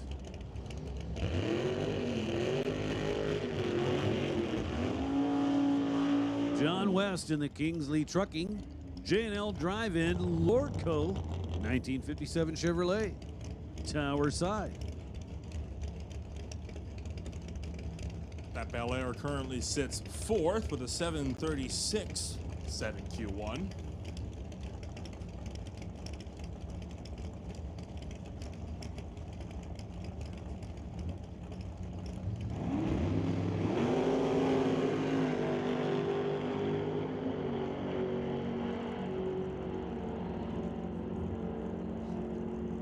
John West, 735, 183 miles an hour. Good looking run. Did it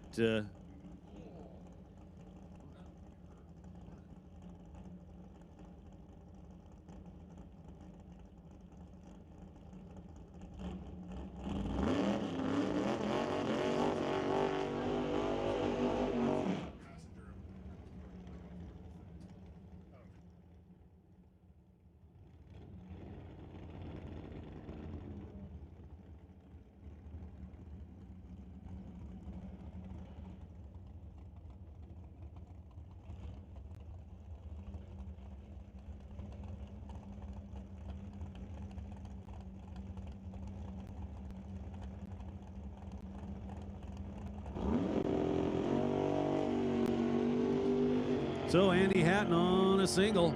Nice 17 light. Definitely want to save that for eliminations. Goes 820 at 162. I'm going to say the Grinch is working pretty good. His last run was 821. Now he goes 820.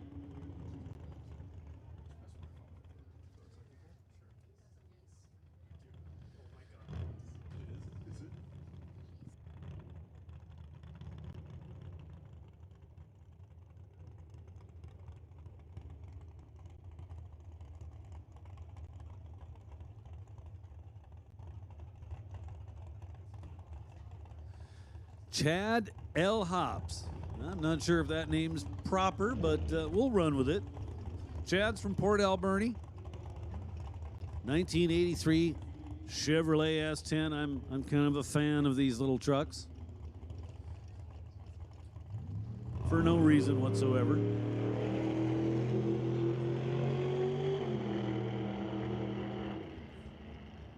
So I do believe Chad is licensing. So he purposely getting off the gas at the 8th mile mark. Yeah, because Wally just stopped it too, so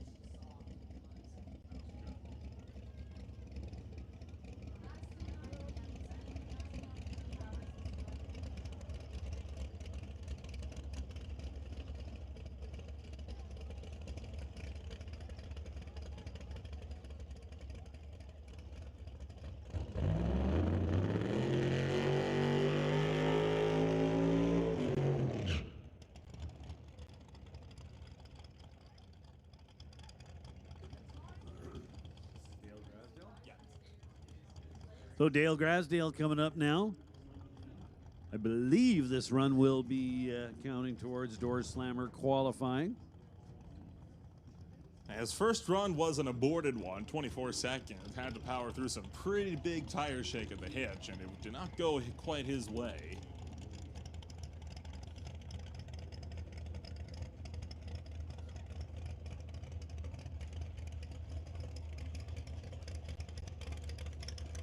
This is looking to be the final run of Canada West Doorslammer qualifying.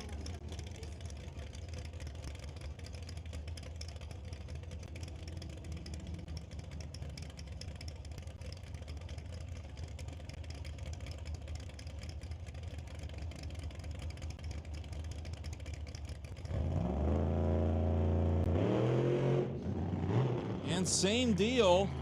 Car launched well, but lurched towards the wall, and he is backing it out. So that's 2 for 4 now.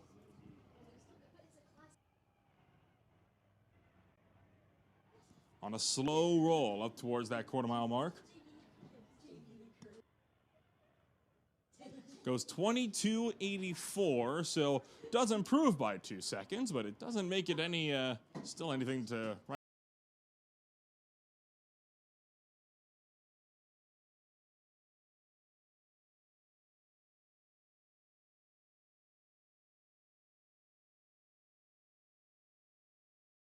Doorslammer qualifying. Bedsworth still remains in the top by almost 2/10 ahead over Cam Shantz. Paul Stretch with 3rd, West with 4th. Mike Supine jumping into the top 5 with that 5th place qualifier. Mark Thompson, Otto Schulte, Jay Siverson, Dallas Wagner, and Henry Zacharias close out the top 10. Next up, I do believe it'll be West Coast Pro Modifieds, as soon as track prep is complete.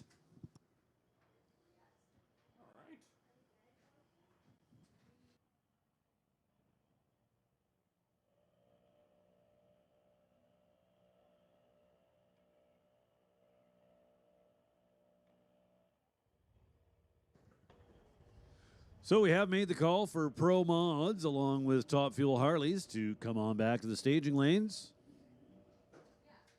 Pro Mods should be the next class we see going down the track.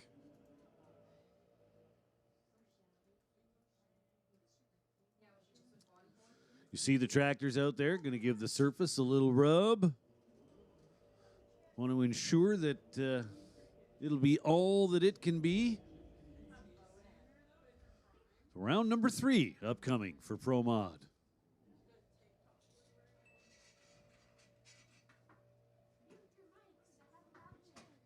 Everyone knows that the most important part of drag racing is the golf carts. So show off your cart today by tweeting us #Mission Raceway Golf. So Garrett Richards, very experienced racer in Pro Street and Pro Modified competition here at Mission Raceway Park. Garrett, good to see you guys back out here with this Shelby Mustang. I know the Walt Austin race at Pacific Raceways, you guys had some engine troubles, but back up and running here for this weekend. Yeah, we did have some troubles with that first race. That's unfortunate because, you know, we're out here to try to win a championship. So we're going to do our best, but we got the old hot rod back together. We got the backup bullet in it. And I freshened up the other bullet, so we got another one in the trailer. And yeah, being up here at Mission Raceway is, I call this my home track. I mean, I know I'm from Tacoma, but this is where I got my license. And I got licensed in Pro Mod here, and I really felt that everybody looked after me here when I was getting the license some 25, 30 years ago. So I feel like it's home to me. This is my favorite track that I come here, and yeah, I'm glad to see the good car turnout. And a lot of good competitors up here and a lot of good racing to go on today. You guys have a little bit of a unique combination with this being actually kind of technically a boss Hemi with the Ford combo. Maybe go tell a little bit about people that don't know about the combination and its history that actually powers this thing. Yeah, so a little bit of the history about this engine is that I started, when I started my racing career, I was the bottom end guy for Pat Austin. I got to be good friends with his father, Walt Austin. And he, back in the late 90s, had this idea of running a Boss motor. He thought the idea was a better platform. He thought there were some things that were going to save some money, you know, save racers some money developing it. And NHRA put the stop to it. So the motor never got developed. When Pat retired from racing his alcohol car, we decided to run Pro Street. That's where we came into it. So we did that with a Chevy motor for about 8 years. And we started kicking around the idea of, you know, building this Ford motor. You know, Walt's idea, it was his vision, his dream. He had some blocks and some prototypes made, and you know, my best friend Brent, he's the crew chief on this car, he's an engineer, so we sat everybody down in Walt's office and said, let's bring something to the table. So we made this whole motor come to life, and we've been running it for about 10 years now, and Pat also is running it with some success in the Nitro Funny Car ranks, so it's pretty cool. Awesome. Well, best of luck, Garrett, and hopefully we can maybe get another Doorwarz win under your belt. We'll see what happens. It's a long weekend. Thank you, though.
Mission Raceway Park, round 4 of the BCTA grassroots drifting.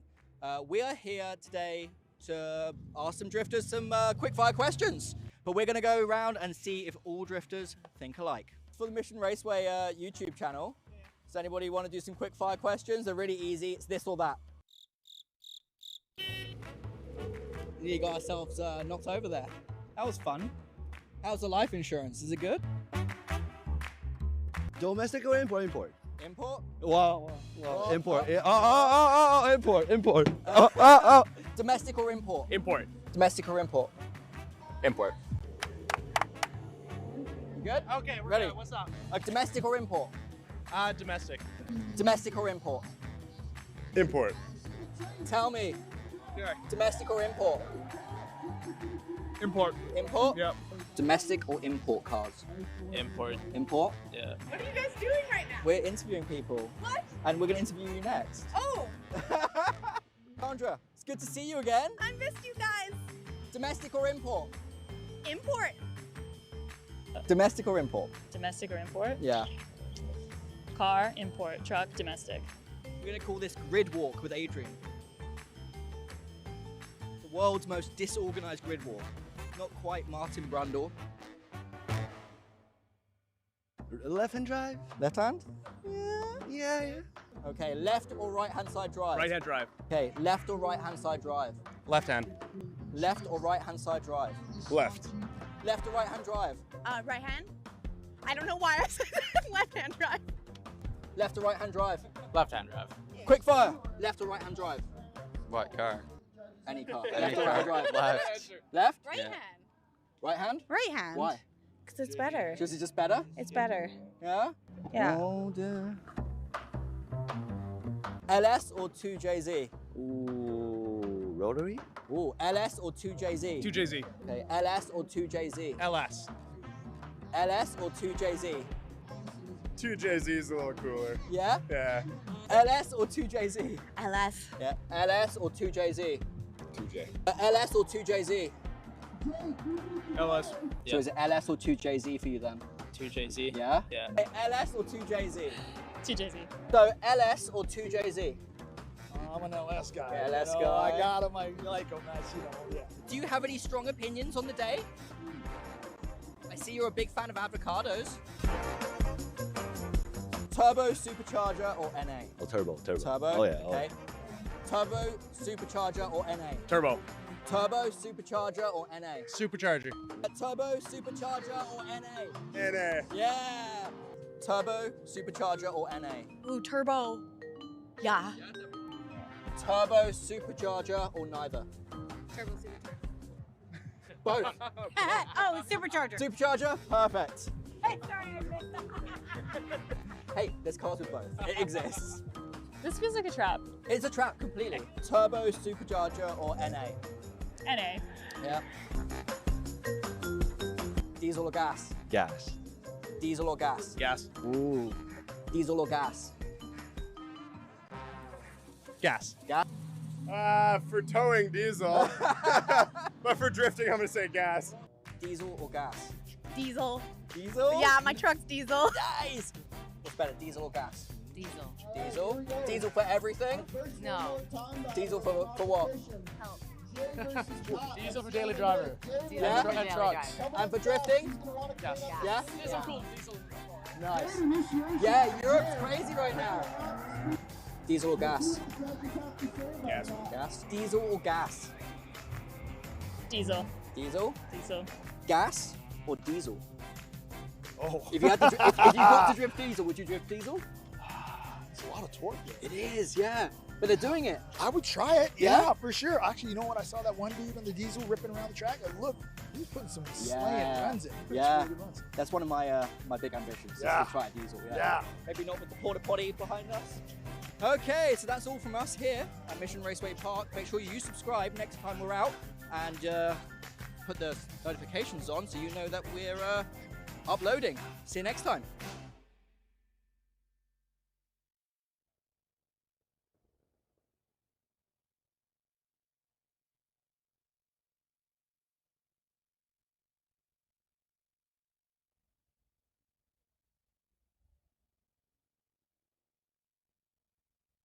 Well, good news, race fans. We have the first pair of West Coast Pro Modifieds underneath the Lordco Auto Parts Bridge, getting ready for Q3.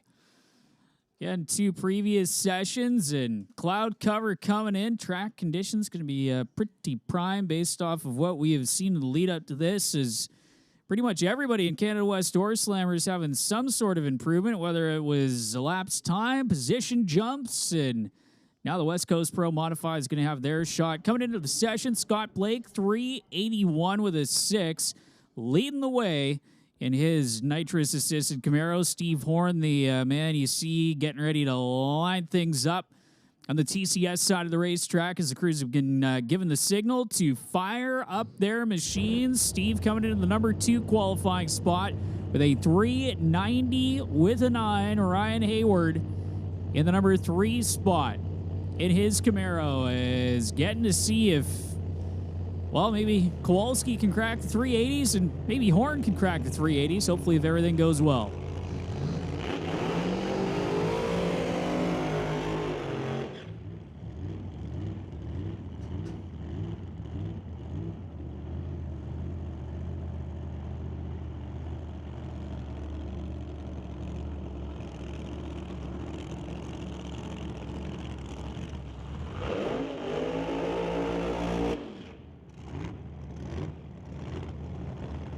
So first pair got the burnouts done, getting themselves backed up to the starting line. Steve Horn and Dave Kowalski. Couple of BC guys. One from right here in town, the other one from way up north. Kowalski in the Corvette from Fort St. John. Kowalski originally running this car in Top Sportsman competition, got the old Pro Modified conversion a few years back, and was one of the first C7 Corvette Pro Mod bodies that was ever delivered.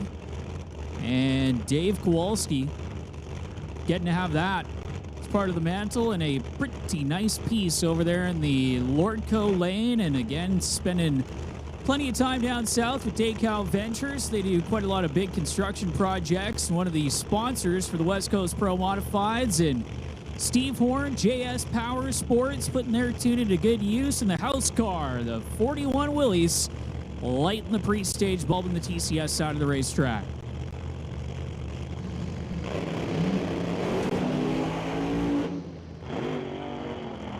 Well, trouble on both sides of the racetrack. It's shake, rattle, shut off for Kowalski, 537 at only 93 miles an hour, and Steve Horn not even leaving the starting line. Problems for the Willys as it shuts off on the line, so Steve Horn and the JS Power Sports team going to back that car up and hopefully try and get that thing buttoned up for Q4, but if not, they still have that 390 from the first session to reside upon.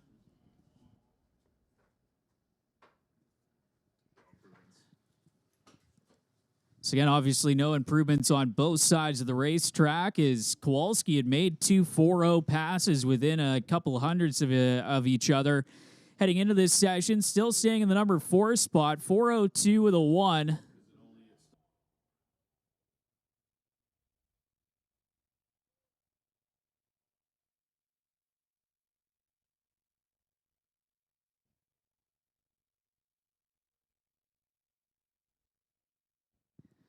So tough break for Steve Horn and his team as, again, Dave Kowalski to get the Corvette buttoned back up and ready to come out for Q4 and maybe try and get into that 3-second zone. Is free for spite, and already we got our next pair number 2, getting ready to roll into the water box, and it is Eric Halverson and Garrett Richards. Richards trying to get a representative run on the board, so is Halverson in the Camaro.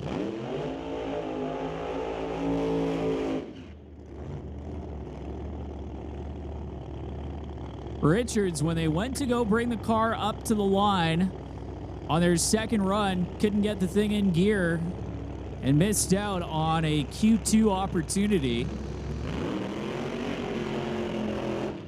Saw Garrett up in the big screen talking about that Walt Austin power plant, the Boss Hemi, Ford-powered Ford Pro Mod for Garrett Richards. His car started out in Pro Street competition, then taking on the Outlaw Pro Modified setup. Making the conversion over the former Western Drag Racing League champ, as well as the two-time Doorwarz winner up against Eric Halverson, who, John, we were saying, has that unique injector hat on that Camaro. I believe that's typically referred to as a Mike Janis design. Mike Janis, a pioneer in the world of Pro Mod.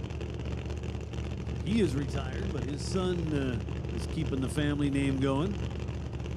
You can see the two-blade style versus the traditional three blades, and the injector hat on the Tunezilla start line cam up at the big screen as both racers getting guided into the beam. Screw-blown combination for Richards and a Root-style supercharger for Eric Halverson as both racers pre-stage getting ready for pair number 2 in round 3. Nice looking run for Garrett Richards. How about 385, 197 miles an hour? That is going to propel him straight to the number 2 spot. Nice looking lick. Sorry, go ahead. No worries, John. I was just going to say that finally finding the speed that we knew that Garrett had and getting that A to B pass under their belts for the team out of Tacoma and the Walt Austin Racing powered Ford Mustang that taking its way down to the 380 zone, and that's where that car firmly resided for most of Doorwarz last year. Went rounds and eliminations, and they are always going to be a threat on race day now that they have found the tune-up on the Mustang and got some of the kinks worked out of it.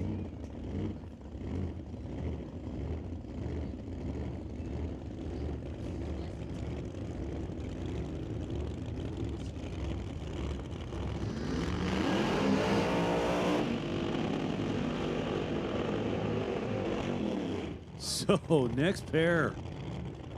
Got the burnouts out of the way. Jake Skasilis, tower side of the racetrack in that absolutely mean-looking 2017 Corvette. Tony Moretto.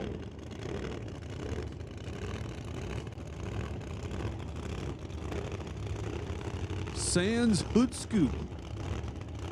Over there in the right lane.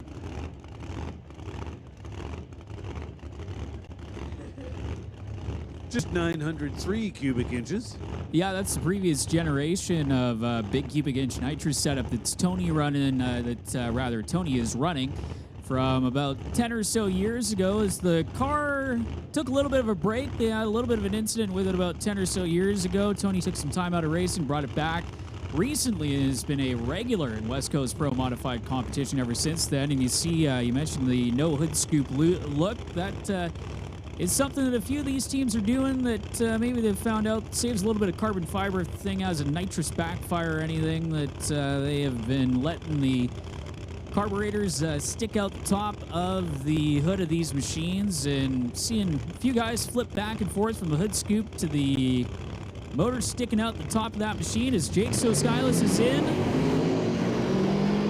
Moretto having to shut off. Skasilis gets down to the top end, 462 with 578 miles an hour. That thing went pop at the top end.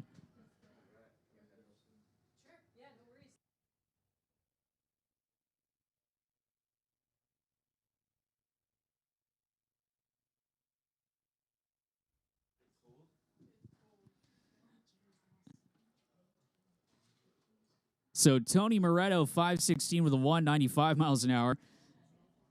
The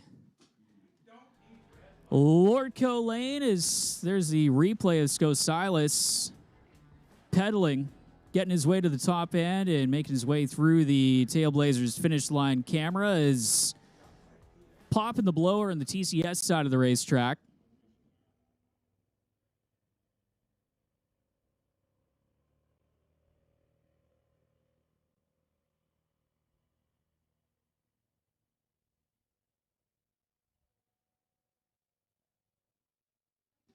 So Skasilis' car is stopped in the top end of the racetrack. That is what we were waiting on to get that cleared off. And I said carburetors, fuel-injected nitrous combinations there for Tony Moretto, the racer out of Spruce Grove again, coasting his way down to a 516 with a 195 miles an hour, 462 with a 578 miles an hour. Jake Skosilas' best pass of the weekend, but again, the car come to a stop in the TCS side of the racetrack, just past one of the turnoffs. So the MRP safety team there, just looking things over. You can see up on the big screen that Jake's got the chutes out in that machine. They're going to get those packed away and get the car hooked up and ready to get towed off of the top end. And we'll get ready for our next pair. And it's essentially the teammates, Steve Goddard and Scott Blake, going to line up side by side in the other battle of the nitrous combinations. Is Steve running Scott's old race car, the GTO in the TCS lane, and the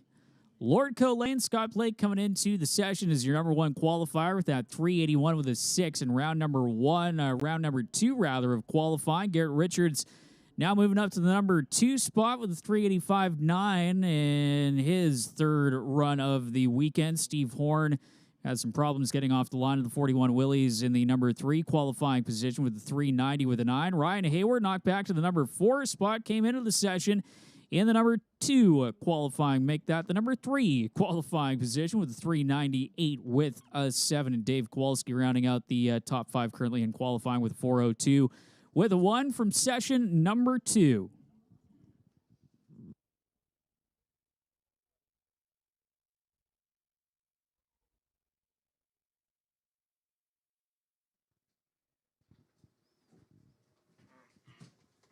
So you can see the safety workers on the track. Not 100% sure what's happening up at the top end, but I'm only assuming that they're helping somebody get themselves cleared out of the way.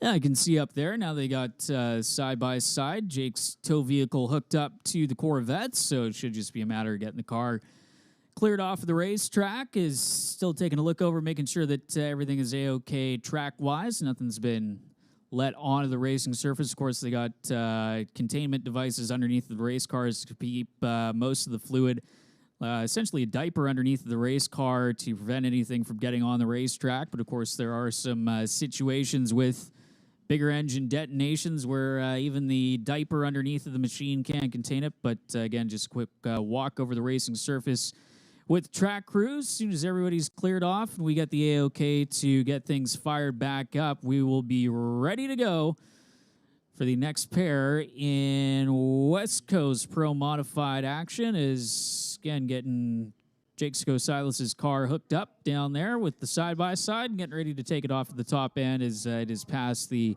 second turnoff and found itself nicely placed in between the final 2 turnoffs and the second turnoff at the top end. So that is what the delay currently is.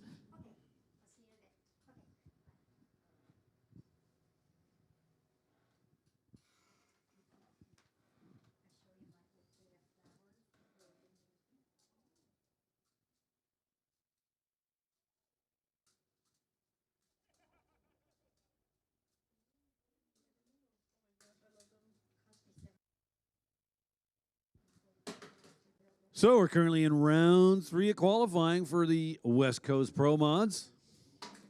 All part of Doorwarz 12 here at the Titanium Strip at Mission Raceway Park. Got top Fuel Harleys in the lanes. They'll be following Pro Mods. Following that, I believe it'll be Q3 for top comp. Then we're going to bring up the kids. Going to have a junior dragster exhibition, followed by a little show put on by the Hard Knox Stunt Group. Again, they're going to be out tomorrow as well, and they're going to do some drift ride-alongs at the far end of the facility down at the road course at the shutdown area in the Lordco side of the racetrack, raising some money for Variety Children's Charity, and that you can get yourself in the passenger seat of one of the drift cars tomorrow here at Doorwarz. No shortage of stuff to do here at Mission Raceway Park. Just want to remind everybody, if an ice cold beer sounds like a good idea right now, well, we've got you covered. Far end of the parking lot side grandstand, you'll find the beer gardens.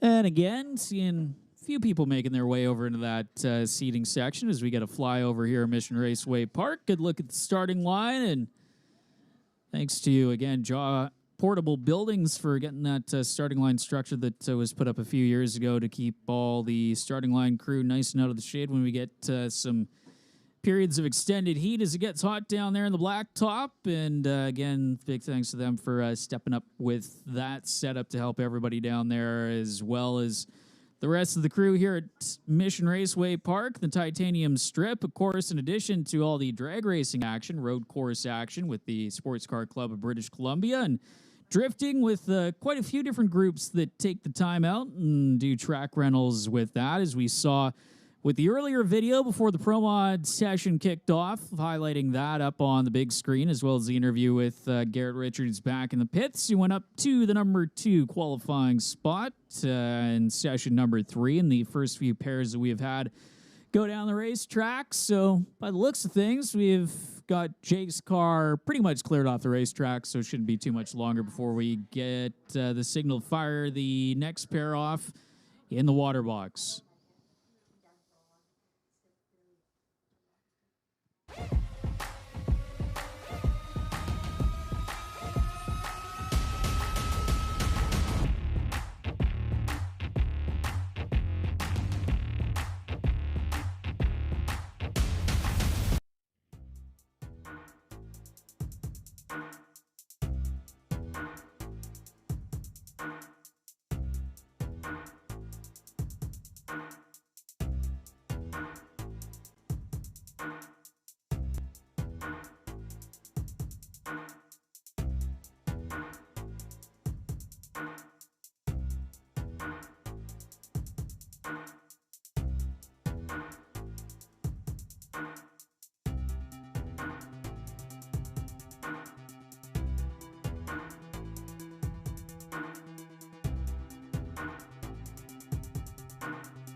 And Steve Goddard. Steve coming in, number 6 qualifier at the moment with a 4:08 with a 6, the TCS side of the racetrack. And Scott Blake, as we were mentioning before, they fired up this pair, coming in as your number 1 qualifier and flirting with that 370 territory, running a 381 with a 6. Low ET and top speed, and problems backing up for the burnout.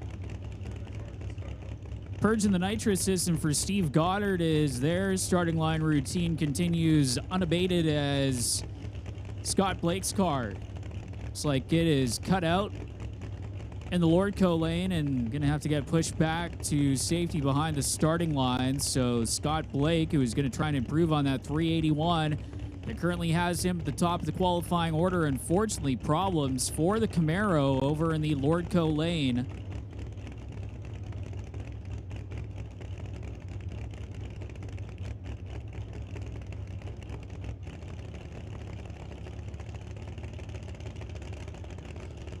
So hopefully the issues are not too serious over there in the right lane.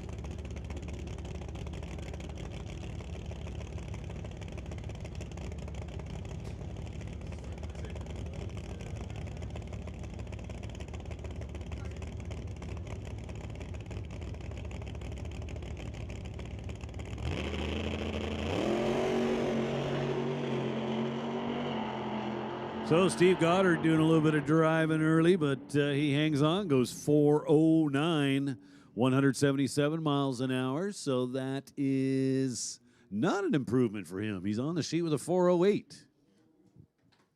But it has been, I believe, a 408, 412, and a 409. So consistency has been key for Steve Goddard and the team out of Red Deer in the GTO. As Scott Blake again got backed up from the burnout, got about halfway backed up from the burnout, and unfortunately had to shut off the Camaro. As you can see the starting line crew out with the mops and the VHT to try and get a little bit of fluid by the looks of things mopped up off of the starting line of the Lordco lane. As Eric Horvath and Nick Duda going to be your next pair coming up under the Lordco bridge once we get that small amount of fluid cleaned up off of the starting line. Looks like continuing just past the 60-foot cone here at MRP is the Tunezilla starting line cam down there. And Tunezilla jumping on board for 2024, helping out with the starting line cam. That has been a welcome addition to the live stream, as well as a few different other angles that you've seen throughout the year. If you tuned into MRP TV, presented by Lordco Auto Parts on YouTube, which I know quite a few of you guys are right now, checking out the live stream, as well as on Facebook. So big thanks to everybody supporting us from afar at Mission Raceway Park. And of course, if you're in the vicinity of Mission Raceway Park, got to get yourself out to the racetrack for tomorrow's action. Full day of racing coming up, and definitely a can't miss weekend of action for Doorwarz 12 here at MRP.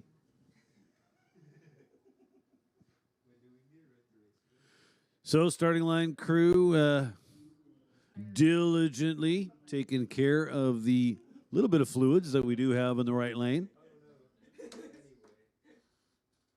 Hopefully for Scott Blake, it's just, maybe a loose hose, something that's easily fixable.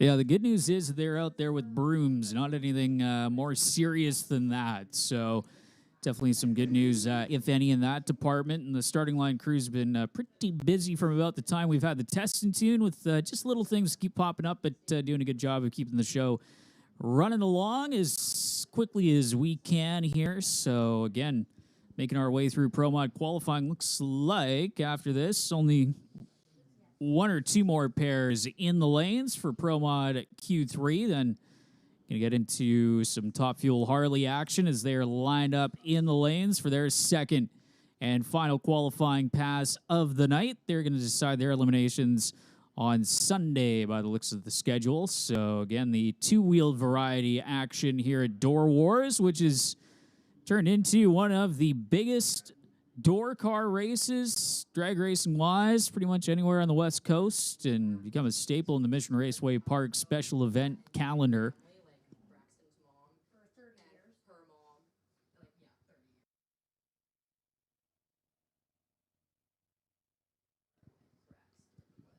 Hey, did we mention the beer gardens are open?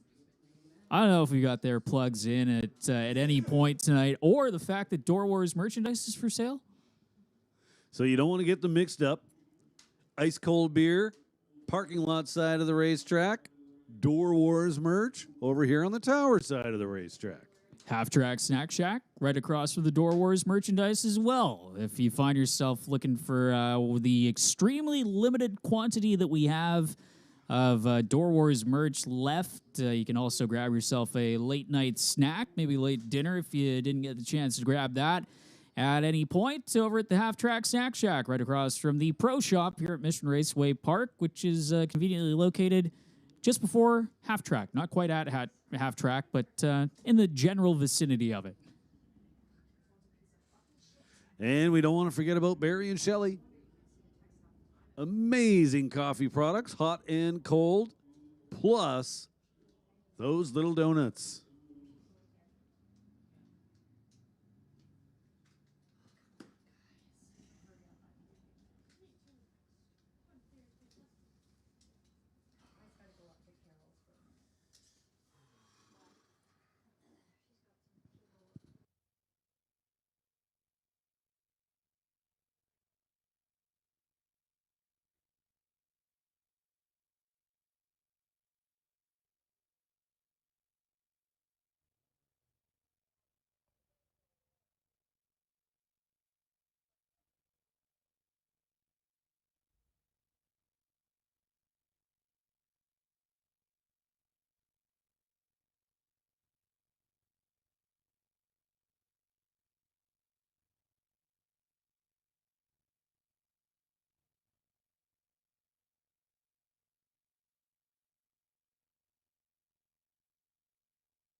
So a little bit later on, as has become tradition here at Mission Raceway Park for Doorwarz, Junior Dragster is going to be doing a little exhibition pass with, I believe, a decorative theme this year. They at least did that last year, but we'll have to see, as they're going to be coming up and giving you a taste of what you can see Junior Dragster-wise for all the JBS Equipment ET Series events here at Mission Raceway Park, as well as the Hard Knox Stunt Show. They are going to be coming up for their first appearance of the weekend, as well as shows coming up tomorrow as well. So happy to have them back as they become another cornerstone part of the Doorwarz experience, bringing it some action that is more than just on the drag strip and keeping everybody entertained in between here throughout various rounds of competition, and as we get the track surface ready for some of our radial tire competitors a little bit later on in the program.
Well, the tractor looks like it's going to get ready to do a quick pass. Fortunately, the cleanup stops just shy of the 60-foot cone. So good news is that it is a relatively short pass that the tractor has to make. The bad news is that the tractor does, in fact, have to make an appearance. As much as we love our friends at Kubota and the equipment they provide, we definitely don't like it seeing used, as they're going to get the drag mat down onto the racing surface, and hey, we got the final two pairs of cars getting ready to come on up. Well, at least one pair and one single by the looks of things to round out Q3 for West Coast Pro Modified action.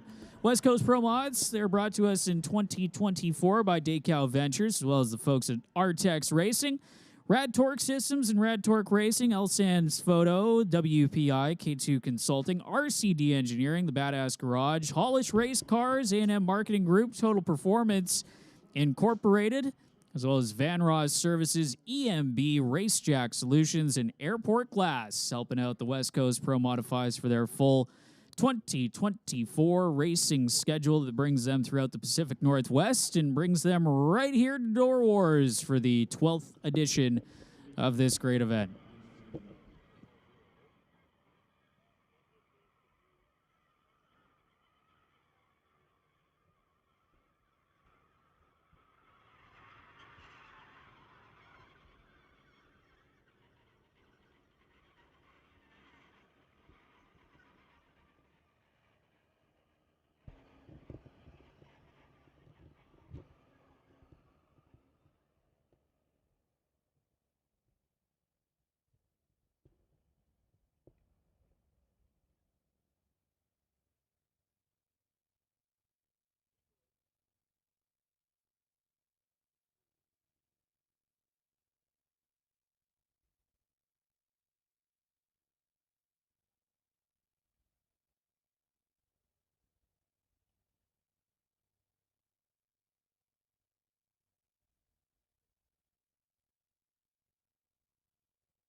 So Nick Duda, who's going to be in this next pair coming up after we finish with the cleanup work.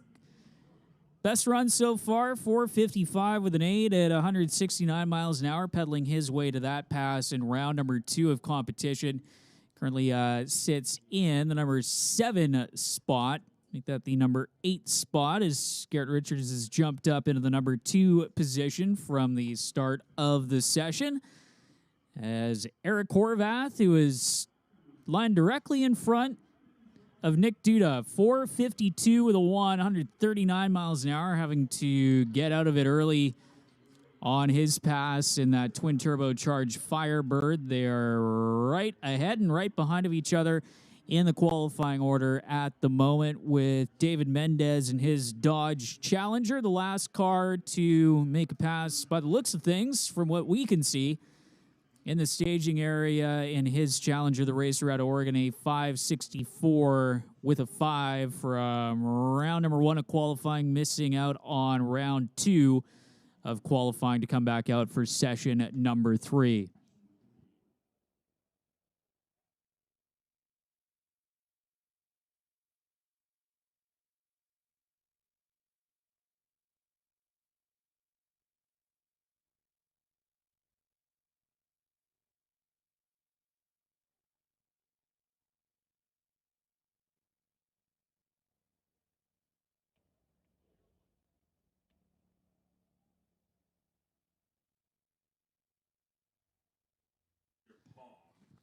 So again, after Q3, you're going to have the Top Fuel Harleys coming up for the Western Top Fuel Harleys that have also become one of the classes where really Top Fuel Harley racing getting carried on the West Coast here at Mission Raceway Park, as it even 20, 30 years ago kind of became the de facto home of it here in the Pacific Northwest, with back in the CMDRA days with Top Fuel Harley action, and then moving into now the Big Kids Racing Gang and all their supporters kind of carrying the class and helping to bring out these crazy bikes to put on a great show at pretty much all the major events on the 2024 calendar here at Mission Raceway Park. And great to see that they have brought the bikes back here for 2024. And again, that is coming up after we get into and finish round 3 of qualifying for West Coast Pro Modifieds, which has been interrupted slightly on a few occasions, but we thank everybody for sticking with us here in qualifying and day number 1, the first official day of Doorwarz 12 here at Mission Raceway Park.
his future, full of fun and promise.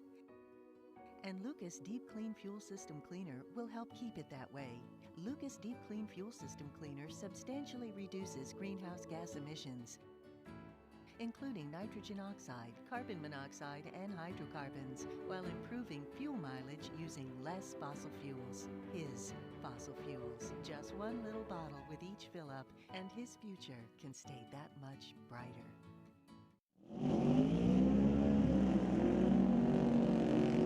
Eric Horvath coming at you in the right-hand lane out of Kelowna, BC, in that 68 Pontiac Firebird.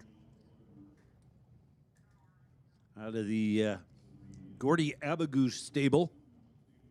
And Nick Duda, tower side, in the small block powered Corvette.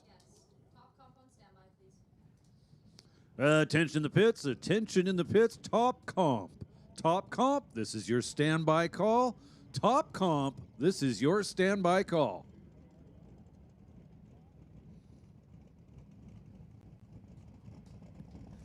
So both racers looking for some big improvements in the AT department as, again, they have waited a little bit. The air temp continuing to go down to 19 degrees Celsius is the track temp following suit here as we don't have any sun on it with some clouds rolling in. And this third session of qualifying is the Langley racer, Nick Duda. The bar is adjusted, waiting on Horvath to get ready to bring the Firebird in, both cars. At least 4-0 contenders. Horvath can maybe dip into the 390s if conditions are correct and they've got the tune-up right. And Nick Duda trying to make an A to B pass as we saw him even pedal his way to a 455 in the previous round of qualifying.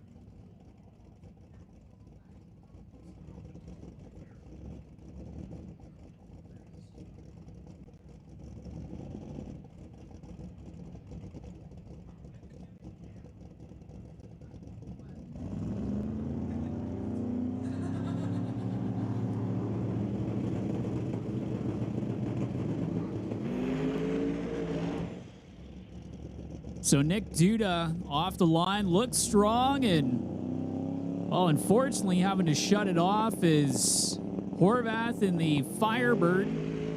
Also having about the same problem as he gets back on it, 461 of the 638 miles an hour, but trouble for both cars at pretty much the exact same spots on the racetrack. Is one final car for West Coast Pro Modified qualifying, getting ready to roll into the water box.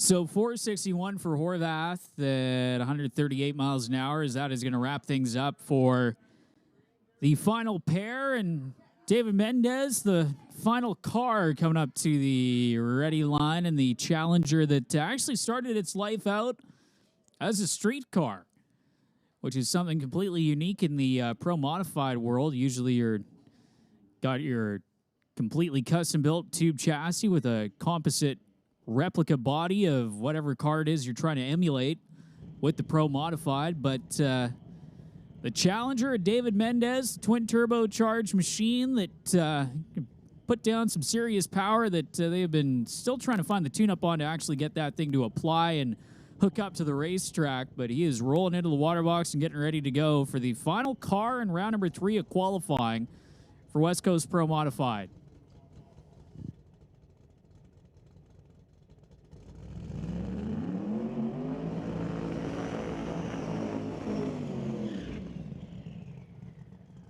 David is home racetrack, Woodburn, Oregon. That's where they have been in test and tune mode with that thing, trying to get the right combination. Also have the car set up for some grudge race action with the West Coast Grudge Series, but electing to run in Pro Mod this weekend to get some valuable test hit information, get some time slips in that machine, and trying to make some solid A to B runs, and unfortunately had an off song 564 with a 5 in round number 1 of qualifying. As we mentioned, while we had the little bit of work in the Lordco Auto Parts lane, elected to skip out, save the car in session number 2, and wait for the sun to go back behind the clouds, track to come around a little bit, and see what they can do on this second qualifying hit of the weekend for them.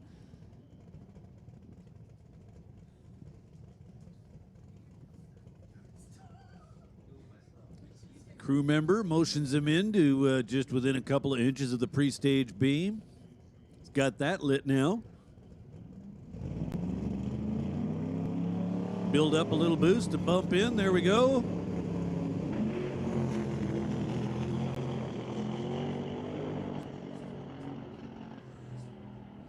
.539 with a 109 miles an hour. As that thing was struggling and kind of laboring its way as soon as it left the line. You can see David trying to keep his foot in it and power through it, but unfortunately that thing kind of laying down and only getting through the top end with a 539 with a 109 miles an hour, which improves in the ET department, but not in the mile per hour side of things. Is this S10 going to do a test hit in between us rolling into top Fuel Harley, and fortunately had to shut things off and back it up from the line on the first attempt of the weekend, but coming back up for run number 2.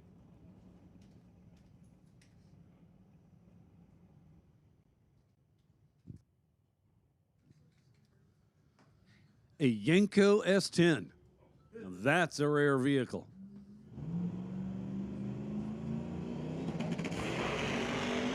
Wow. Well, that thing left. I think he scared himself. 116 to the 60 foot, and that was clocked by the rear wheels.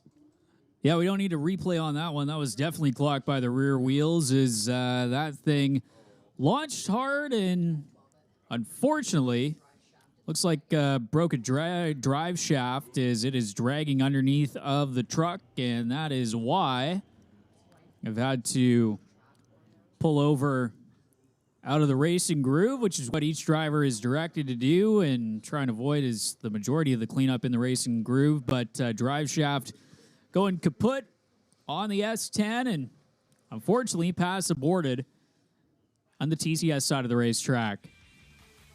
Instant replay and some big airtime, and then looks like it's going to be a solid run. Clicks it off and out of the groove. So problems for the S10 as they'll look underneath of that machine, make sure that nothing's leaking, and get ready to tow it back to the pit area, and we'll get ready to roll into round number 2 of qualifying for Top Fuel Harley.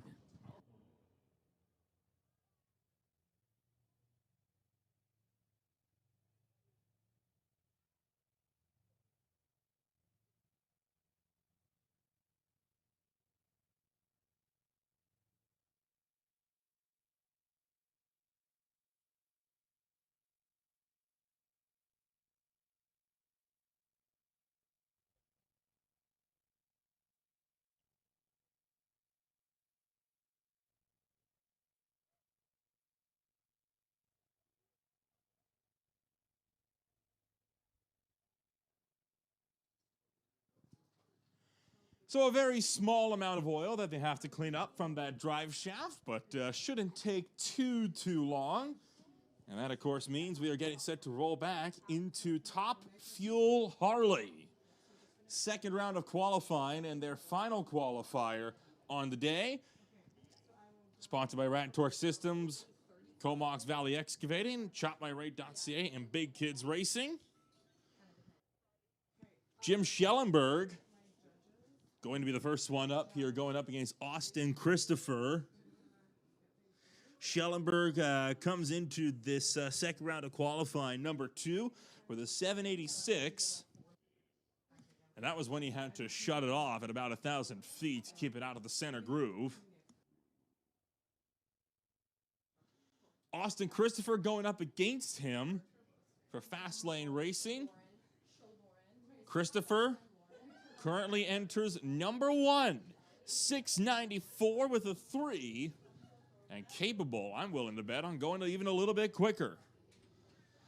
Pete Waugh and Nate Gagnon run third and fourth respectively, with Damian Cowden not able to put down a time. Both Waugh and Gagnon had aborted passes.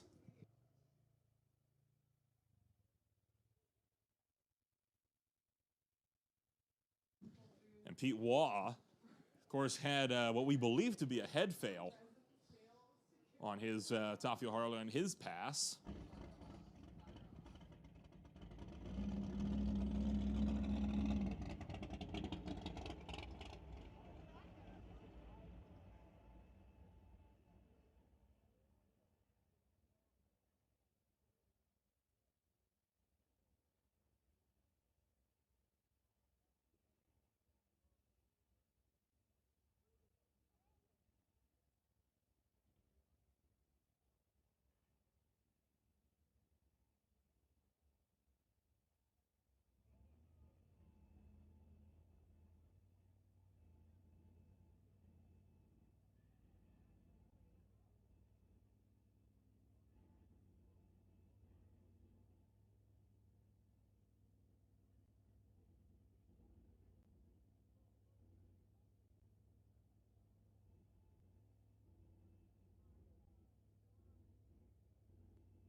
Okay, we're here at Mission Raceway Park, round 4 of the BCDA grassroots. Okay, we're here at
So still working on pushing off that licensing pass up at about the 8th mile mark that had that broken drive shaft. You see them still hard at work, making sure that nothing else is going to be leaking out of that truck.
Good news on the truck being moved, and it is that it is being moved.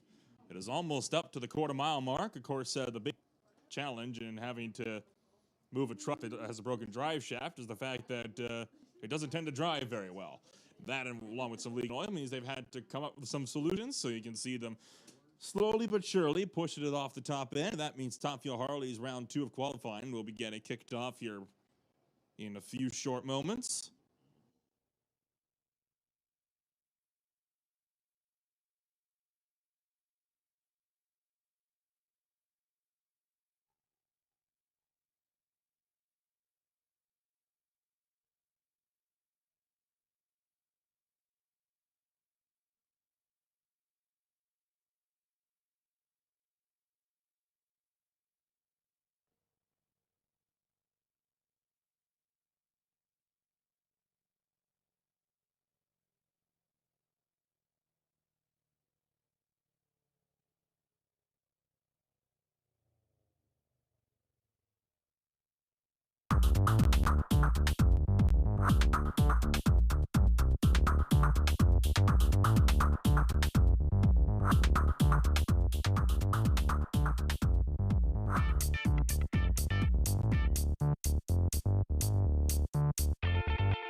Everyone knows that the most important part of drag racing is the golf carts. So show off your cart today by tweeting us hashtag Mission Raceway Golf.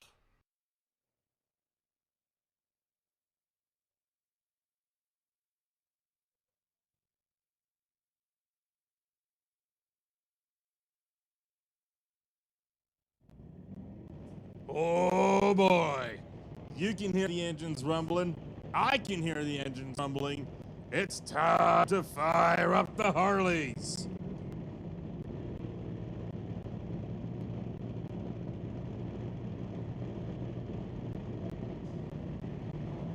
Once again, Rip It Racing bringing up Jim Schellenberg, your number 2 qualifier. In the lane opposite him, it's Fast Racing's Austin Christopher, your number 1 qualifier. So far, Christopher the only one able to make a full pull.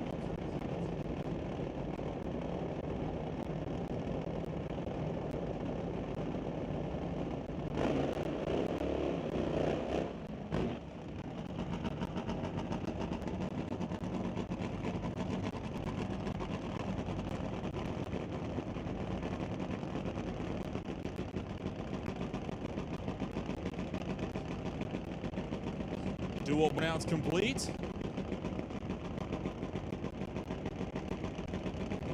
Schellenberg's pre-staged. Christopher inching forward.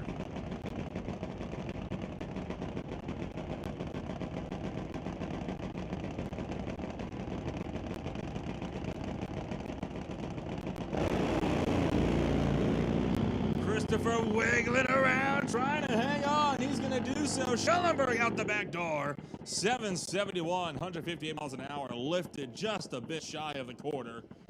Able to improve on his time, but not going to go out with number 1 qualifier here in Q2. Hey, listen up in the pits. Attention in the pits. Top comp, top comp. This is your call to the lanes. Top comp. Bring them down to lanes 3 and 4, please. One more time, top comp. This is your call to the staging lanes. We'll take top comp in lanes 3 and 4.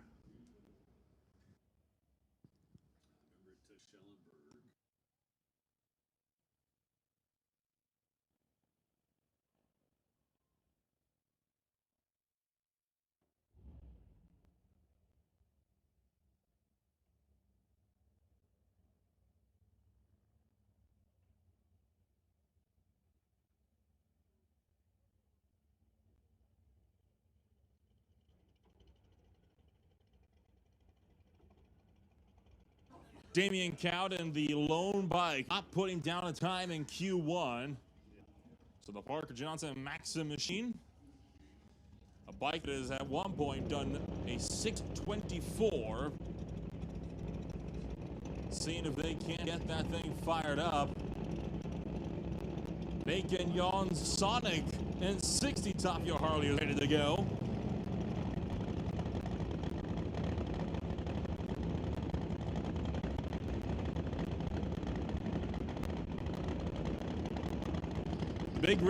The Big Kids Racing crew is on it.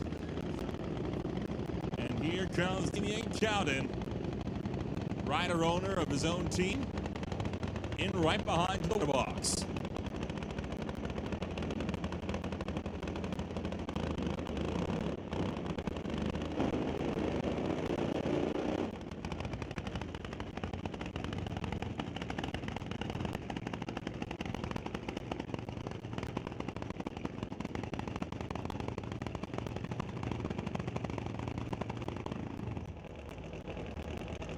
And yet more problems for Damian Cowden. This might end up being a single as Nate gets on, already ready to go.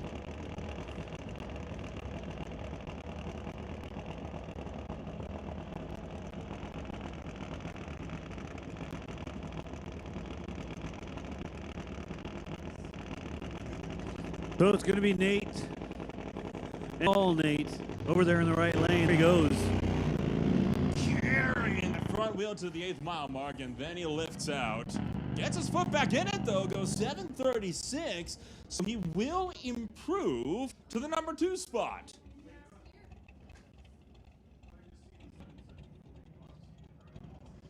So Nate Gagnon takes over the number 2 spot. Knox Jim Schellenberg down to 3rd. Gagnon with a 7:36 for 177 miles an hour.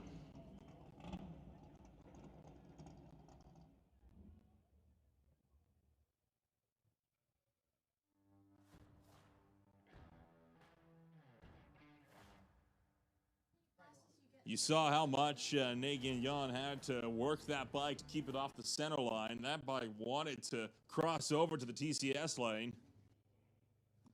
Pete Waugh, with those issues that we saw in Q1, was not able to come out for the second round of qualifying, and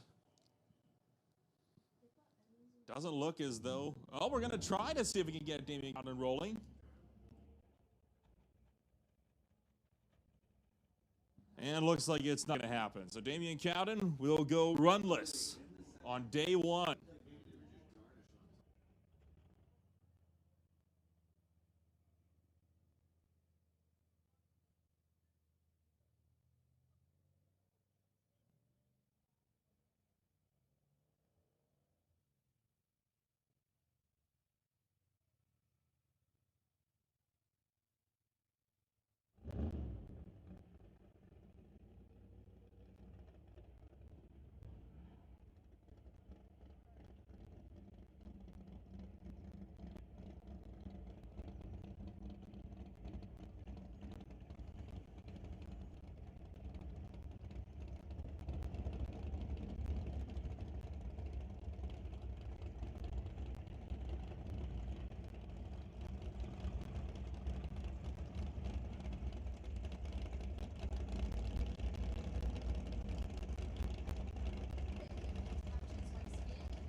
So here we go.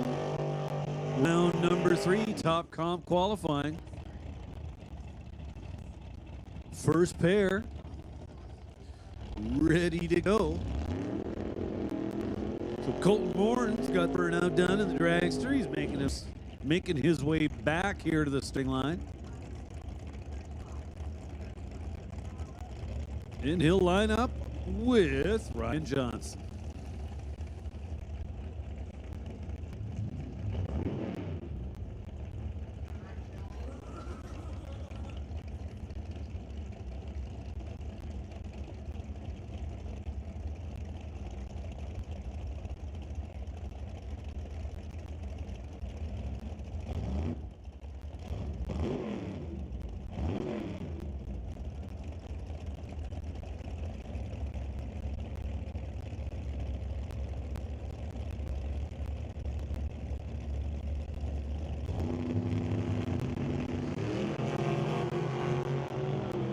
So Colton Morin goes trip zip.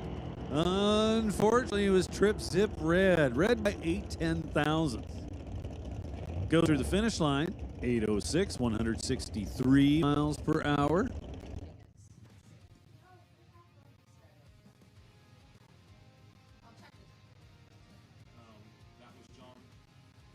was Johnson's first pass.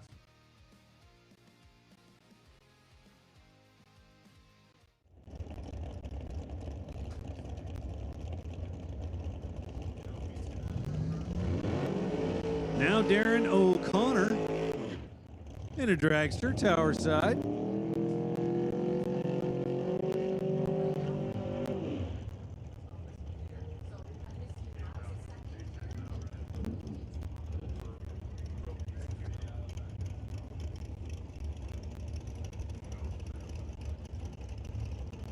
So Jan Christian in the right lane. Behind the wheel, the Pontiac.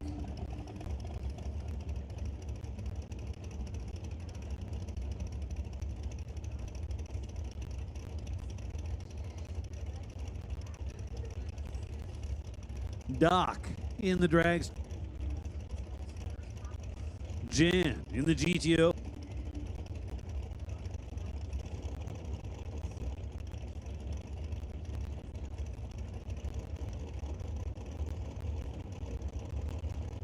There's 4 bullet. Connor with the better leave. 028 to 038, or 024 to 038 at the fish line.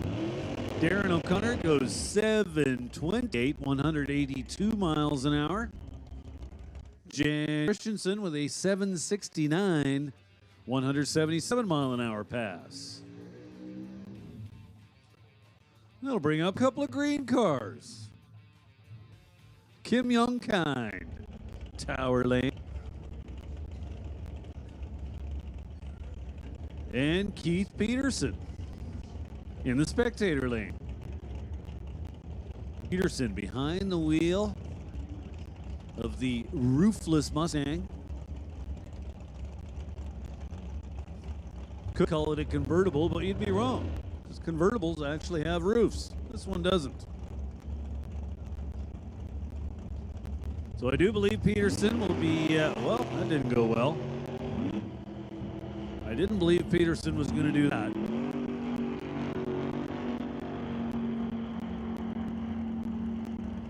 So that didn't really go well for either driver. Not sure what happened to Kim, but no numbers in her lane, and, well, we saw things go wrong for Keith, so no numbers in his lane either.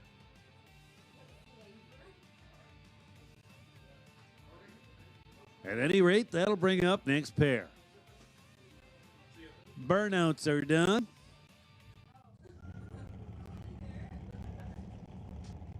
Andy Hatton gets Grinch backed up in a big hurry.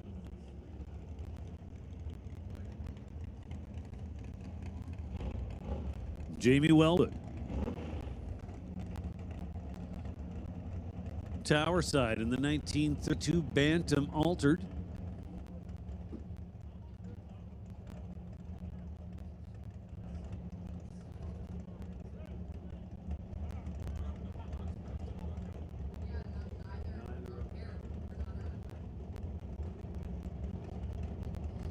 So Andy Hatton for titanium, along with Bubba's Speed Shop, Taylor's Roofing.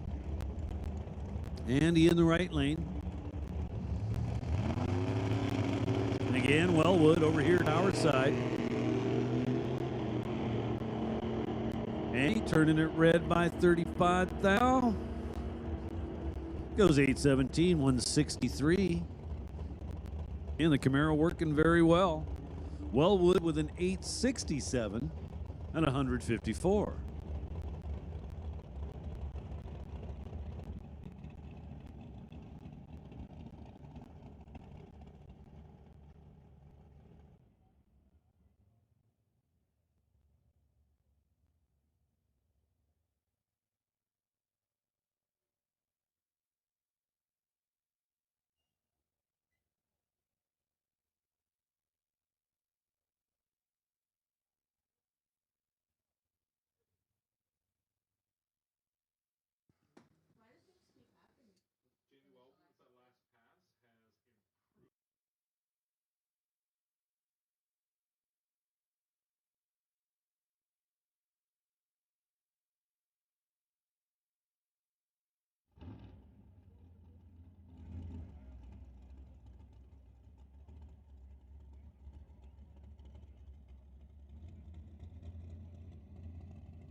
Well, Willie was red by 71.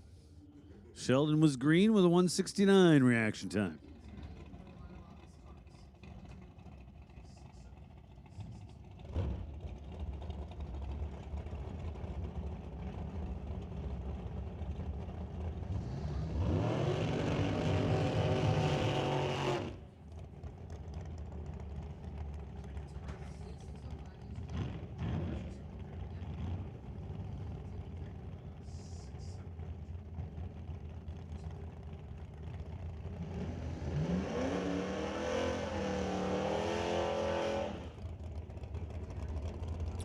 So now it'll be Aaron Phillips along with Chris Stone.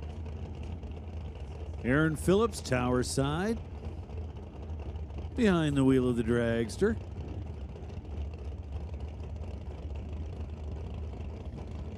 Chris Stone in his trusty dart. Over in the Lordco lane.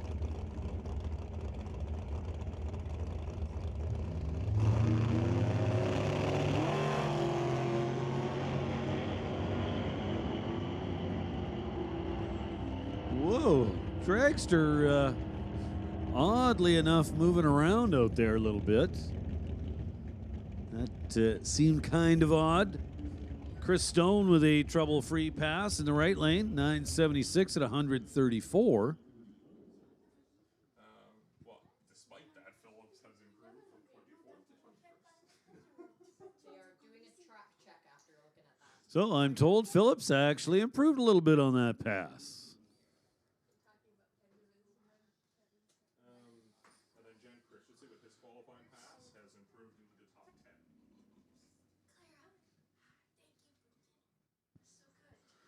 So given the movement we saw out of the car in the left lane, safety's just going to have a quick little look at the surface, make sure we are good to go. So, speaking to the top Fuel Harley rep.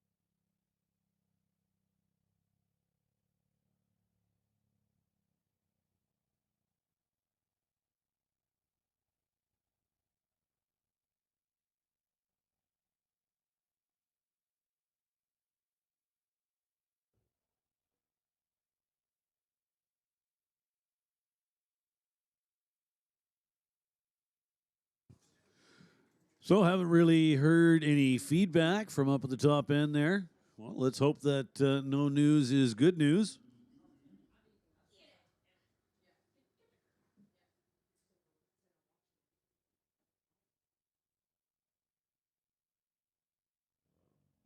So you race fans sitting out there in the stands, want to welcome you to Mission Raceway Park if we have not yet done so. Very happy to have you here with us this weekend. Of course, it's pretty early in the weekend. We're just getting started.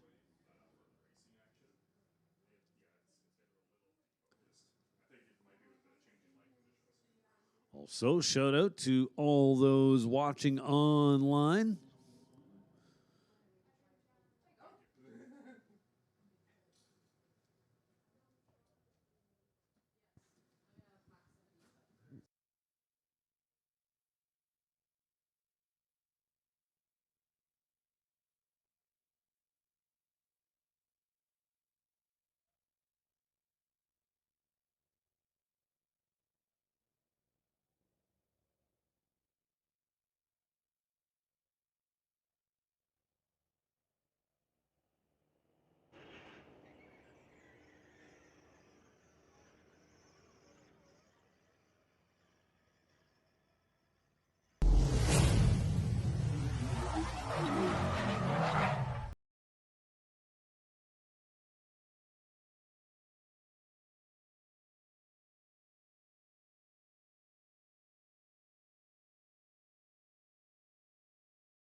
is never an accident. It is the result of high intention, knowledgeable effort, intelligent direction, and skillful execution. It represents the wiser choice of many alternatives. JBS Equipment. The field's the limit.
So safety out there, just giving the surface a little bit of a rub. It was decided that it needs to be better than it is, so we'll take just a few moments out of the program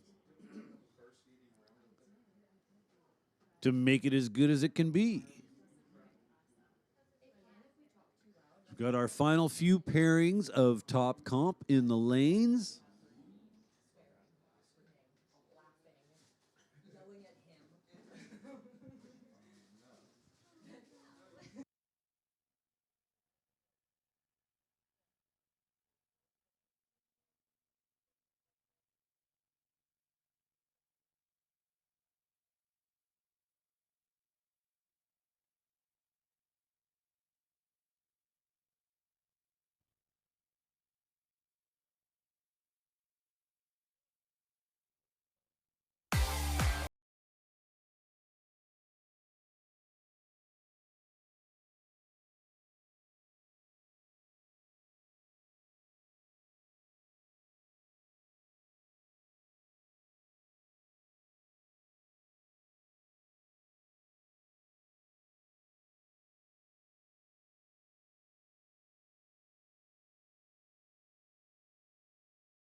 Hi, I'm Kevin Ness. And I'm Sean.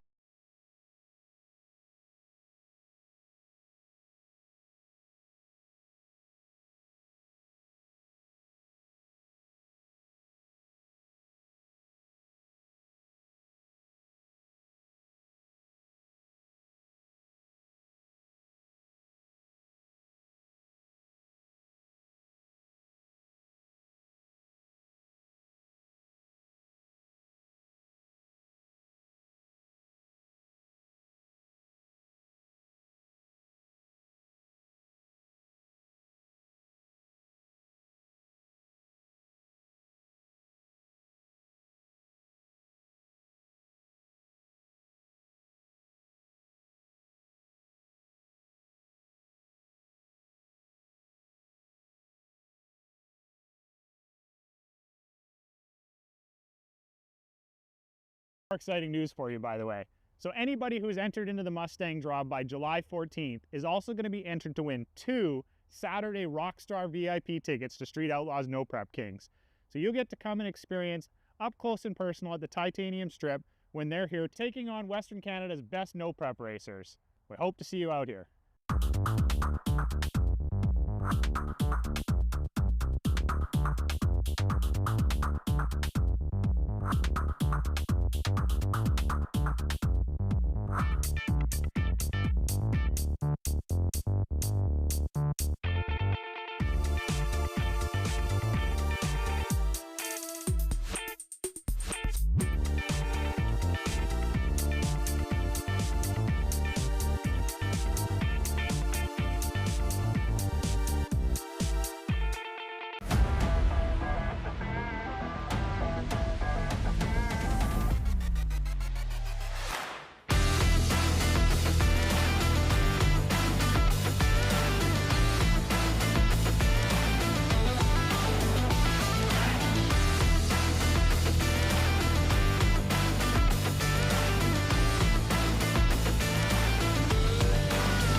Hey, attention in the pits, attention in the pits, junior dragsters. Junior dragsters will get you guys moving for your junior exhibition passes. Junior dragsters, this is your call to the lanes. Junior dragsters, come on down.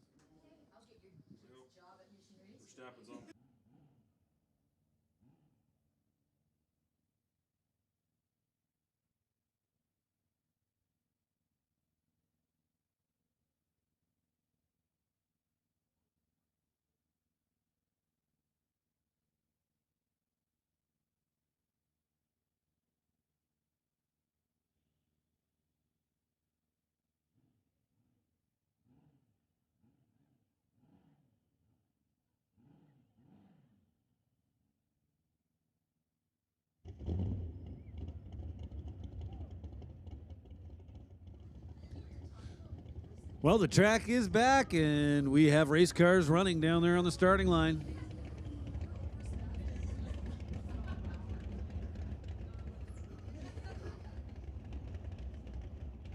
Scotty Robinson for Rad Torque Systems coming up. Towers side of the racetrack. Little Chevrolet Beretta. He'll take on Dale Phillips. Dale Phillips in the 67 Mustang. Lordco's side of the racetrack.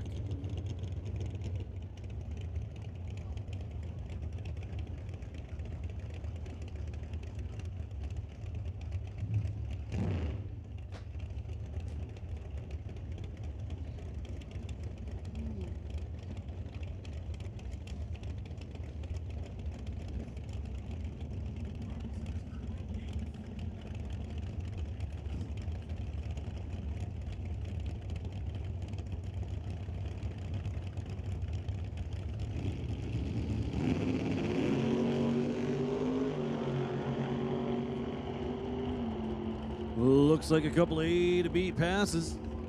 Scott Robinson, 762, 178 miles an hour in the Beretta. Dale Phillips in the Mustang goes 774, 174 miles an hour.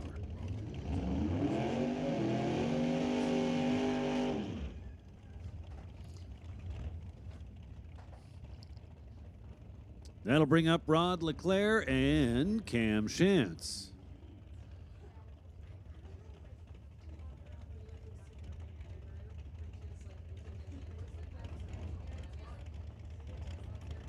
So Rod Leclerc, tower side. As I was talking about earlier, Rod Leclerc, one of the key partners, Paradise Homes.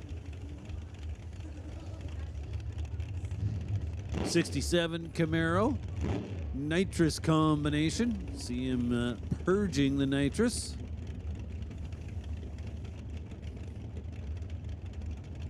So typically speaking, they roll up to the starting line with too much pressure in the bottle. And then they purge it down to the desired pressure setting that they actually want.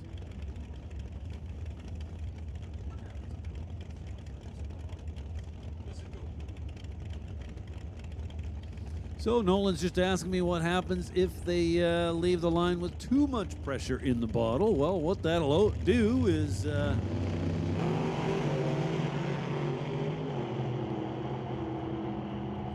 so Leclerc on a nice run. Car was trying really hard to head for the center line. He fought the whole way down, but managed to keep it pretty much in the middle. 686, 200 miles an hour. Cam Shantz with an 881 at 148 miles an hour. So you're asking what'll happen if you got too much nitrous pressure? Well, essentially, you're going to have more nitrous going through the engine than you were planning, so to speak. Therefore, you're not going to have enough fuel to work with that said extra nitrous. Ultimately, the result of that will be a lean condition.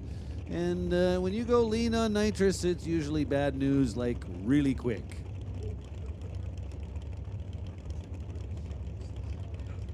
Well, if you have too little nitrous pressure, you're still going to get a bad run because the opposite will ensue. You'll have too much fuel being fed to the motor. The result of that is you're just going to be fat and rich and ugly and pop and fart and snort your way down the track, but you're probably not going to destroy your engine. Brian Ritchie, 782, 172 miles an hour. Nice looking pass down the left side of the racetrack.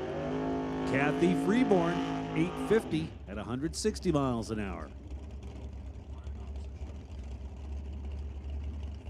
So both those last drivers improving a little bit in the ET department. Does not move them up the ladder, however. Now Emily Gerard and Brody Soares. Brody Soares in the right lane.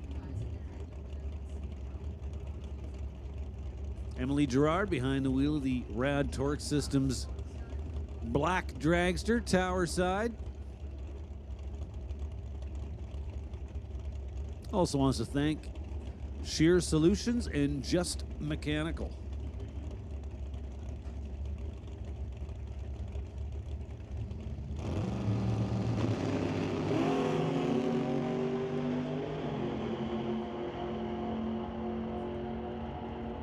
Emily leads the way. How about 746, 179.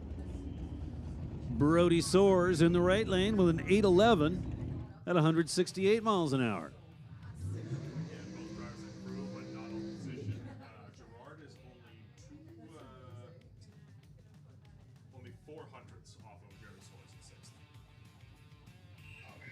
So we'll make another call. Attention in the pits. We'll make another call for junior dragsters. Junior dragsters, we need you up to the staging lanes. Junior dragsters, if you're not there, on your way, please get moving.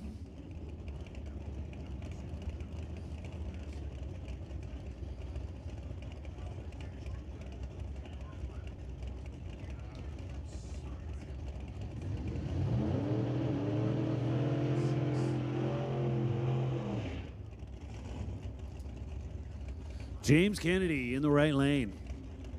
Pontiac Grand Am, 650 cubic inches of big block Chevy.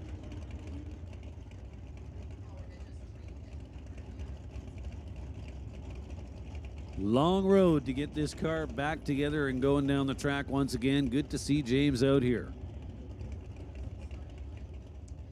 Jeremy Soares, Tower Lane. The Quick Tech Race Cars dragster. Well, maybe not.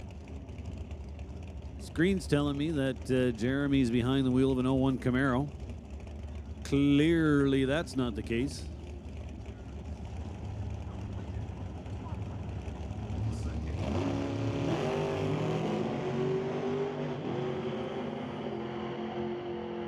So a little pedal out there for one of those guys. I do believe it was James. So James with the better number, a 710 at 197 miles an hour. Jeremy Soares, 740 at 180.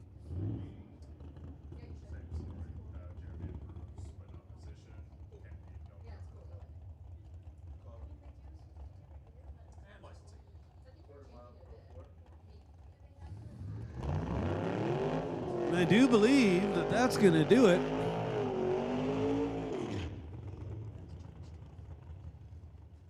I do believe that's going to do it for Top Comp. So we got a licensing pass coming up here. Chad L. Hops from the island. Port Alberni is home for Chad.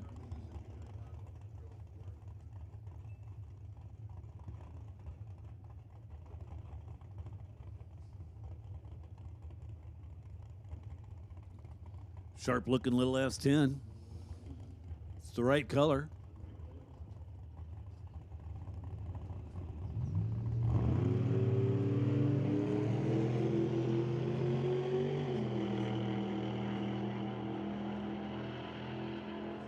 Well, I can only assume we're at the full pull portion of the licensing process. How about 924, 148 miles an hour for Chad?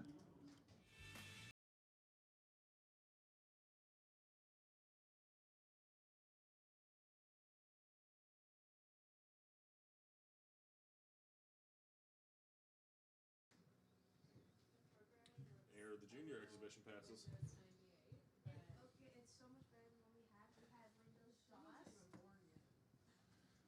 You good to go for a little bit? Good to go for a little bit? Sure, I can take it.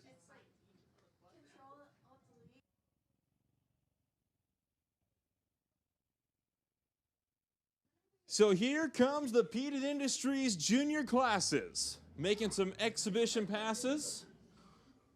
Tyler and Josephine, the first pair up.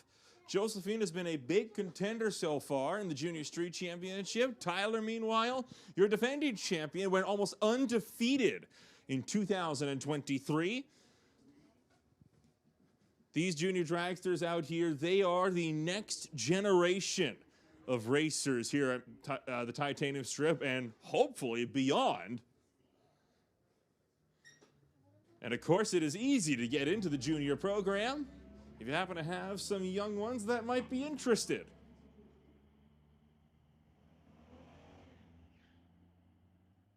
First pair of junior street, Josephine, 1045, Smith, 1091.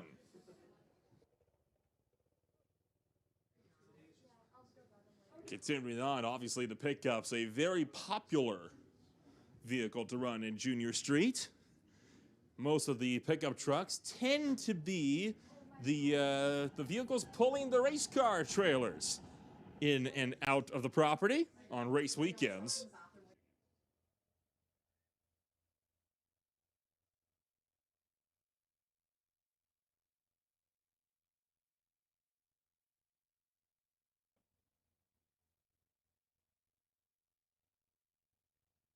You might see some unique drawings on the sides of some of these cars and trucks, and that is because there's a cosmetic competition going on right now. And there are judges in the staging lanes that are judging all of these juniors and how the extra features on these machines look.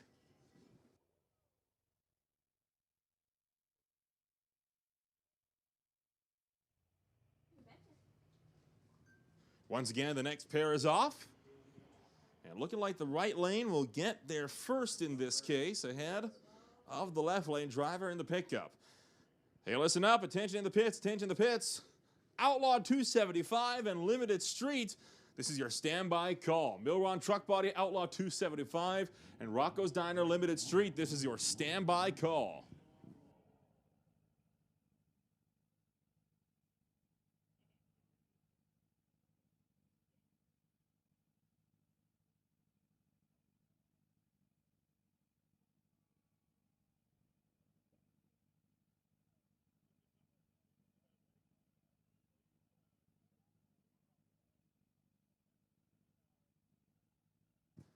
Tearing the next one up, double snails on the top of the that Explorer.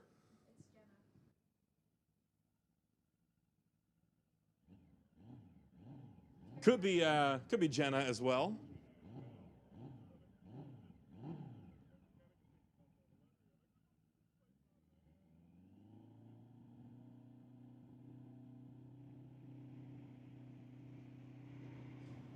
Richard going to be the one going up against confirmed Jenna. 986, 69 miles an hour. Jenna goes 1076 at 66. And looking like the next ones up will be the Junior Dragsters.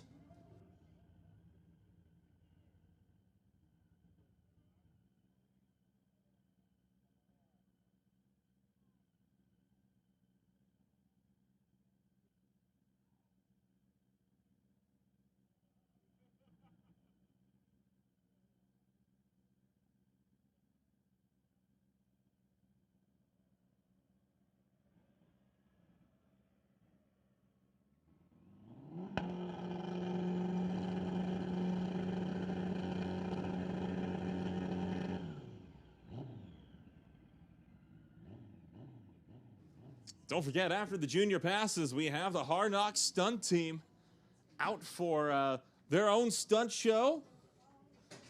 And that's not going to be one you're going to want to miss either.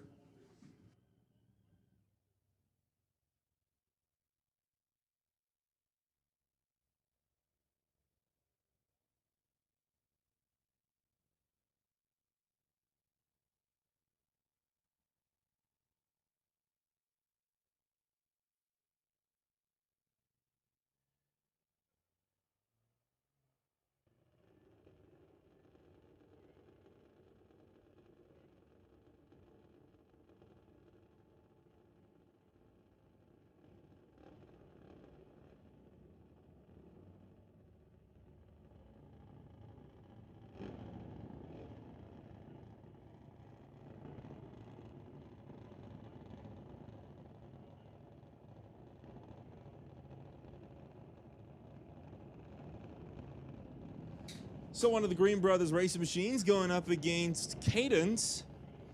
in that Lord Co lane.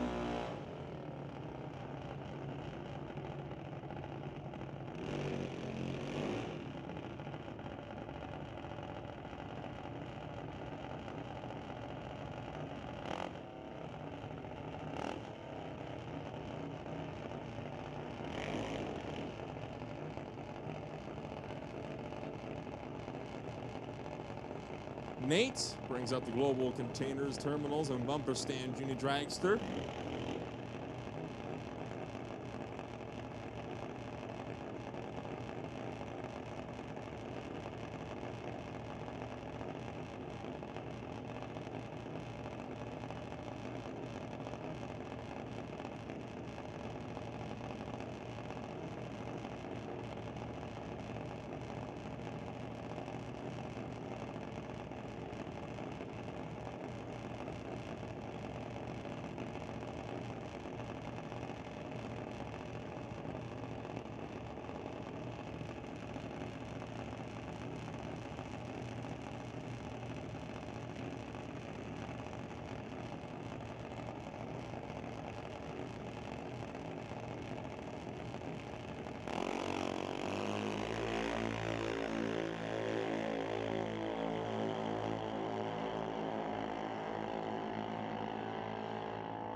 .893, 71 miles an hour for Nate to the 8th mile mark. Cadence goes 896 at 72.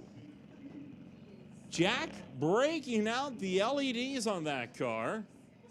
And is it fitting, perhaps, that for the Green Brothers racing machine, it's all lit up in green under the rear end?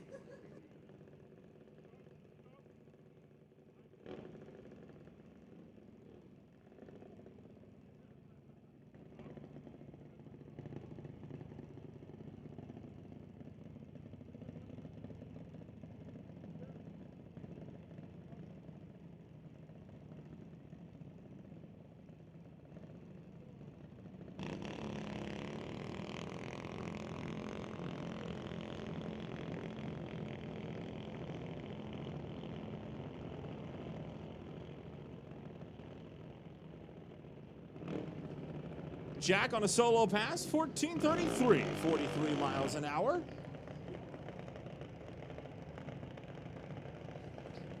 We'll bring up the next pair.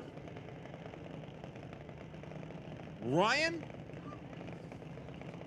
That is not Ryan. No way that is a 1969 Outlaw 10.5 Camaro. I can tell you the guy in the right lane, though, is Hunter. Video Auto, Super Steve's Tires, Diversified Metalworks, and Rocket Coatings.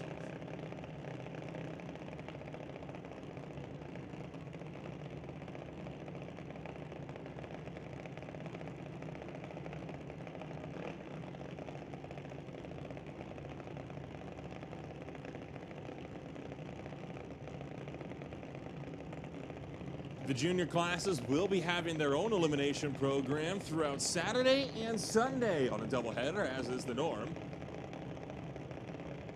It is Aubrey, not Ryan, but it is Aubrey.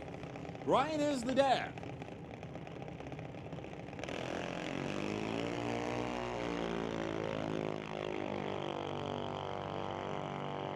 Hunter puts in a good time, 866, 75 miles an hour.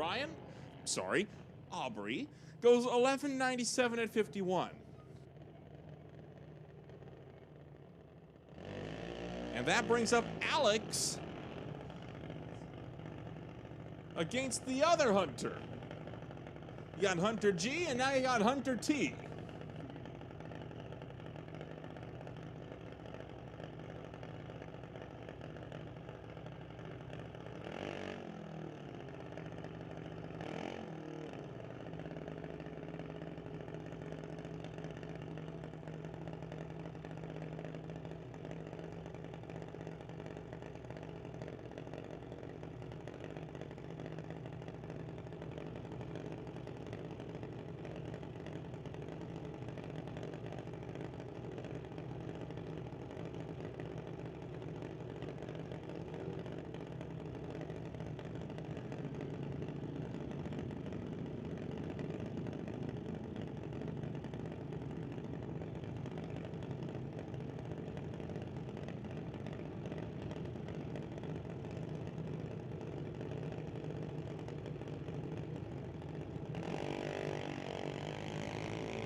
Alex going to go 12:05 at 53. Nash goes 13:08 at 48.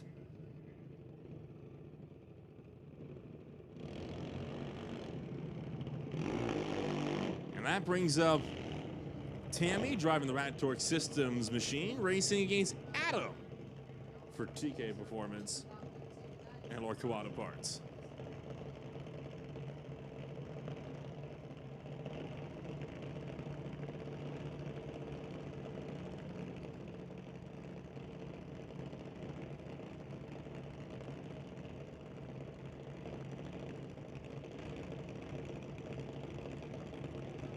Obviously, with exhibition passes, sometimes the computer can be on the fritz a little bit, and it appears that it is really looking to sabotage me this afternoon. I shall blame my coworkers and the beauty of technology up here in the tower. It is Ashton that is in the TCS lane, not Tammy. Tammy, I believe, should be coming up shortly.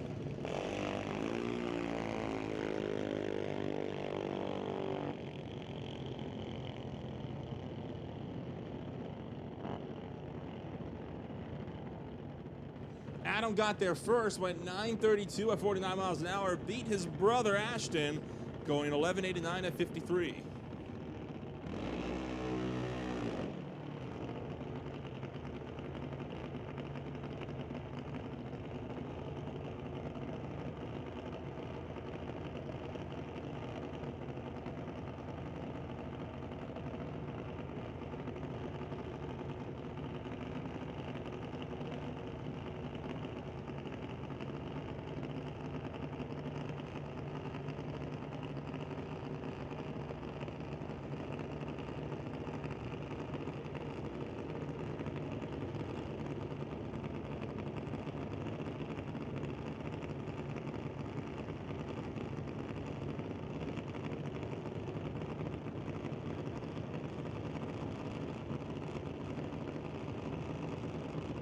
Attention to the pits, attention to the pits.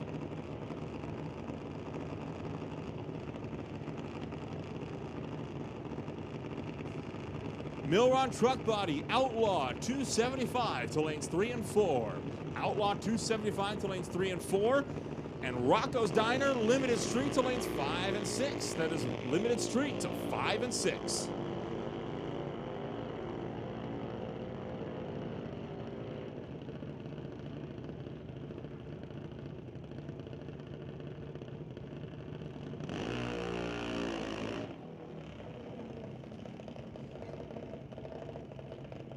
So Aubrey making the pass over on the right-hand side. Her brother Ryder was the last one out. The one I initially said was Aubrey. And before that, Ryan. 9:24.66 for the right lane. The left lane, Adeline, went 8:90 with a 4 at 70.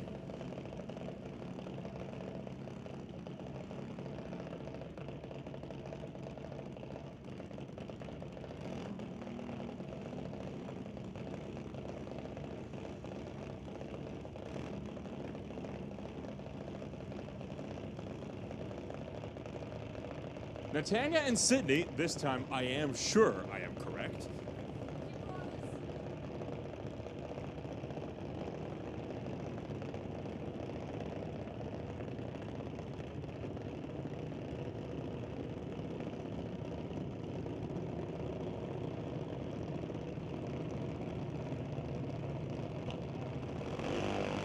Now Natanya turns on the red ball, but Sydney will still get out there way in front.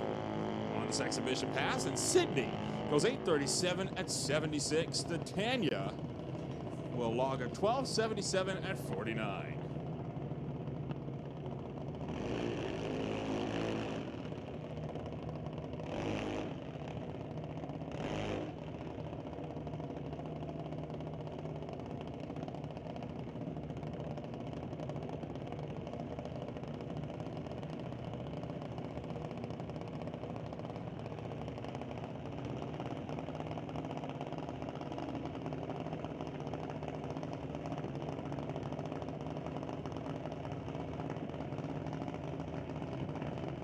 Isabella brings up her own machine over here, TCS side. And it is Josh in the Lordco lane.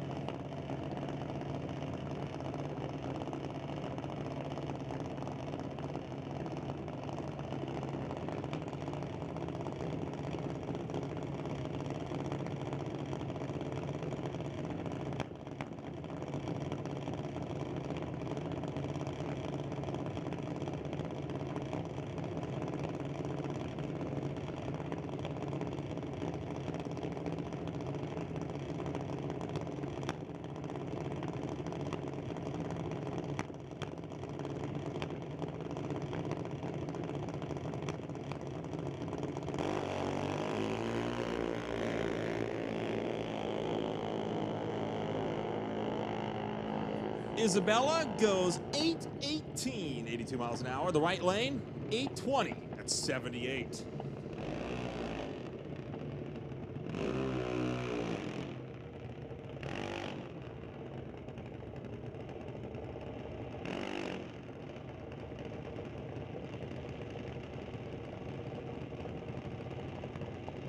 So Bentley will be the last pair of juniors up to race against Lincoln.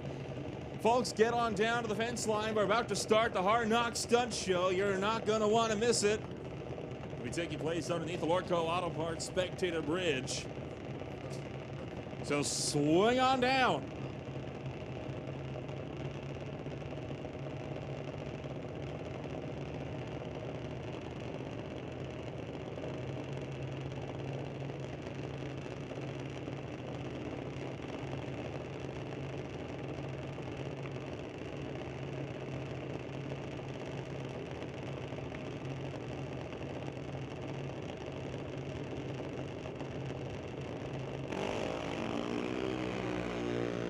So Lincoln getting out in front.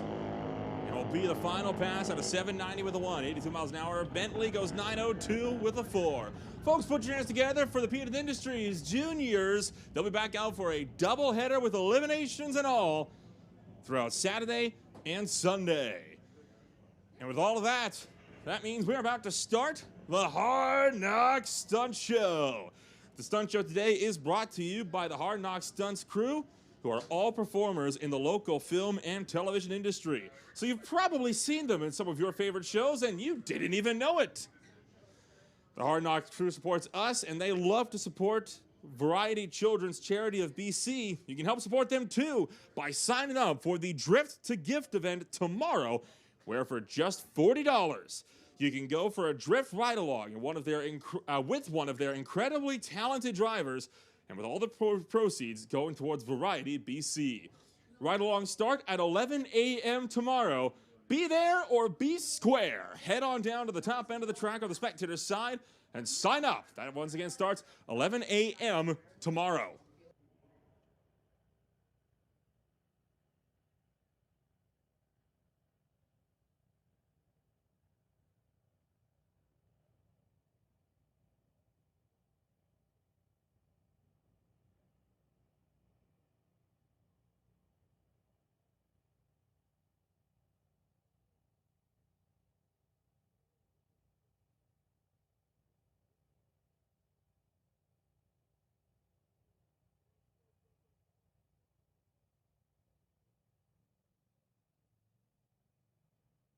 Attention to the pits, attention to the pits. All juniors, please rendezvous at Derek Shirk's pit in 13 minutes. That is all juniors. Please rendezvous at Derek Shirk's pits in 13 minutes. That is at 9:30.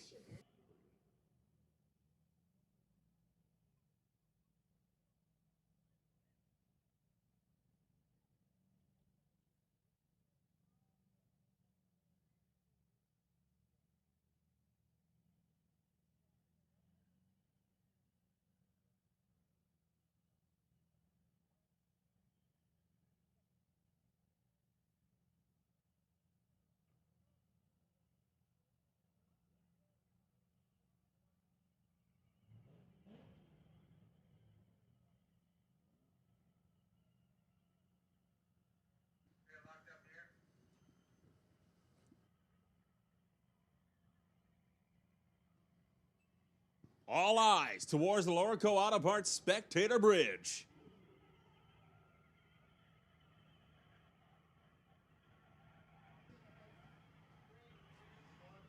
Here come the drifters!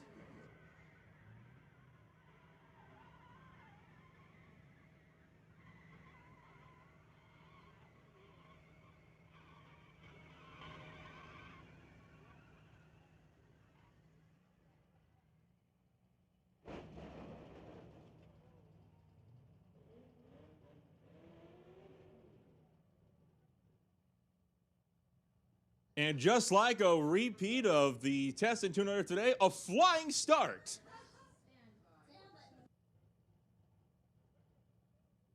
So stand by for the stunt show. We have, Houston, we have a problem. That problem is the stunt car made a 40-degree turn and then ended up on the driver's side door.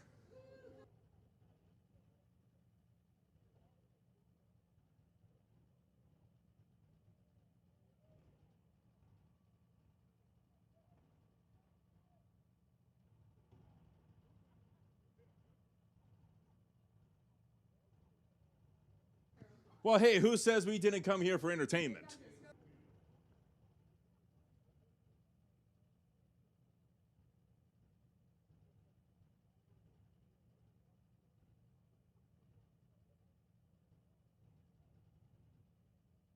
Well, how many people does it take to roll a truck? The answer is about 10 or 11. Yeah, I believe we were up to 10 people to flip over an early 90s Ford Ranger, as we will have attempt 2 at getting the Hard Knocks Stunt Show, as we have seen a show of strength so far from our volunteers and start line crew to get that thing turned back on all fours, just so it can go on 2 wheels once again with the drifters as well, as we get things turned back over. Nolan, take her away.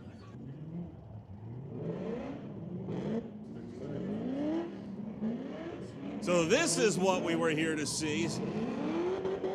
And this is what you can partake in as well tomorrow at 11 a.m. with all proceeds going to Variety Charity.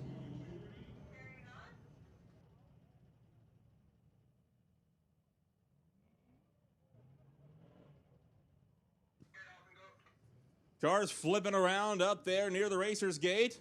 Coming back in for round 2.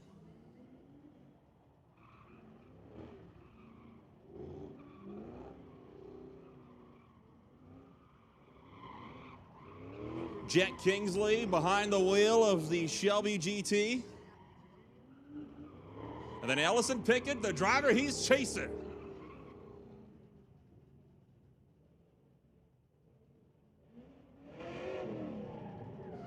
Chad Belvey, the next one up. Letting the smoke fly.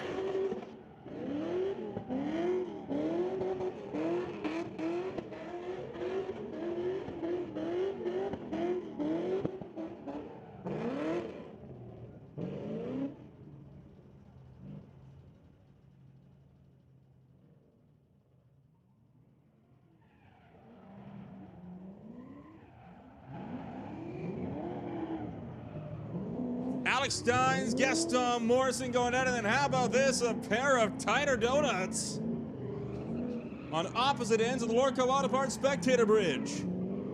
Watch them support pillars.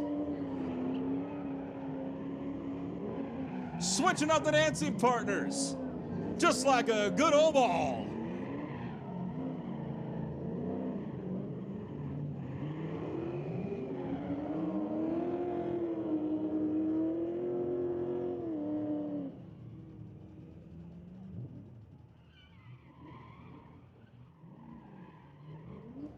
So here comes the Hard Knocks Stunt Team.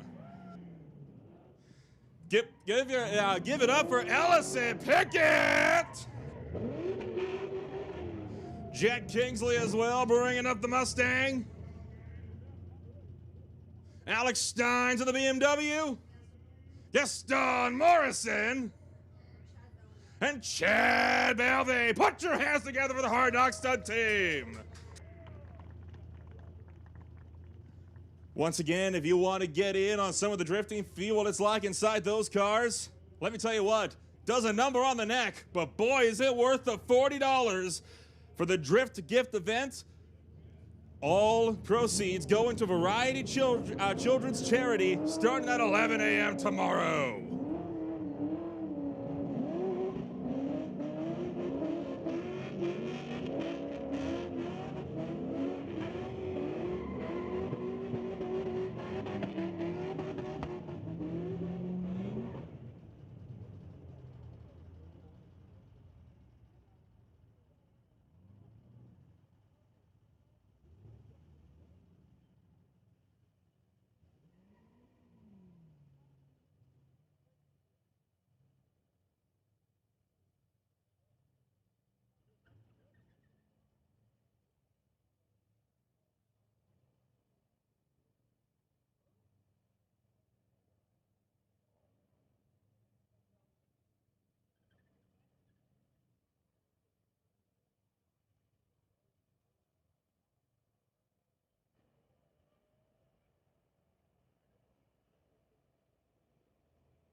So track prep currently underway. When we return, it'll be back for the Milron Truck Body Outlaw 275 category. This will be for their final qualifier of the afternoon. Oh, sorry, their third qualifier of the afternoon. 3 out of 4 currently at the top of the boards. Justin Gallant with a 4.40 and a 3. Knocked that pass out in Q2. Dan Rodriguez still holding on to the number 2 spot with a solid run in Q1. Went 4.57. Other drivers clinging on to their Q1 times are Chris Brenton, running 6th right now. Neil Richards and Chris Gould, 8th and 9th respectively. Everybody else so far up on their prior times. Gagnon, Collin, and Schulhauser bring up the top 5. John Cuglietta, still the lone outlaw car that is yet to set a time.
So thanks to everybody for hanging out tonight with us here at Mission Raceway Park. Of course, getting ready to go into the third qualifying session, second to last session of the weekend qualifying-wise for Outlaw 275 for Milron Truck Bodies, followed by Limited Street, brought to us by Rocco's Diner, just down the road.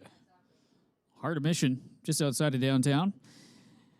And Real Street, their third qualifying session, track prep before rolling into the fourth session for Pro Mod. Pro Mod Bike coming up, well, it was scheduled originally to come up after that, going to be in between the Outlaw 275 Limited Street action. Top Comp, then Outlaw 275 and Limited Street. Real Street rounding out the evening with their fourth and final qualifying sessions on the night. So still a few more classes to wrap up their qualifying here tonight for night number 1 and day number 1 of Doorwarz 12 at Mission Raceway Park. And crews getting their look at the start line before they bring their drivers up from the staging area as the tractors doing their work out there again with the small tire competitors. A little bit of extra track prep is required, so that is what we're currently in a holding pattern for after we've wrapped up the Hard Knox Stunt show. Is again track prep well underway and getting set for that second to last qualifying round, at least tonight, for Outlaw 275.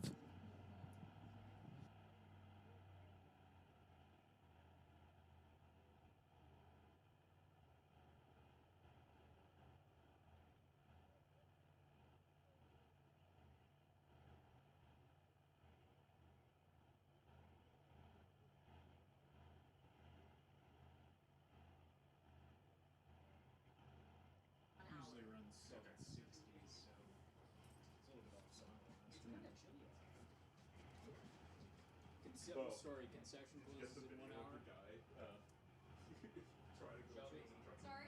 Concession closes in 1 hour. Yes. That's good social media content. Well, Half Track Snack Shack going to be wrapping up service in about an hour's time, so make sure to grab your late night eats before they close things down. I know Barry and Shelley back in operation after servicing the donut making devices down there and now churning out those lovely hot mini donuts. Is last call at the OK Corral. Last call at the OK Corral at the far end of the grandstands and the Lordco Auto Parts side. Last call for the beer gardens. You got to make yourself run at least an eighth of a mile if you're at the starting line over down to the 8th mile mark in the Lordco Auto Parts lane. It is last call for the beer gardens.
So I'm thinking we are just about set to go with this next round of qualifying for the Outlaw 275 class. And if all goes well, we can expect to see some pretty stout numbers coming up on these reader boards. Well, this is the right time for these guys. And we were even seeing earlier on in the sessions where normally we wouldn't even see a 450 come up on the board, a 440 for Justin Glenn, a few other guys getting things figured out. So, as you mentioned, John, if they can put the power down and don't get a little bit too carried away with the tune-up, this is going to be 450, 460 territory, and hopefully personal best for the majority of these guys who are able to make an A to B representative pass down either the TCS side of the racetrack or the Lordco lane, and definitely going to be the session that they probably had circled as soon as the schedule came out as one where they can make a pretty big move up the ladder and try and get themselves situated with a solid round one matchup where you're not going to have to worry too much and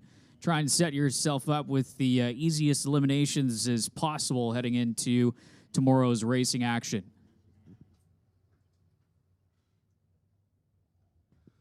Well, and look at that. First pair rolls out from under the bridge.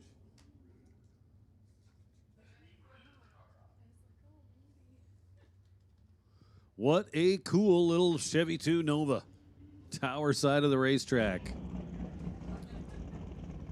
Of course, that is the first generation of Nova rolling into the Waterbox, Vancouver, Washington's Chris Brent in the SMC Race Cars Tune Machine. And first time we've seen Chris here since 2022 at Doorwarz.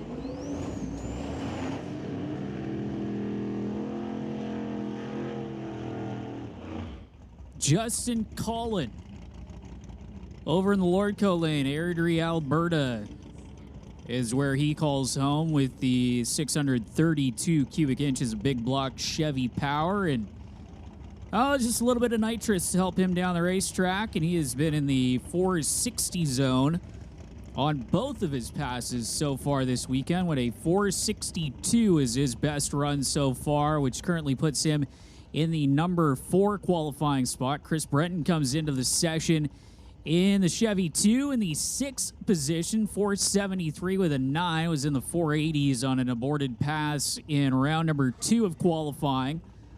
And the turbocharged machine is, we're admiring the patina, and that's some real patina on that Nova. Again, you got to have the steel quarters, steel roof on these cars, and starting life out as the street product and then getting heavily modified, which is, considering some of the numbers in the 430s, 420 territories that these race cars can run on that small tire, almost getting into pro mod territory when you look at the qualifying ladder with some of the more off-song runs, could put them midway up through the field in some cases.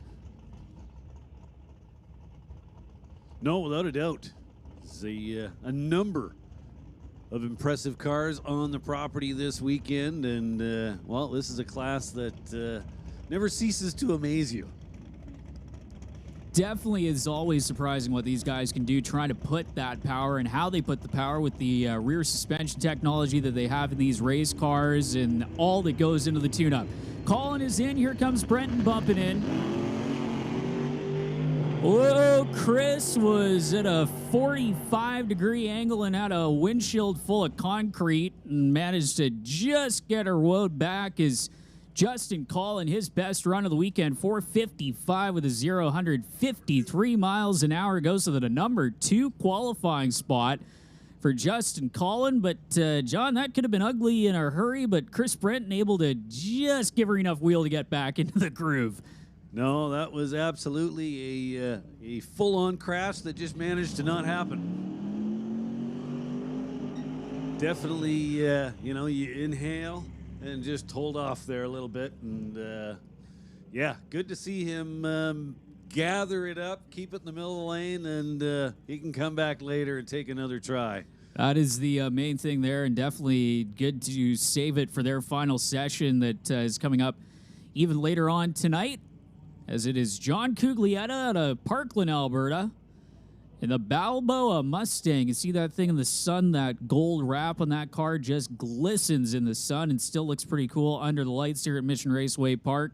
up against Jason Gagnon in the well, he was driving the Radial Flyer last year. He's now in his own angle plug Nova, the turbocharged setup on that machine, and has been flirting with the 170 mile an hour range in that race car into the 8th mile mark the last few times he's been out here at Mission Raceway Park. Definitely a car that's capable of running some big speeds and big ETs when the conditions are right.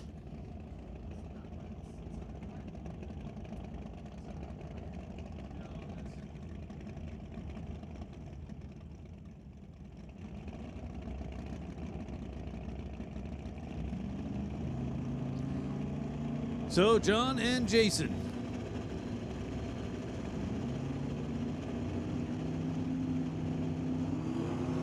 So there goes John Cuglietta.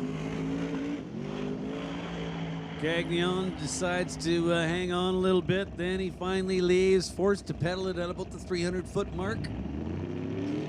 The end result, a 473 at a $1.60 for Jason Gagnon. And John Cuglietta goes 457, 159 miles an hour, moves up to the number 4 position. That's not too shabby. Is John timed out on both his previous qualifying passes. Again, that's some of these turbocharged cars kind of flirt with every time they come up to the line, because you got to get the boost built up and then gently kind of bump in and flicker on that bottom bulb, which makes them a challenging car to stage and try and launch with as well.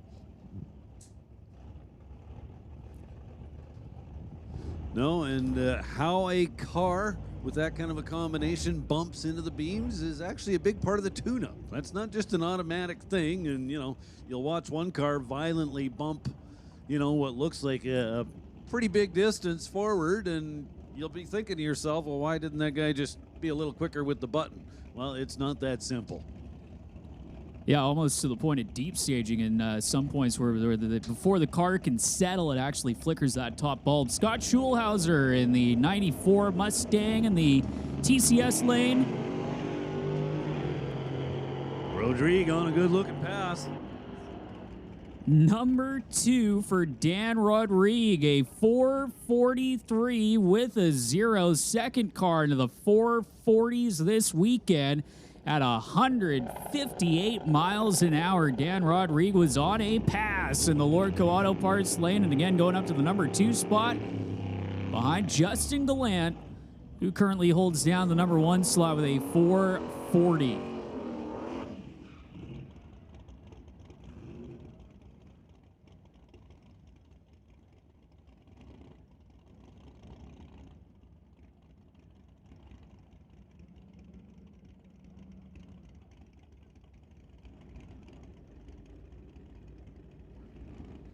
So here comes Parm Jawanda, the TCS side of the racetrack. Parm, who got his first Outlaw 275 event win at the last race of 2023, the West Coast Outlaws Shootout, where I mentioned it earlier, but he just kind of 460'd the field into submission throughout the weekend and managed to squeak out the win in a side-by-side final round against Justin Gallant.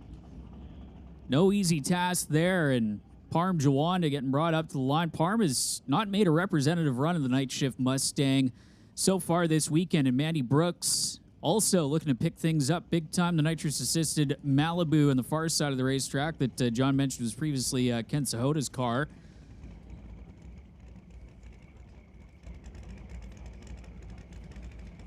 Both these competitors coming in at the very bottom of the ladder.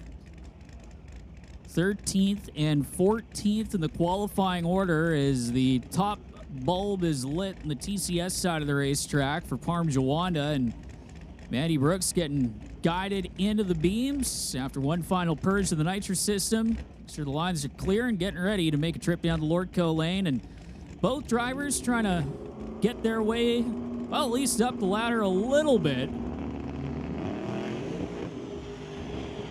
Oh, Parm Jawanda, you can see the black tracks there just past the 60-foot mark as that thing made a violent move towards the 330-foot cone and shuts it off early 6:12 with a 6 at 78 miles an hour, as we will get a replay here. Mandy Brooks got Well, not even quite past the Christmas tree, and fortunately blows the tires off of it is Parm Jawanda getting ever so close to the center line, electing to click it off, and same thing, bring it back and race another day.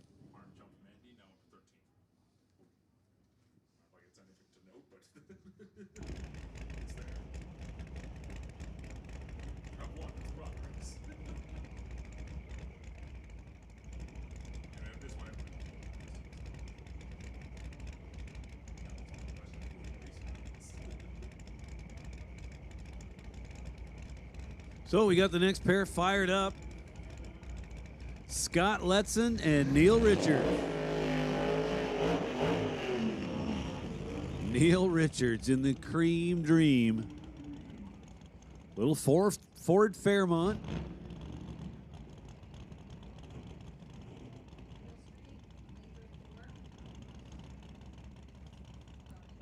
All right, we'll make the call for Real Street to lanes 3 and 4. Attention in the pits, Real Street. We need you guys to lanes 3 and 4. One more time, Real Street to lanes 3 and 4. Scott Letson over in the Lordco lane, the 1987 Fox-bodied Mustang for the racer out of Spokane, Washington for SMC Race Cars, another one of our Washington State competitors. So we'll also make the call for West Coast Pro Mod. West Coast Pro Mod, you guys are on standby. West Coast Pro Modified, you are on standby for your final qualifying session. So Neil Richards, Tower Side in the Cream Dream. Actually called it a Ford Fairmont, but it's a Mercury Zephyr. Pardon me.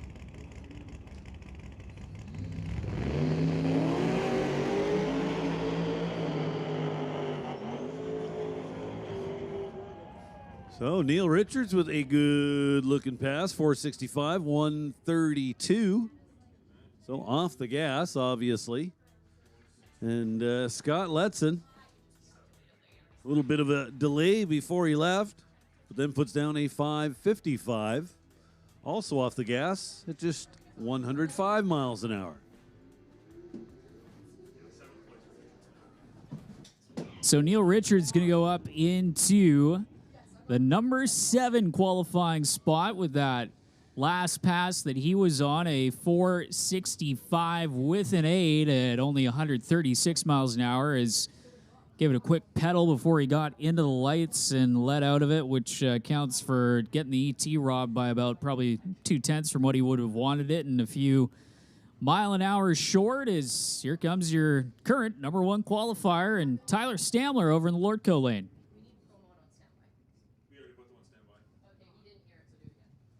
So we'll make another call for West Coast Pro Mod. West Coast Pro Mod, this is your standby call. Standby call going out to Pro Mods.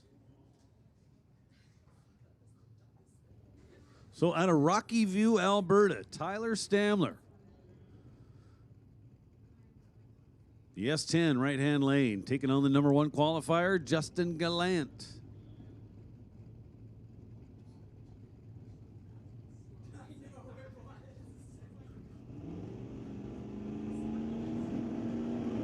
So I understand that Gallant has no plans of being conservative. Wow.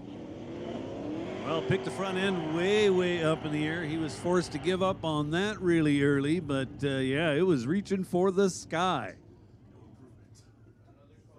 So Stamler goes 560 at 152 miles an hour in the right lane. So we'll make another call for Real Street to the lanes. Real Street, we need you guys to the lanes. Is, again, Justin Gallant. Talked about getting aggressive, had really nothing else to lose, and trying to get that thing into the 420s. And, man, the front end would have stayed down. That thing was on a pass 115 to 60 foot. And that was with the back tires tripping the 60-foot clock and then coming back down hard to terra firma after that.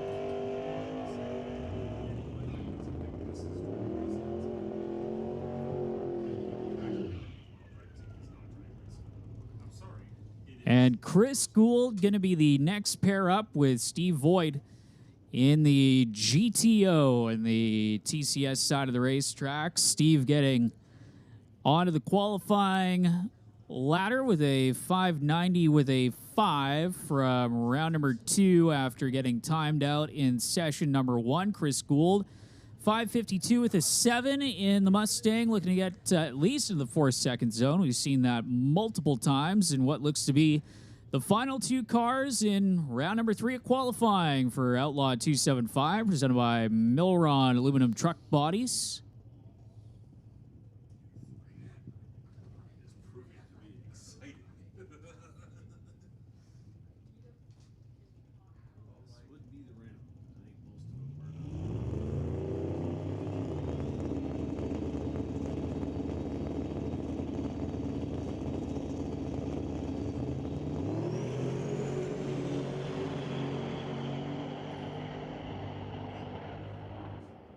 So, nice run for Chris Gould in the right lane, 486, 144 miles an hour.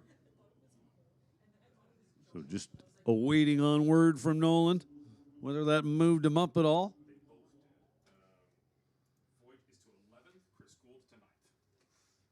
So both drivers pick up some positions on the ladder. Steve Voigt now in the 11 position, and Gould in the number 9 position.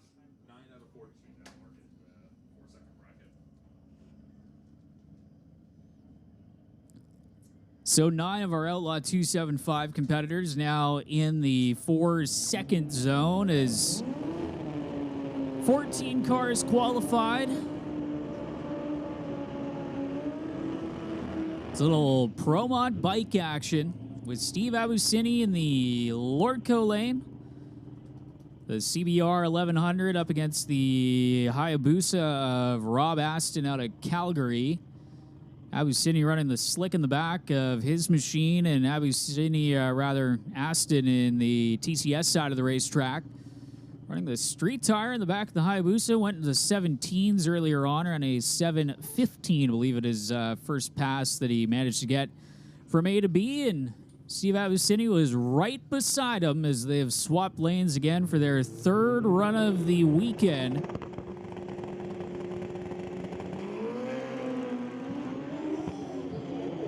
Abusini right to the edge of the groove, going concrete to center line in a 794 at 137 miles an hour. His new personal best for Rob Aston, 712 with a 5 at 195.57 miles an hour in the Hayabusa with the street tire on the back of it, and that is moving for the racer out of Calgary that quite frequently makes the trip here to Mission Raceway Park for some of our bigger events, taking some advantage of the extra track prep. And just like that, it's time for some limited street action brought to us by Rocco's Diner.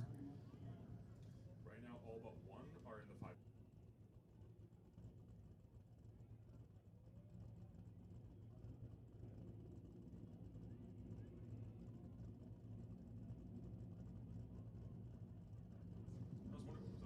So it's going to be Pat Hearn in the Angry Bird Mustang, as they call it, 1988 Ford Mustang that, if you see in the pits, has got all the BCIT tent set up around it. And Dennis Drummond.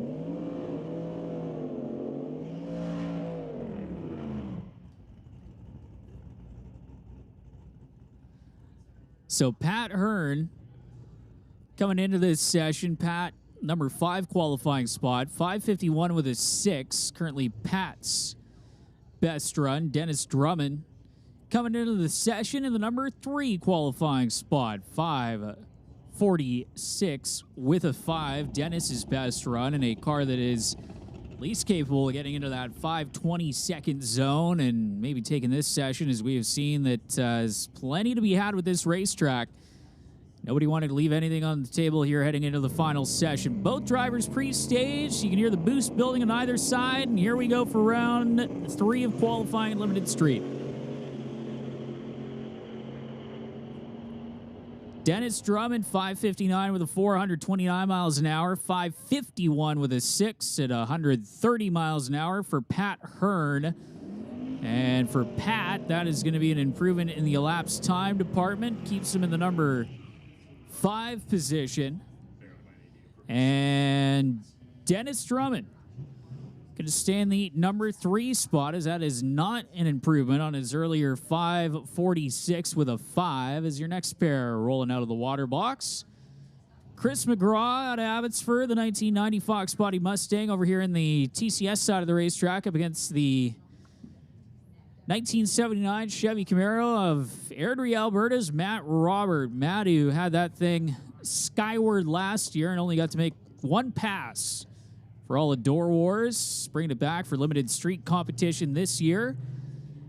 And so far has made several runs. 6:47.6, the best run of the weekend so far for Matt.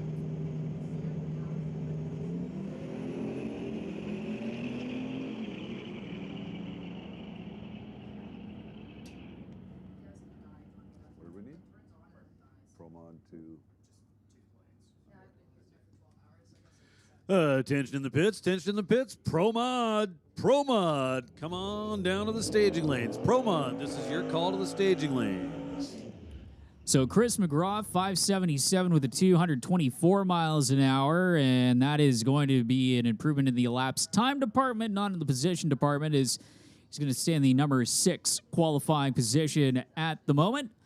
Matt Roberts, 644 with the 910 miles an hour for the Camaro. Also an improvement in the ET department, but not an improvement position-wise, as he will stay in the number 8 qualifying spot. Josh Collin, the 86 Mercury Wagon, out of Calgary, over in the Lordco lane, and this thing has had a history of dragging the rear bumper, and currently has Josh in the number 4 qualifying spot with a 5:46 with an 8. So we'll also make a final call for Real Street. Real Street, you need to be in the staging lanes. The roof rack on the wagon for added downforce, let's just say that. As Josh Collin turn on that top bulb, you'll hear the boost build. And there goes that bottom bulb flickering on as Collin, strong early numbers, carries it out to the top end. 540 with a 2, 128 miles an hour, and an improvement on the ET, and an improvement by 1 position in the qualifying order, going up to the number 3 qualifying spot for Josh Collin. Smooth looking pass, making it look easy.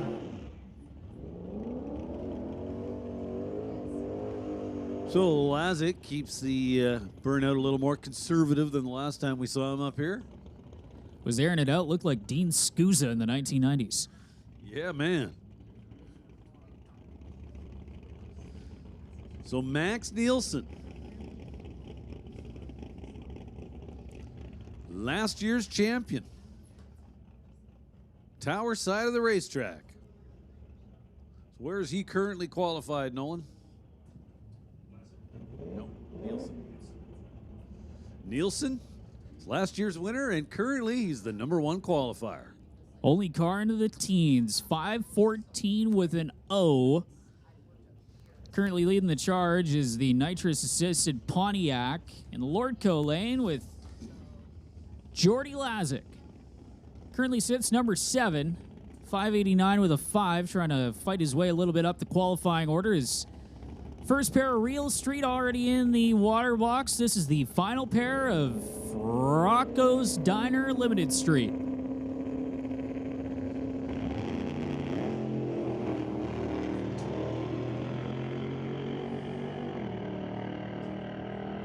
How about a 5:12 with a 1 for Max Nielsen, dropping the hammer and going quicker still. Max Nielsen extending his advantage in qualifying at 137 miles an hour. Jordy Lazic out of Rutland, 622 with a 2 at 109 miles an hour. You know, it does not seem like that long ago that 622 actually would have been a pretty decent number in Limited Street. I was just going to say, even the 540s that we were seeing a few years ago seemed pretty amazing, and now they're down in the 5-teen territory. A huge jump up in performance in the last few years in Limited Street competition.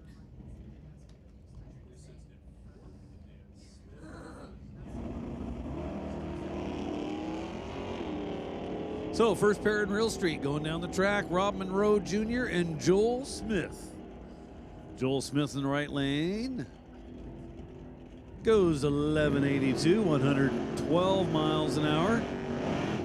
And a 1055 at 125 miles an hour for Monroe Jr.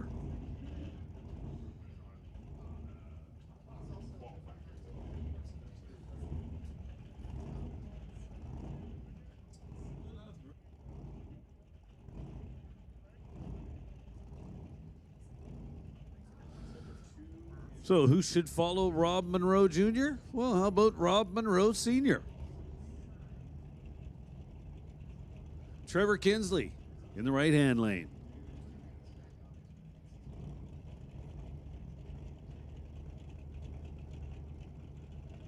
So Monroe Sr. in that very cool.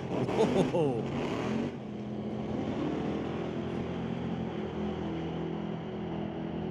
Well, both drivers struggling for traction just a little bit.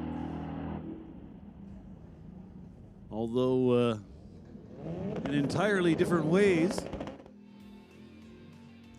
So Kinsley instantly up in smoke. Monroe Sr. left hard. I mean, he was wheels up for the first 30 feet, then back tires let go a little bit. He was forced to pedal and gather it up. Still managed. 878. Man, it's getting quick out there. Monroe Sr. has been in the 80s zone, 84s, 86s, all night long, then pulls out a 78 with a pedal. I was going to say that is his quickest run of the weekend so far is Raj Lal and Ryan Laudrip making their way down to the top end, 1140 with 323 miles an hour for Raj, and Ryan getting down to the top end of the Chevelle with an 1169 with an 8 at 115 miles an hour in the Lordco lane.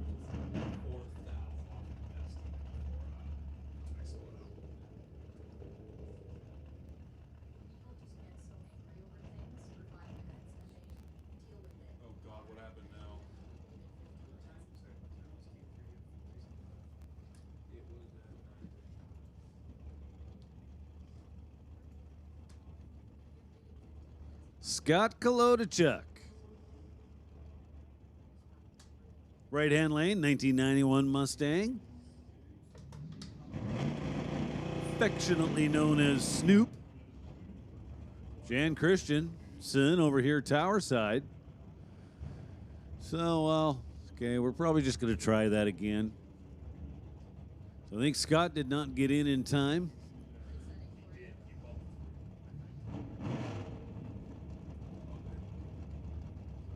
Whatever the case, they're going to back him out and try it again. So here we go with attempt number 2 at bringing you Scott Kolodachuk and Jan Christensen.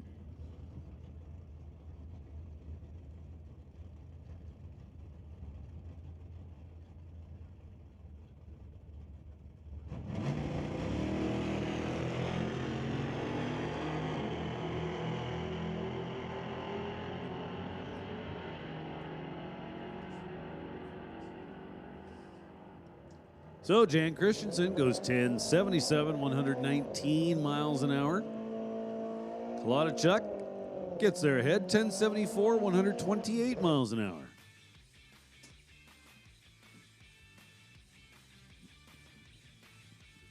Corey Craig going to be the final real street competitor to roll up the line. Currently your number 1 qualifier, 777 with a 4, his best run on board the Hayabusa out of Chilliwack.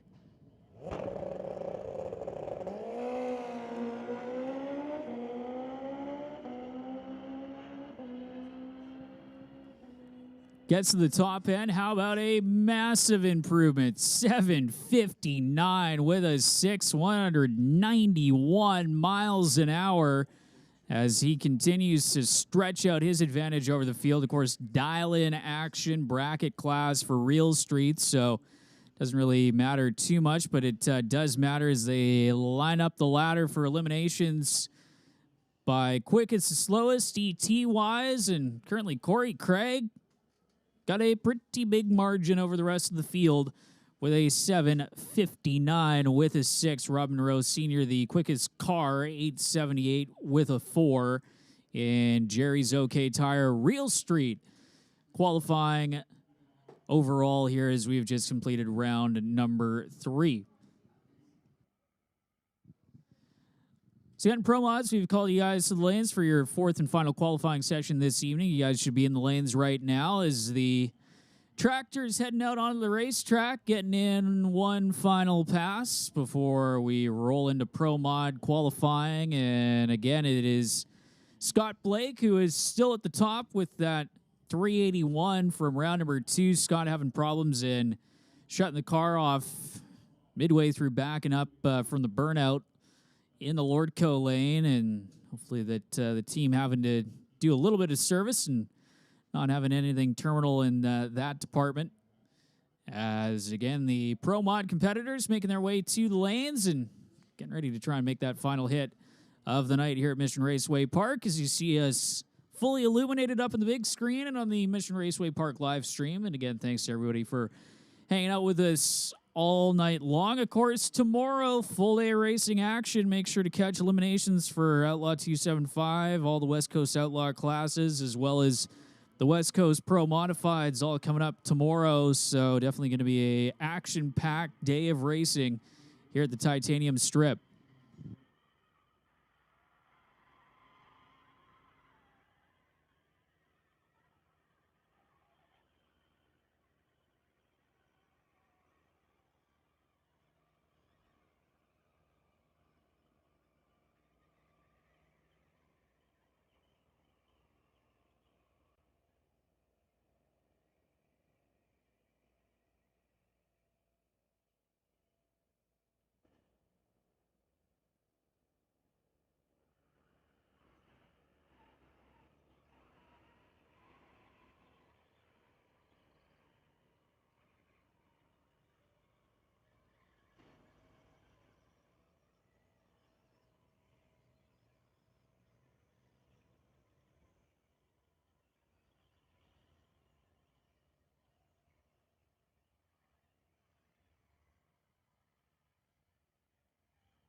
So tractors out there giving the surface a little drag. Now the big question. As they return back to the starting line here, are they going to turn off the track or are they going to make another lap? We will know very soon. Looks like another lap. No. Maybe. I might have spoken too early. It looks like they're backing up. Not that we don't like our friends in the track trap tractors. Not that they aren't fine Kubota tractors, but it's a lot better when we have race cars going down the racetrack. And looks like they're going to go back to their parking spots. And, oh, look at that. Q4 getting ready to roll under the bridge.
So, final round of qualifying for the West Coast Pro Mods coming up.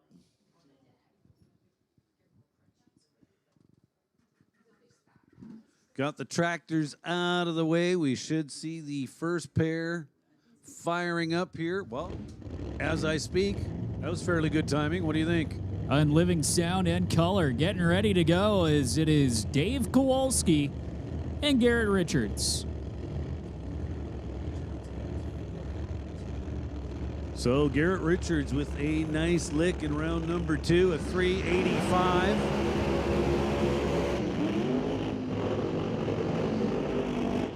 So as I was saying, Garrett Richards went 385 in the previous round, put him in the number 2 qualifying position. Will no doubt be looking to improve, but if it doesn't go that way, number 2 is not a bad place to start the race tomorrow. Dave Kowalski coming into the number 5 spot, wants to get into the 3-second zone. He flirted with it earlier on, 4:02 with a 1 and a 4:04 on his first 2 passes of the weekend, and then blew the tires off of it. In round number 3 of qualifying is Garrett Richards in the Lordco lane. Again, as John was mentioning, 385, not too shabby, but definitely wants to try and improve on things. As you can see the crew frantically looking at something as vapor coming off the back of the injector hat.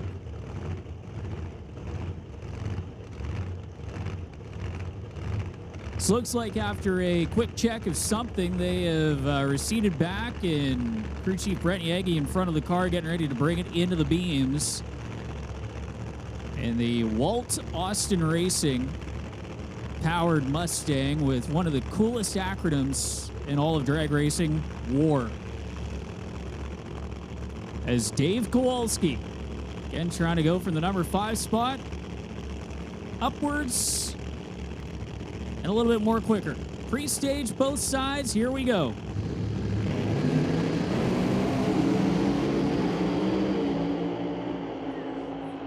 Yeah, baby. 381 with a 7 and missing out on number 1 spot for Garrett Richards by 1/1000th of a second. So Richards stays in the number 2 spot, but improves from the 385 runs it through 381 with a 7 at 199 miles an hour. And you're going to get a look at that in the instant replay on the big screen and on the live stream. Kowalski's car making a little bit of a move and drove through to a 412.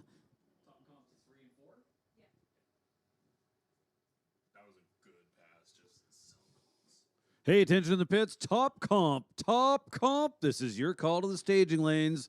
Top comp. We need you to lanes 3 and 4.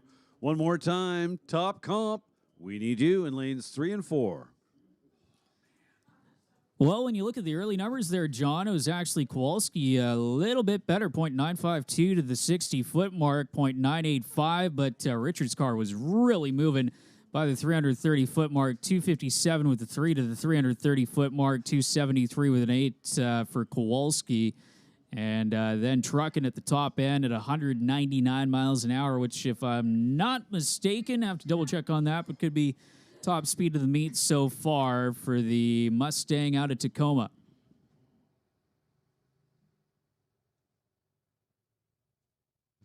Not a bad looking pair to start off this final round of qualifying for the West Coast Pro Mods. Got 2 more cars underneath the bridge, just awaiting the signal to fire up.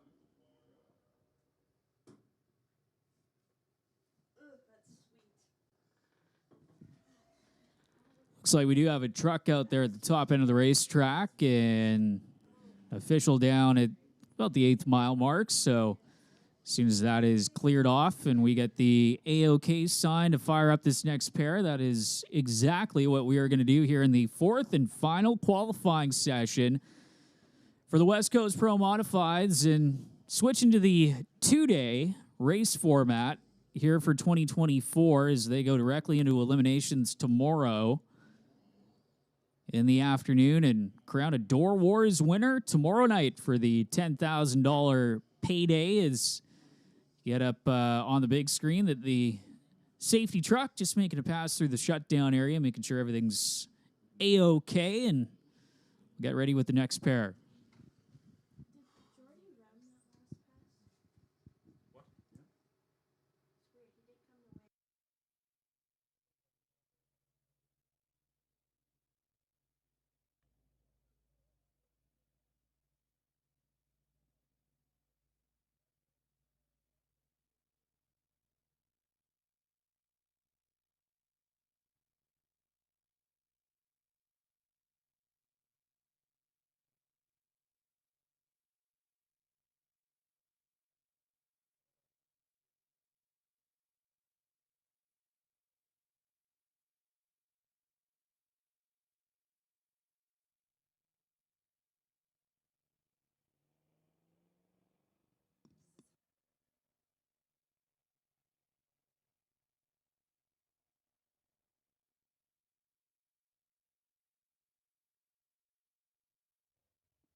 So just waiting as it sounds like that 8th mile an hour sensor that we had to tweak a little bit earlier on in the evening is messing up a little bit again down there at the top end. So that is what the holdup is that gets reset and gone through. And if it doesn't behave itself, then the additional work at the top end to manipulate it to behave itself will commence.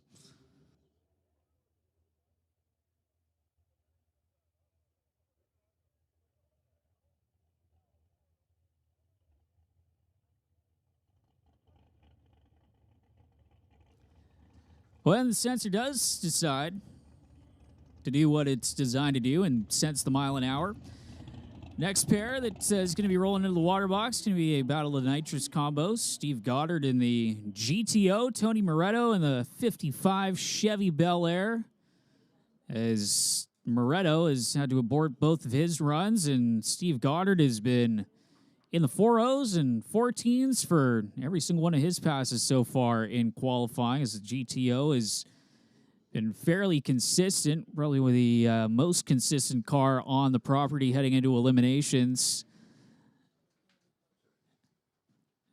As again, Moretto has run his best Laps time down to the 4.0 range, and conditions are right for potentially Tony's best run in that race car.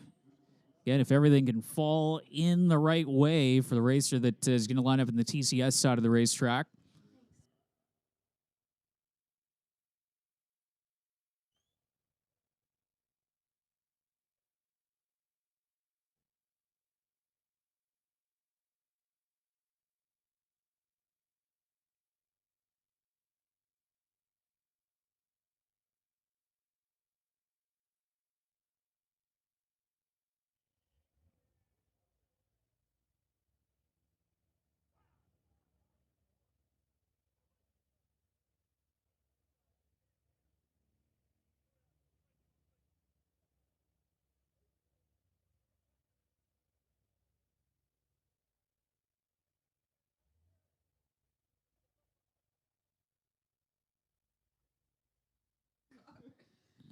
Well, you got a glimpse of Tony Moretto's crew adjusting the tire pressure in the back of that 55 Chevy, and that is something that these crews are constantly trying to chase, is even half a pound, quarter pound of air pressure adjustment can make a big difference with those big rear, in most cases rather, Hoosier slicks in the back of the machine. It sounds like the 8th mile an hour sensor is back up to working.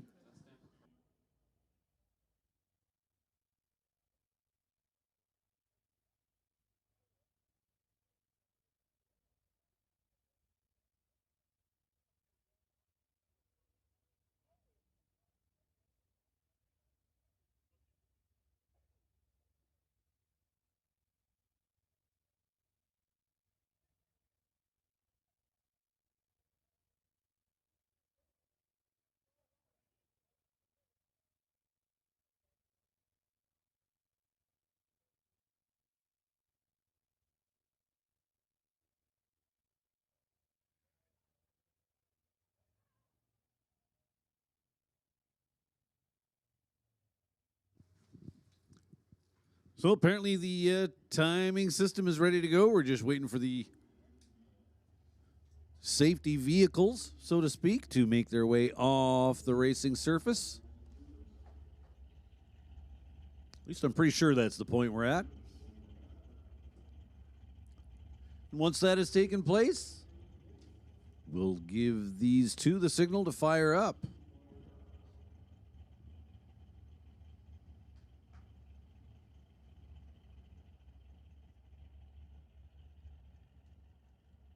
It's still Scott Blake at the top of the qualifying order with the 381.6, a 381.7. Garrett Richards into the number 2 spot. Steve Horn, 390 with a 9 in the number 3 qualifying spot. Ryan Hayward, 398 with a 7 in 4th. Dave Kowalski in the number 5 qualifying position with a 402 the 1. Steve Goddard, who is currently waiting to roll into the water box in the Lordco lane, coming into the session, 408 with a 6, his best run of the weekend up until this point. Eric Horvath, a 452 with a 1 in 7th. Nick Duda rounding out the top half of the qualifying field with a 455 in the vet.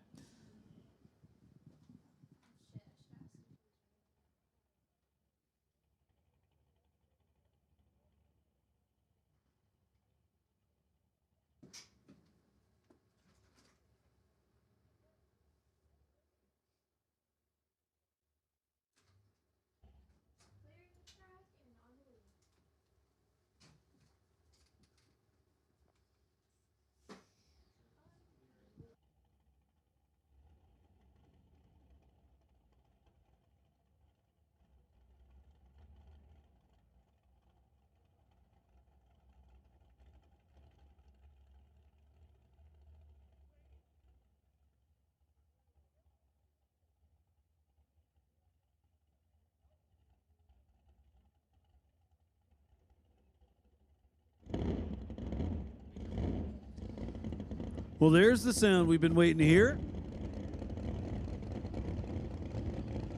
So next pair rolling into the water.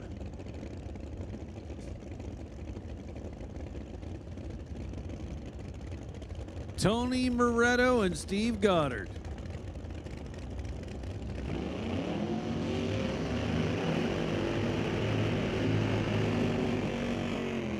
Spruce Grove versus Red Deer. Little battle of the Alberta boys.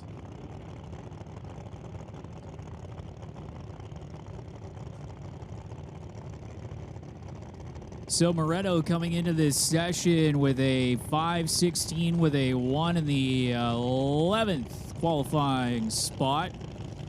1 up from the 12th position, 2 up from the 13 cars that have currently made a pass here in West Coast Pro Modified qualifying, and looks like the 13 car field heading into eliminations tomorrow, barring anything else, is the purge of the nitrous system. Even more pronounced at night as conditions cooling off. 15 degrees Celsius currently the air temp here at Mission Raceway Park, down from the 22-degree high that we had here in the heat of the day, is Steve Goddard. Again, giving one final purge of the lines and getting ready to bring that machine up to the ready line. And Tony Moretto trying to get a representative run on the board, trying to at least get to the finish line under his own power.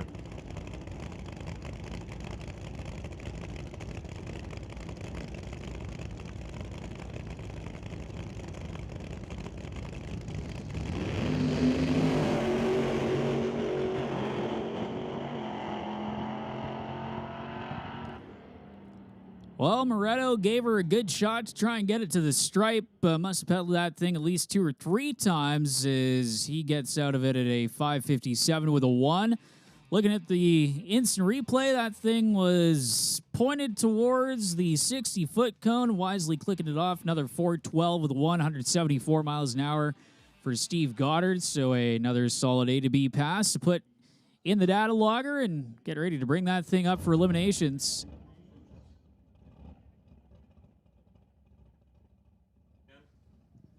Hey, listen up in the pits, especially dog owners. We've got a loose dog that has been detained, so to speak, at the pro shop. So if you own a Frenchie or a French Bulldog and you haven't seen them around lately, if I were you, I would start looking at the pro shop. Apparently the dog's name is Luna as well. So if you're the owner of a Frenchie named Luna, they have it at the pro shop. As there's Ryan Hayward.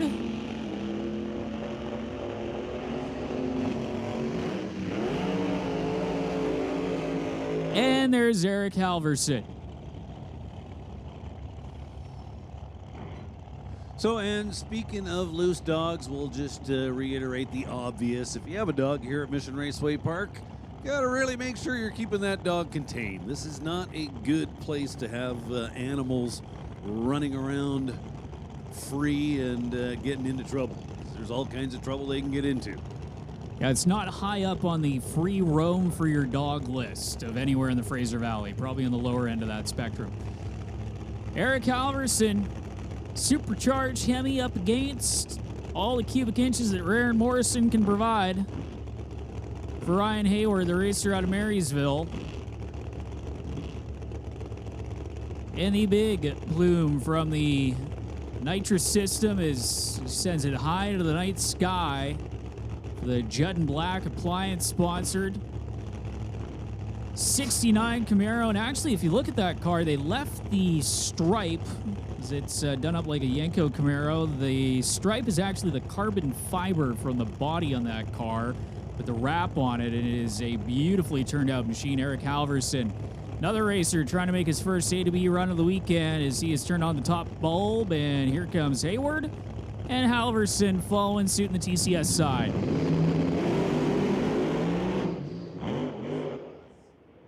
Both racers on and off the throttle. 492 to 606 miles an hour for Halverson. 669 with a 962 miles an hour from Ryan Hayward, who's going to be going into eliminations and trying to get into the 380 territory, as that thing pretty much just took a right turn as soon as it got past the Christmas tree, as we see up there in the instant replay.